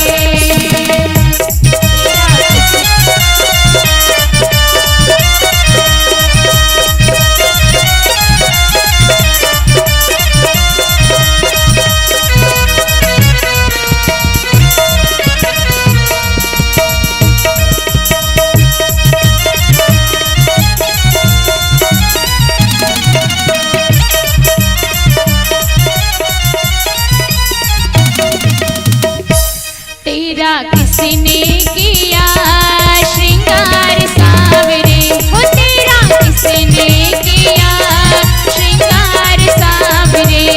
मैंने मेहंदी रचाई रे कान्हा तेरे नाम की, मैंने बिंदिया सजाई रे कान्हा तेरे नाम की, मैंने मेहंदी रचाई रे कान्हा तेरे नाम की, मैंने बिंदिया सजाई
सभी लोग बड़े भाव से अपने अपने स्थान पर बैठे रहेंगे और जिनको भी दर्शन करना है एक एक करके आएंगे, प्रभु के दर्शन करेंगे और भजन का आनंद लेते रहेंगे। तत्पश्चात आरती होगी।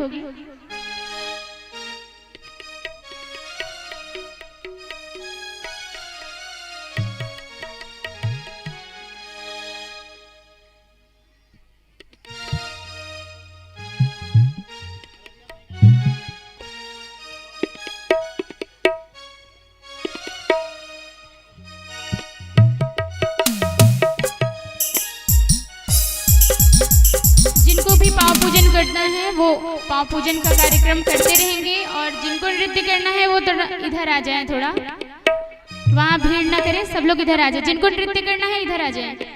बाकी जिनको पाँव पूजन करना है वो एक एक करके आएंगे और पाँव पूजन करके अपने अपने स्थान पर बैठते जाएंगे।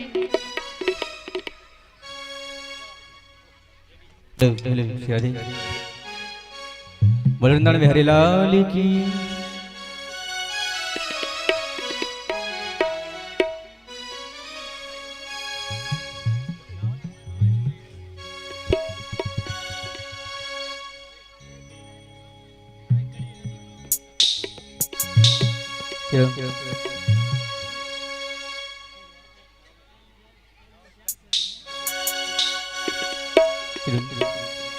हो ऐसा लगता है जैसे ब्रह्मांड की शादी है, आज मेरी श्याम की शादी है, आज मेरी श्याम की शादी है, आज मेरे श्याम की शादी है, ओ श्याम की शादी है, मेरे घर श्याम की शादी है, हो श्याम की शादी है, मेरे घर श्याम की शादी है, श्याम की शादी है, मेरे घर श्याम की शादी है, आज मेरी श्याम की शादी है, आज मेरी श्याम की शादी है, आज मेरी श्याम की शादी है, आज मेरी श्याम की शादी है। बनी है खूब जोड़ी कृष्ण रुक्मिणी की जोड़ी, बनी है खूब जोड़ी कृष्ण रुक्मिणी की जोड़ी, खुशी से नाचे मन में मिली सजनी को साजन, खुशी से नाचे है मन मिला सजनी को साजन।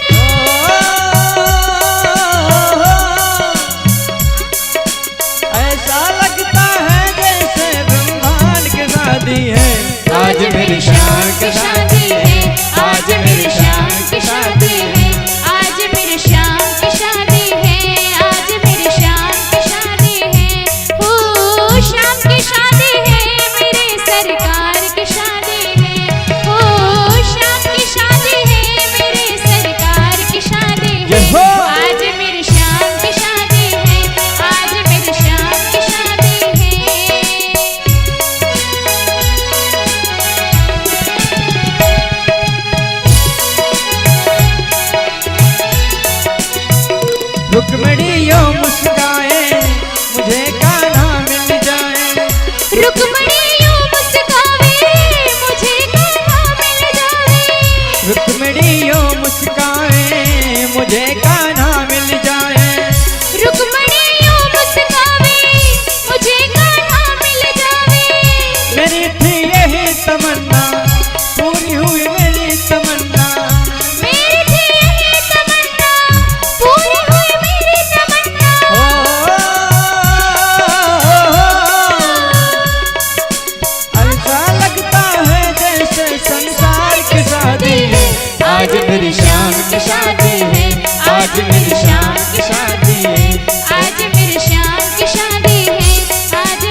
करता बने रुक्मिणी के भरता। जगत के पालन करता बने रुक्मिणी के भरता। जगत के पालन करता बने रुक्मिणी के भरता। जगत के पालन करता बने रुक्मिणी के भरता। गोपियों के चित चोर दूल्हा बने माखन चोर। गोपियों के चित चोर दूल्हा बने माखन चोर।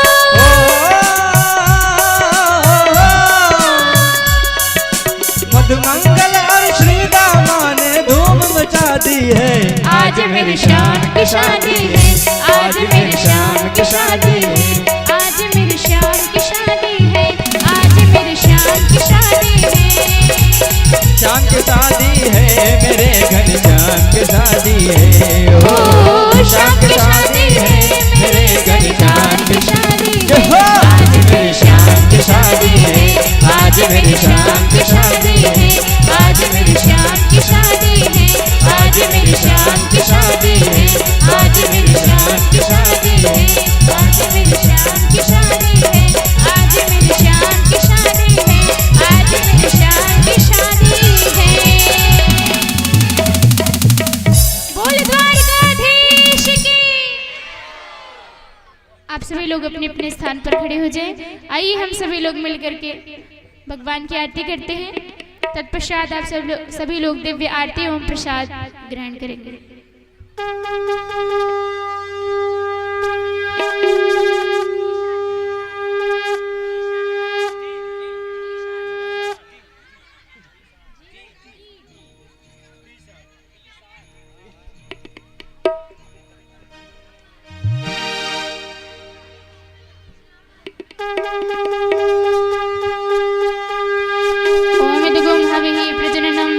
शवीर गुम सर्वगण गुम सस्तय आत्मशनि प्रजा शनि पशु शनि लोक शनि भय शनि अग्नि प्रजा बहुलां मे करु तन्नं पयोरे तु अस्मासु दत्त।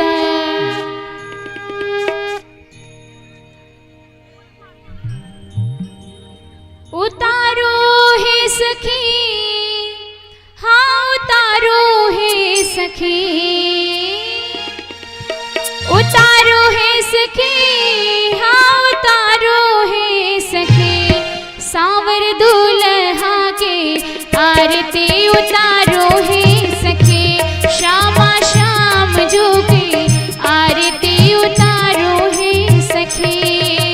उतारो हे सखी हाँ उतारो हे सखी। उतारो हे सखी हाँ उतारो हे सखी। चित चोरवा के आरती उतारो हे सखी। चित चोरवा के आरती उतारो हे सखी।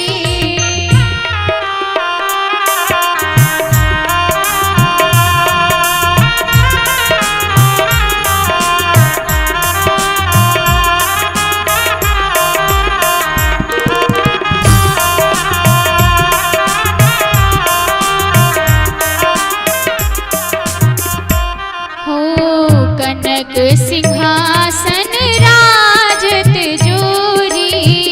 कनक सिंहासन राजत जोरी। ओ कनक सिंहासन राजत जोरी। यशोदानंदन किरत किशोरी। यशोदानंदन किरत किशोरी। निहारो हे सखी हाँ निहारो हे सखी। निहारो हे सखी हाँ निहारो हे सखी।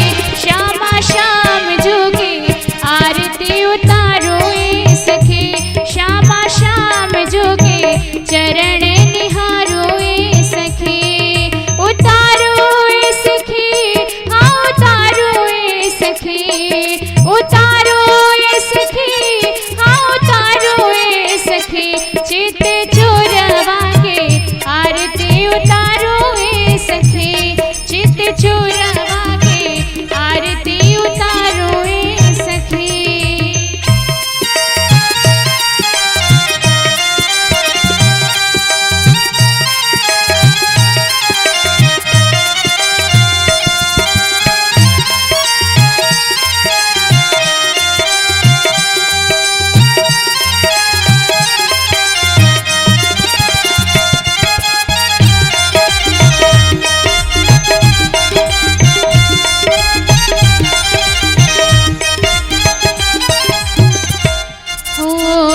चरणों से निकली गंगा प्यारी, चरणों से निकली पावन करती दुनिया सारी, पावन करती दुनिया सारी, चरणों से निकली गंगा प्यारी, पावन करती दुनिया सारी। ओ पखारो हे सखी, हाँ पखारो हे सखी, पखारो हे सखी, हाँ पखारो हे सखी, प्यारे कान्हा जी के चरण पखारो हे सखी, प्यारे कान्हा जी के चरण पखारो हे सखी। उतारो हे सखी, हाँ उतारो हे सखी, उतारो हे सखी, हाँ उतारो हे सखी, चित चोरवा के आरती उतारो हे सखी, चित चोरवा के आरती उतारो हे सखी।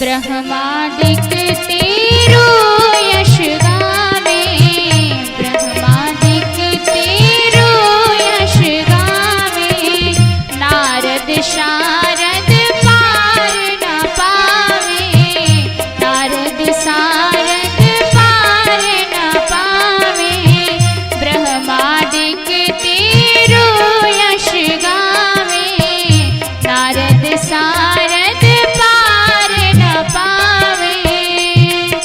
उतारो ए सखी, हाँ उतारो ए सखी, उतारो ए सखी, हाँ उतारो ए सखी, सावर दूल्हा के आरती उतारो ए सखी, सावर दूल्हा के आरती उतारो ए सखी, उतारो ए सखी, हाँ उतारो ए सखी, उतारो ए सखी, हाँ उतारो ए सखी, चित चोरवा के आरती उतारो ए सखी, चित चोरवा के आरती उतारो ए सखी।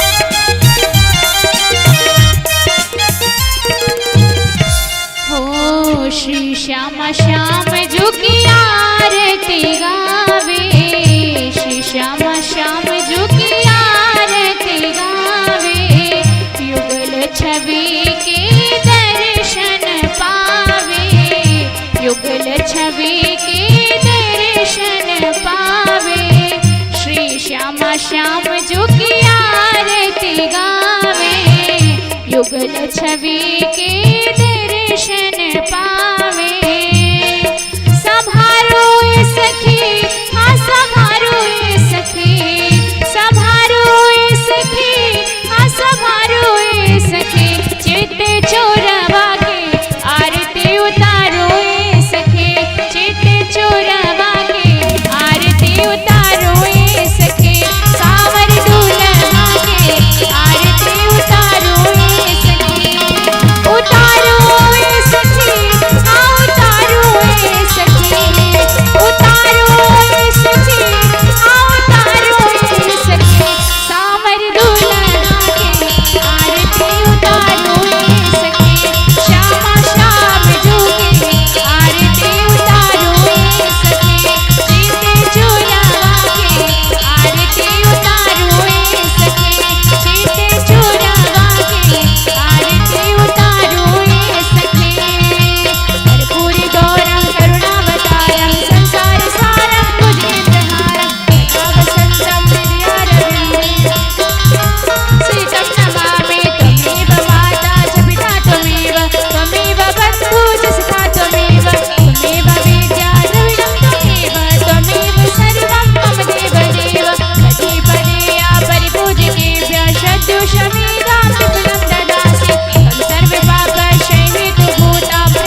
भक्तजन अपने अपने स्थान पर बैठ जाएं। चलिए